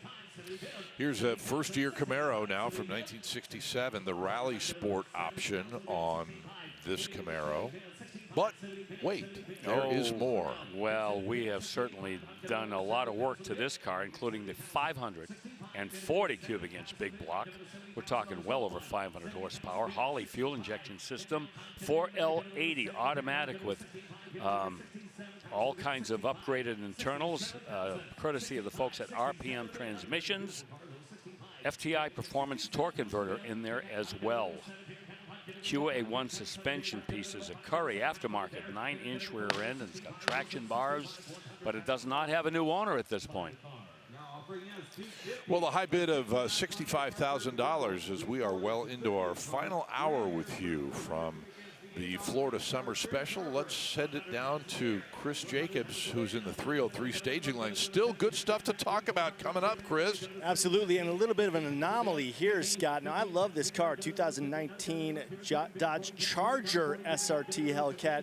The consignment sheet says that this 6.2-liter supercharged V8 is pushing out 900 horsepower.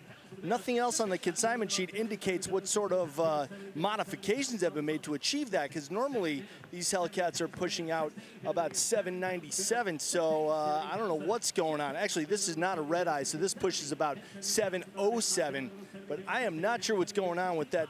They said they have the dyno results that show 900 horsepower, so I'm interested to see who's hanging around this car who can maybe explain that to me. Otherwise, beautiful white knuckle over black leather. Again, 2019 has got about 42,000 miles on the clock, so definitely enjoyed for the past 6 years. But man, 900 horsepower? Wow. Well, let me just say this, Chris Jacobs. There are tuners out there, and you're probably aware of some of them, who are like the Einstein of the automotive world that will find a way to extract enormous power from those Hemis. Well, sure, and that's what I mean. I think that they would want to be given credit on the consignment sheet. Yeah, so we'll, TBD on that one, Bill. Right. Interesting Bronco here, everyone. 1966 Bronco. Bill, would you like to pick up the story? Let me pick up the story here. 1966, the first year for the Bronco. It's got the original Bronco chassis, but whoa, baby, Generation 3 Coyote 5-liter engine in there.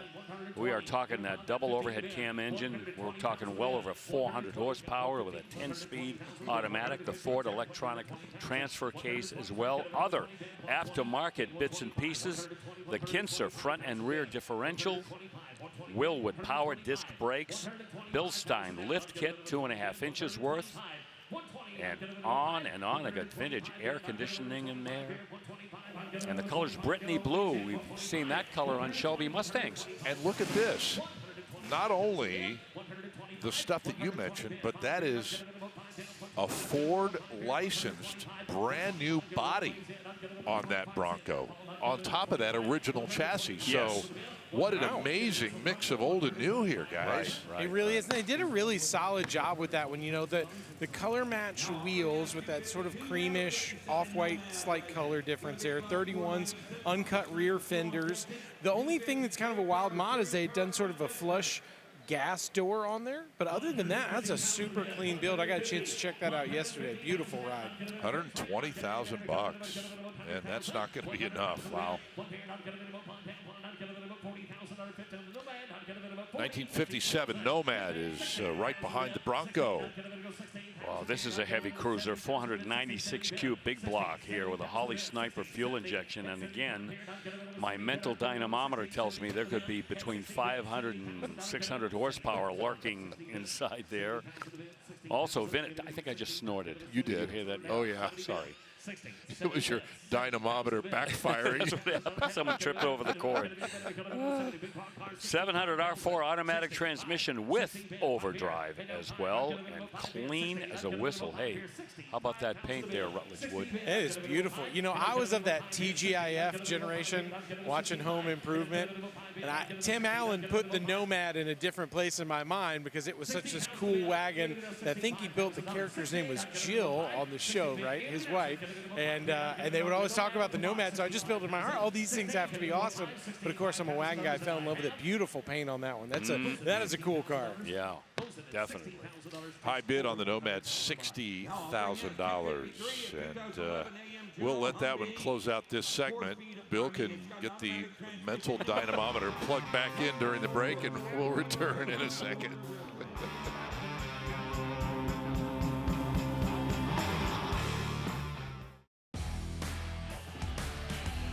Well, you come to Mecum Auction, you want to make sure you get all your financials in order before you bid, and our friends at Mecum Financial can take care of that in a big way.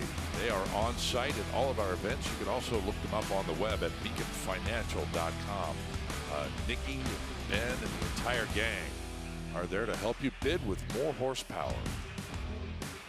Well, Bill, another K5 Blazer here in the house in Kissimmee. Did you just say more horsepower? I did. This one has 600. Be quiet. 600. Really? Oh, no. Oh, no. True that. I know you don't lie about horsepower. Oh, you can't. That's too serious. Wow. Big block, 496 cubes, and that's powering a comprehensive professional frame-off restoration. Wow. My goodness. Yep. And I mean, the speed equipment in this engine is just crazy. I can't even get into all of it, but I'll tell you, that engine is built. This Blazer has enough horsepower to rip that soft top off. Yeah, blow it right away. I would just take it off before you even hit the throttle. Oh, indeed. And you know what's cool about this setup that they did? They used a wheel that is sort of mimicking the original steel wheels. You can see it sort of has some the style center caps that they would have had on there too. But it's nice. It just makes it feel bigger, a little more adjusted. The exhaust setup on that is a little interesting because it doesn't really flow with the rest of the vibe, but that sucker is stout. Hey, my eyes went directly to those wheels. Those are so unique and attractive. On to 73 Bronco. And this one has gone through an extensive restoration. Yeah, like so many, Scott. We see them now. It's almost like every third or fourth vehicle is a Bronco. And all of them are different, and all of them have fabulous workmanship. We see all different powertrains. This is a 306 cubic inch V8, as you just saw. As we talk about the Blueprint Engine Shop again, that's where that's from. Yep. 3-speed automatic transmission with overdrive. That, by the way, started life as a C4, which was the performance automatic transmission from Ford for its small block engines. Ford 9-inch rear axle. And a Dana 20 dual range transfer case. Really stout mechanicals in this Bronco. Yeah, Rutledge, over the past few years, and Scott and Bill, we've noticed the rise in the market of the Broncos, the Blazers, the Scouts, the FJs.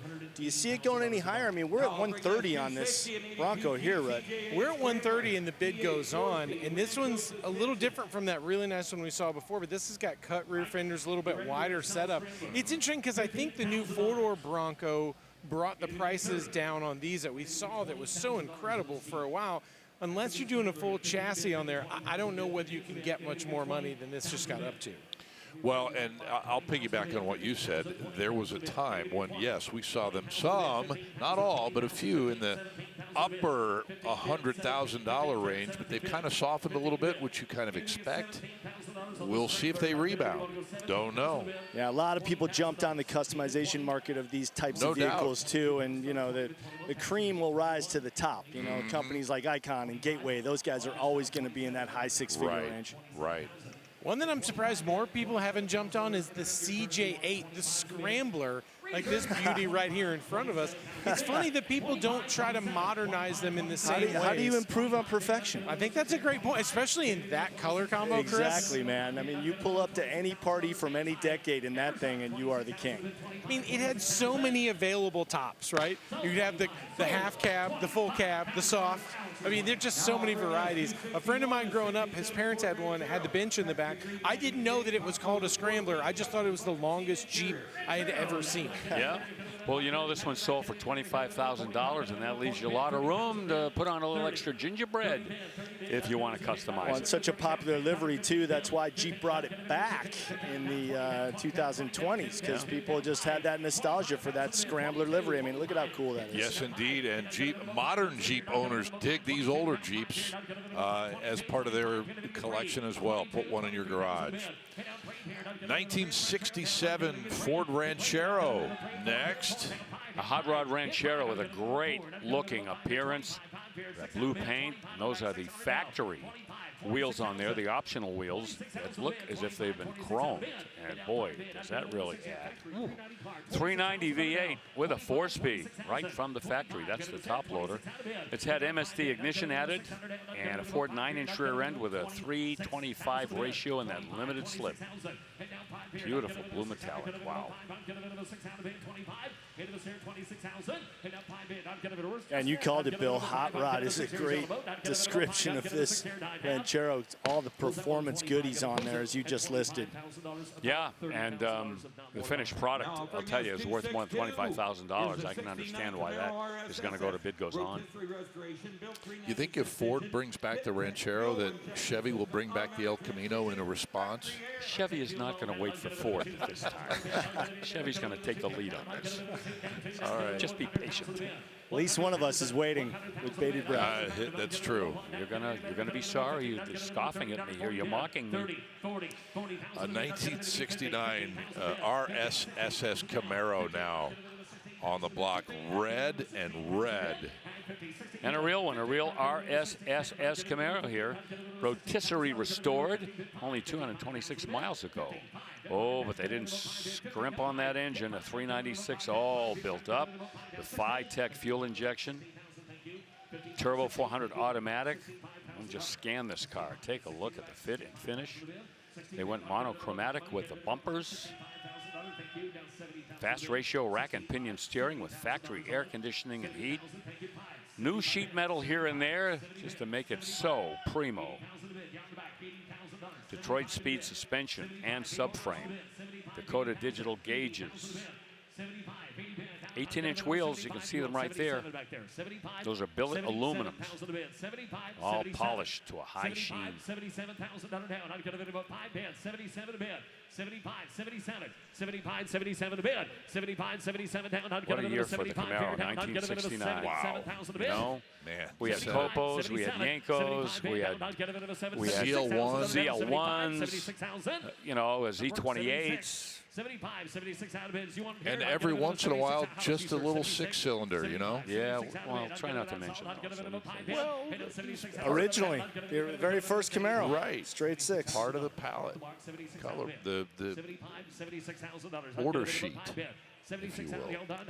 Do you know how weenie you sound when you're pushing a six-cylinder engine? $75. I'm going to close that one at $75,000. We got to be in the 80s to get her done. Porsche. 6-cylinder. Oh, jeez. I was just merely pointing out the availability of it.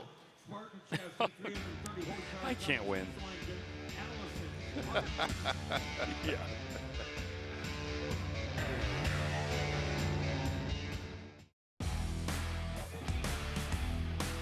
Welcome back to Kissimmee. Time for our State Farm moment of the day here. And lots of good stuff happening in and around the State Farm booth and on the block. State Farm has coverage that meets your needs for a price that fits your budget. And case in point is a 66 Chevelle in State Farm red. How about that? Actually, it's Regal red with a black interior, but it's got that big block 396, 3 1/4 horse version with a 4-speed manual. It brought a price tag of $66,000 and had everybody excited on the back row of the main seating area here at Silver Spurs Arena. That gentleman just bought that car, and that is our State Farm moment of the day. And we move from the moment to a Metro. 1959 Nash Metropolitan. Yeah, I'll be interested to see what this bids to. All original, 1.4 liter, 4-cylinder engine with a 3-speed manual. It's been upgraded to a 12-volt electrical system. And nothing really fancy here. Just a car that could be considered a micro car going back to 1959. Definitely. Well, let's take this moment to acknowledge the role that Charles Nash played in automotive history. I mean, hired initially as an upholstery stuffer by Bill Durant at the Durant Dort Carriage Company. Decade later, he's president of GM. Took over the role from Bill Durant. Yeah. And later, of course, went on to establish Nash Motors. He's the one who moved GM headquarters from New York to Detroit and accelerated their earnings, really put GM on the map for the second time around. So wow, cool. Good story there. I always loved the Metro. I dream of one.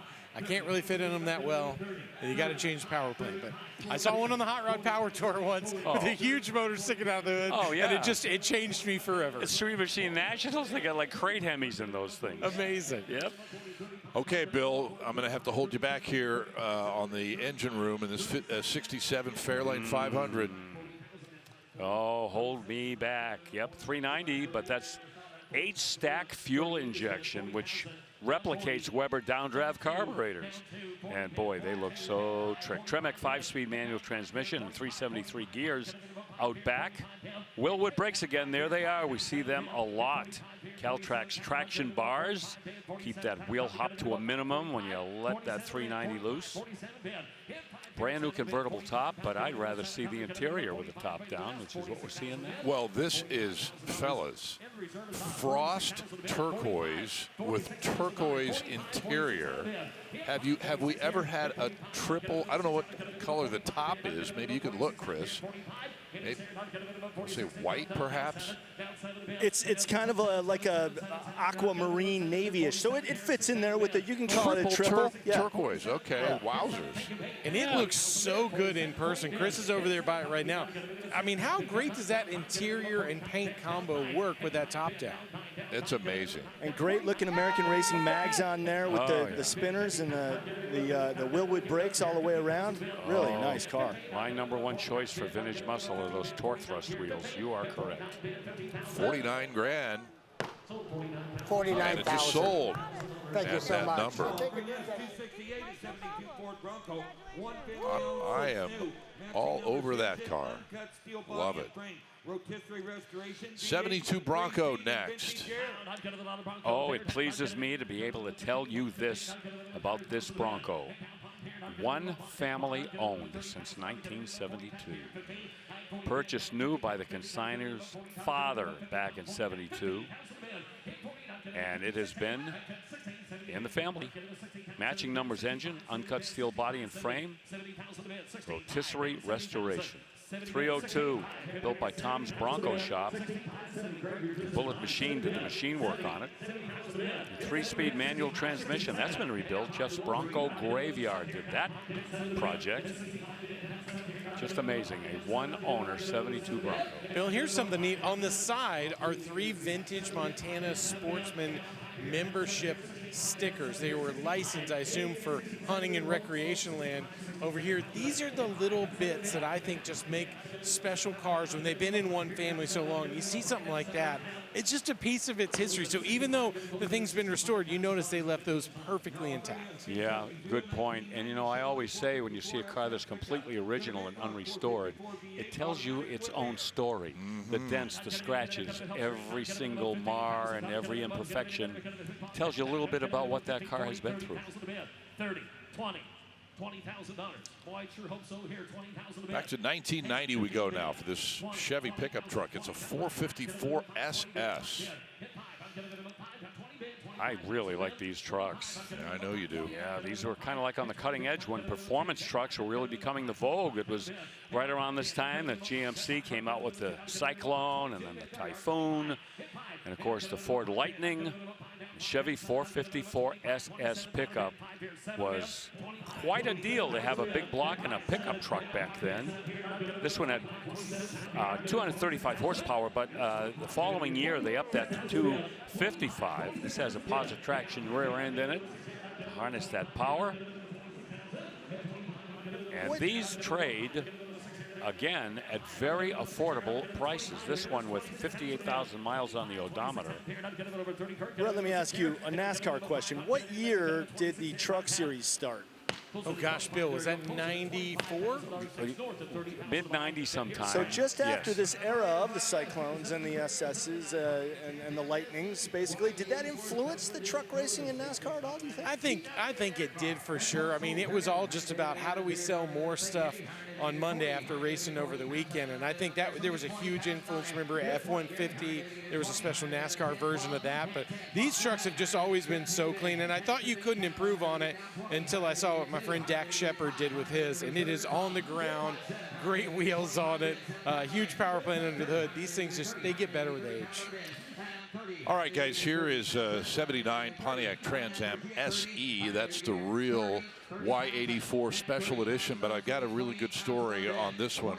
It's been in the same family since the consignor, Shannon, has been 10 years old. It belonged to her brother, who was tragically killed in the military a number of years ago, but she has hung on to this car until today, and quite an emotional moment, as you may imagine. And that car has just sold for the first time in a long, long time for $28,000. It's a great story and great history of this car, and may I say, well bought at $29,000 for that 79 Trans Am, and seemingly all original and perfect condition. That is the way they should look. Yes, indeed. VW time once again. No, it's not a Type 2 bus. Breaking news, we actually have a 67 Beetle on the block. Ah, the little bug. Here it is. 1.5 liter, 53 horse, flat 4 with a 4-speed. Been repainted. Had a little upgrade on the wheels, as you can see, as well. Other than that, pretty original. Yep, those are MP5 spokes, a really popular wheel to use on the vintage ones. It's got the roof rack. It's also got the luggage rack on the back, which was cool. You could basically fit like that, about a suitcase on there. Yeah. Really neat setup on this one. Is MP still around? Are they still doing the Volkswagen? They have been. I see them at SEMA every year. Do you? Yeah. Yeah, and they did a thing with Chip Foose. He built a really cool dune buggy. That's right. They got some neat stuff out there. A long way, MP, yeah. Bid goes on at 23 grand. Yeah, Rod Emery helped Chip out with that dune buggy. Had a bunch of Porsche touches on it, the banjo steering wheel and the gauges. What a great build. That debuted at SEMA, I think, 3 years ago. Yeah, those two, when their powers combine. Both at the tops of their customizing games. Well, you want a Mecum yellow pickup truck Here it for comes. your collection? I'll say. Stobby, if you've heard this before, we got a custom pickup truck here. Yeah, 68 C30. Small block in it, a 350, board 60 over. Big compression, 13-to-1 compression. That'll give it some get up. With an automatic transmission, you can notice that that top has been chopped. I'm going to guess maybe 3 inches. Lowered suspension, AC, and some louvers in the hood, a real retro touch. Solid yellow paint. Well, here is our 28-minute warning for you. We've got less than a half an hour remaining in today's program, and our coverage overall from the Florida Summer Special will resume after the quick break.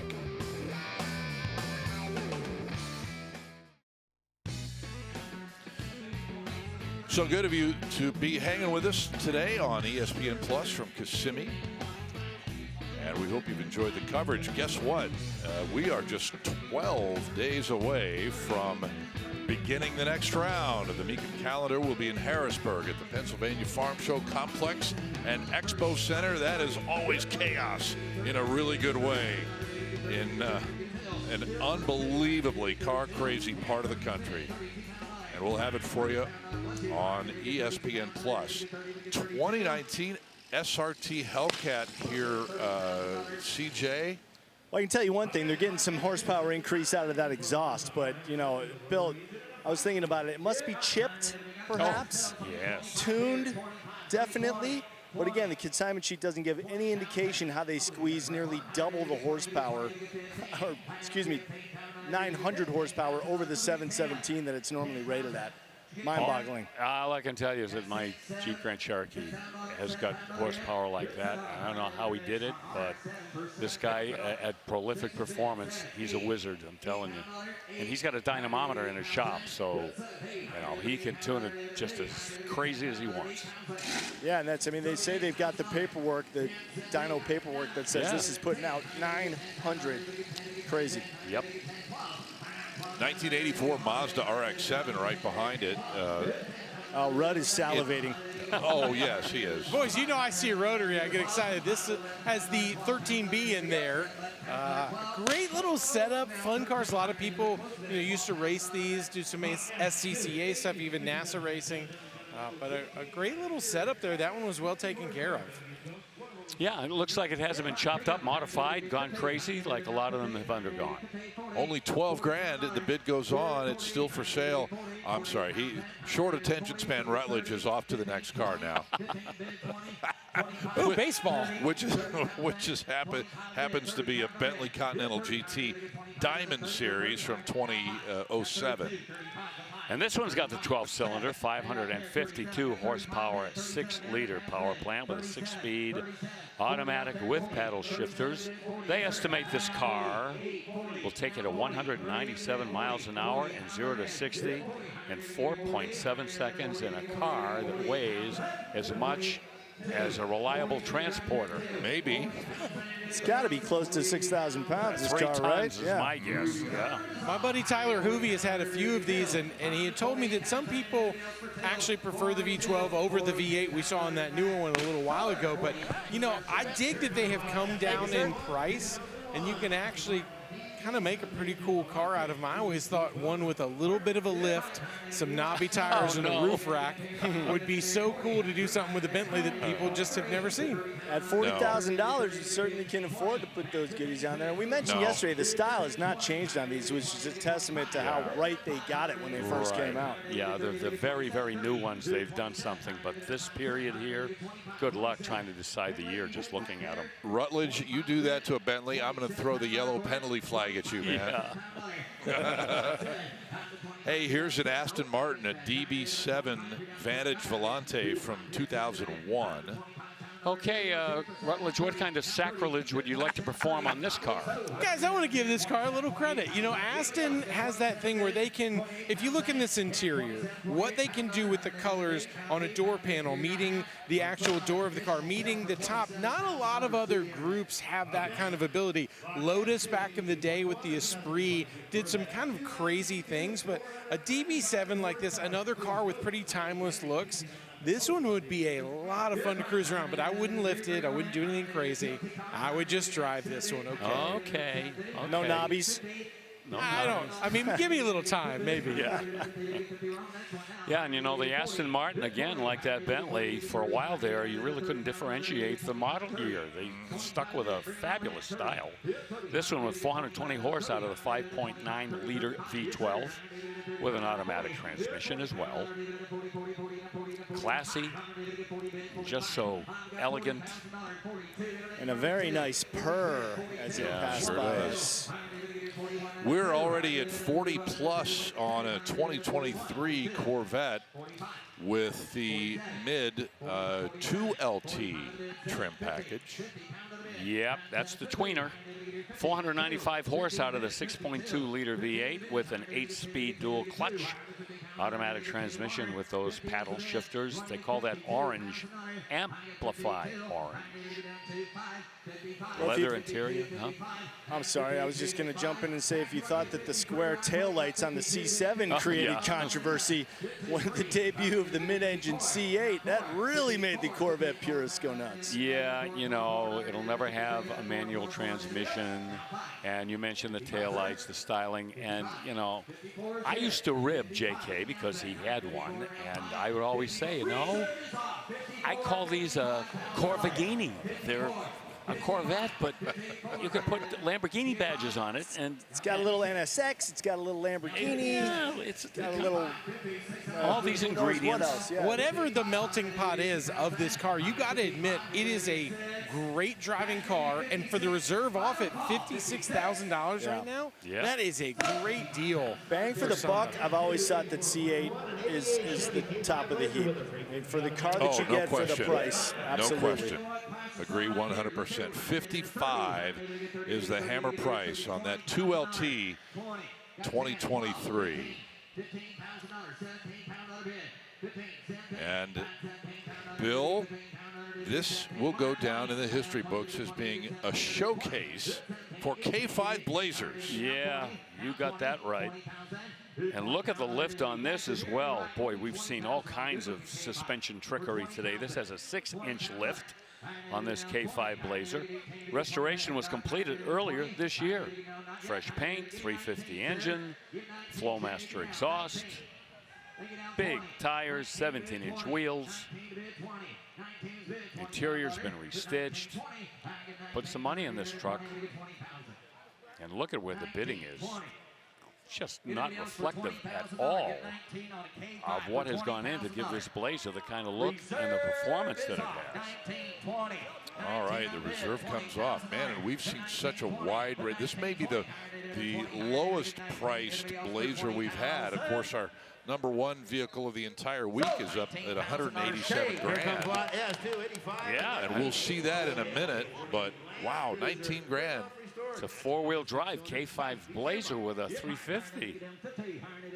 Understandably why that new owner has a big smile on his face. A lot of truck for 19 grand right there. He knows he scored. Well, let's see what happens with this FJ40 from 1980. Yeah, this is an interesting little truck here. This market has gone through some undulations over the last, I don't know, 5 to 10 years. And right now, they're kind of slipping back into the affordable category. Matching numbers engine, the 4.2-liter inline 6 with a Toyota 5-speed manual transmission. Some upgrades, modifications, suspension's been worked on, 4-wheel disc brakes. Some new parts and pieces there, modern air conditioning. It's got a winch. Bill, this is a really interesting mix of old and new. We've got this really modular front bumper on here, the old man Emu setup suspension. This whole thing's had a full restoration. I looked underneath the carpet in the back. A beautiful bodywork here on this one.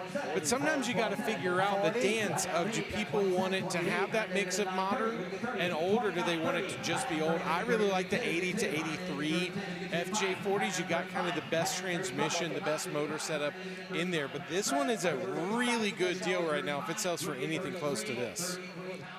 Is that the bumper jack I see on the running board on the passenger passenger side. Yeah, which are cool, but they're also so difficult to use. And if you have one that's this nice, the likelihood that you'll take it off-road and go abuse it is pretty low. So I think it's more just the vibe, right? The likelihood that you'll scratch the paint getting it off the Jeep is pretty high, too. Yeah. Keep a spare. Have a spare somewhere. Look, if you don't hit yourself in the head with that jack when you're trying to use it, I don't know if you're using it correctly. They are very functional, but also very difficult to use properly. All right, $80,000 is where we are on the next car. It's a 2010 ZR1, first ZR1 that we've had from this generation, Bill.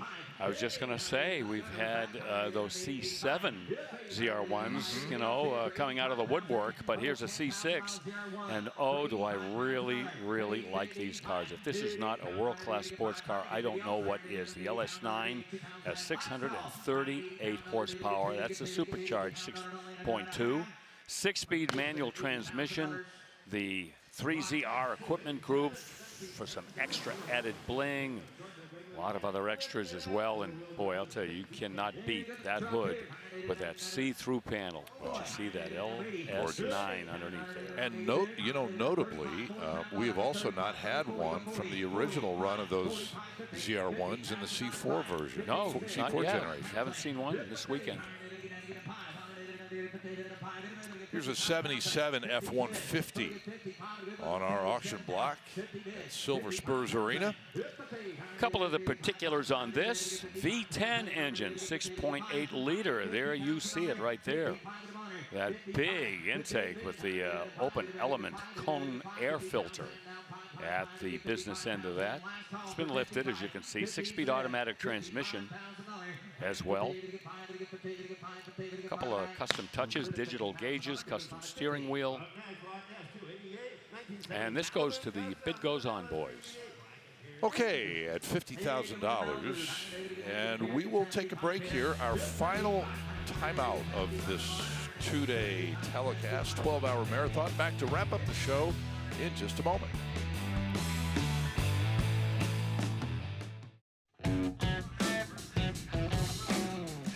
Oh, this is fantastic, everybody. We're going to kick off this final segment with a 1966 Bronco U13 total frame-off restoration with some new sheet metal, but that is springtime yellow with a 6-cylinder and a 3-speed manual transmission, Bill. Don't you just love that? And it's not going to sell. I know. With all of those things going for it. My friend George Flanagan has a red one like that in Nashville in his garage. It is so much fun. And you don't think about, oh, it's under. No, it's perfect. It's just, it's period correct. Put tires like that on there. Have a ball.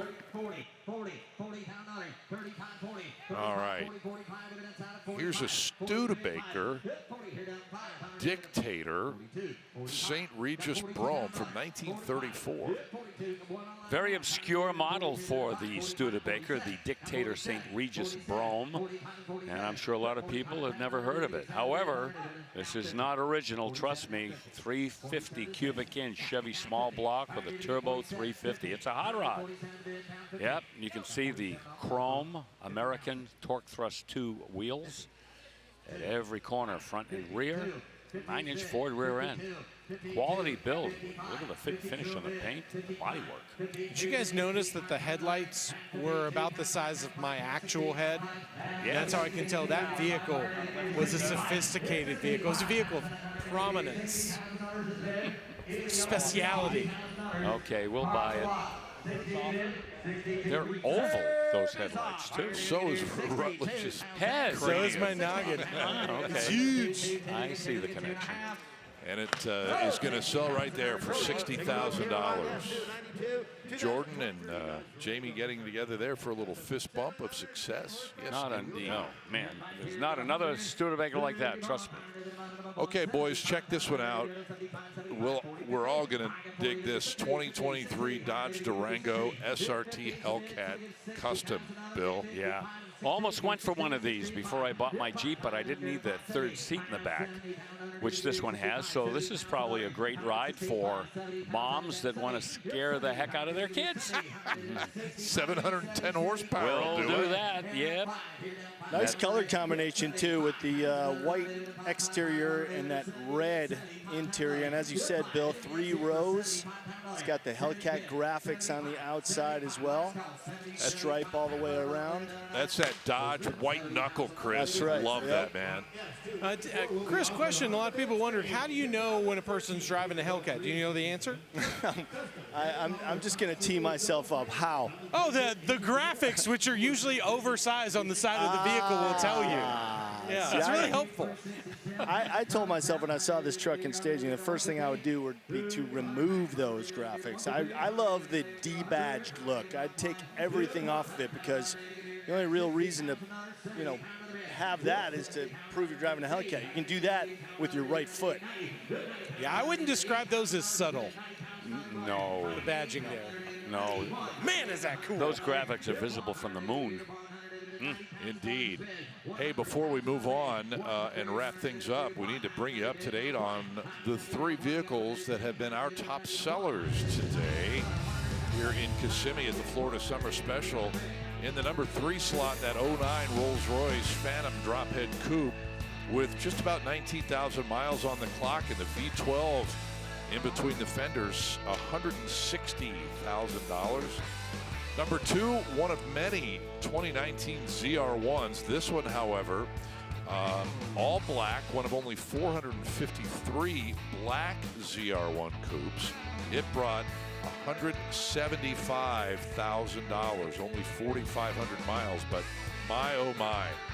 This one sold post-block, a 72 K5 Blazer. The one that was about 190 as it left, but ended up selling for $187,000. And the list of goodies on this one, way too long to mention here, but suffice to say that a 6.2-liter fuel-injected V8 is giving it inspiration, Bill Stevens. That is inspiring. There's our top 5, yeah. A couple of Chevys leading the way with a Corvette in that 4 spot as well. Can you remember an auction where a truck was the top seller? It's rare. It's been a minute. Kansas City, how many years ago? The fire truck was a fire engine. We had a fire engine. Yeah. That's been a long time ago. Here's one, a 57 GMC 100, a NAPCO converted truck, I believe. Yes, it is. No reserve, and it sold for $32,000. Yeah, one of those NAPCO specialty bills here. And we see these every now and then, maybe 2 or 3 times a year at most. And bid goes on, Scott, on that? No, it sold. No reserve for $30,000. Oh, excellent. $32,000. Very nice. 1953 F100, complete custom build here, and obviously the tip-off is the color. Oh, yeah. And the paint. Matte black, yeah. Yeah, this is not a show truck, as you can see. This one is, what you see is what you get. It's a 53 F100, 351, automatic transmission. Mustang 2 front end conversion. So it's got that subframe up front, power front disc brakes, all part of that assembly, and power steering as well. Bill, check how big those rear wheels and tires are. They said, I want the biggest meats I can possibly fit back here, and they did it. That thing is tough. It's all wheel. It's like the tires, like a rubber band. Love the diamond plating in the bed, too. That makes it look very Blade Runner-y. Industrial, yeah. Yeah, what I dig about a truck like this is you're not worried about where you park it. Like, you're going to drive this thing hard. It's going to be at Home Depot. It's going to be at Lowe's. Yes. Picking up dirt, rocks, whatever you need, but still looking cool while you do it. It's out at 24. It's not. Looks like it's got a little parking for a motorcycle back there, too. I know. It's out at 23.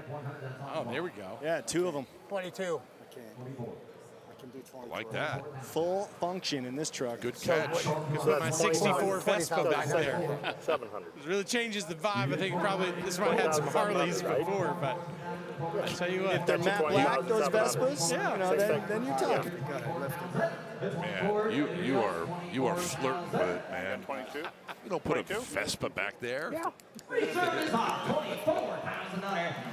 Well, you know, if you want to put some graphics on that, all you need is a piece of chalk. True. I like that at car shows when you've seen a car with chalk paint and they just let you come up and draw on it. Yep, same thing. That's a pinstriper's canvas right there. Yeah. A lot of real estate. 22,000. That is going to be, you can still have fun with that truck. All right, 2006 Porsche Cayman S, a race car, ready to go. Well, if ever a Porsche was track ready, it's this mid-engine 718. Underappreciated for sure, and kind of, you know, sneered upon in the Porsche world. It's funny, you know, when these 718 owners come around 911 owners, you know, they get their bristles up. But great cars on the track, and this one looks like it spent some time there. So there's a hierarchy you're seeing in the Porsche there is. world. Unfortunately, there is. That's great. Well, at $22,000, that is going to be our final car of the day today. And so, actually, they've bumped that up a little bit to 48. Anyway, we've got to wrap things up. We thank you so much for joining us for the Mecum Florida special. Don't forget, these complete shows are going to be available on Mecum's YouTube channel beginning next Thursday. Then 2 weeks from now, we'll be in Harrisburg for another fantastic auction in the heart of Pennsylvania car country. We'll start it all on July 24th with coverage at noon Eastern on ESPN+. For now, for Bill and Chris and Rutledge, I'm Scott Hoke. Thanks so much for watching. We'll see you in Harrisburg. Good night, everybody. Bingo!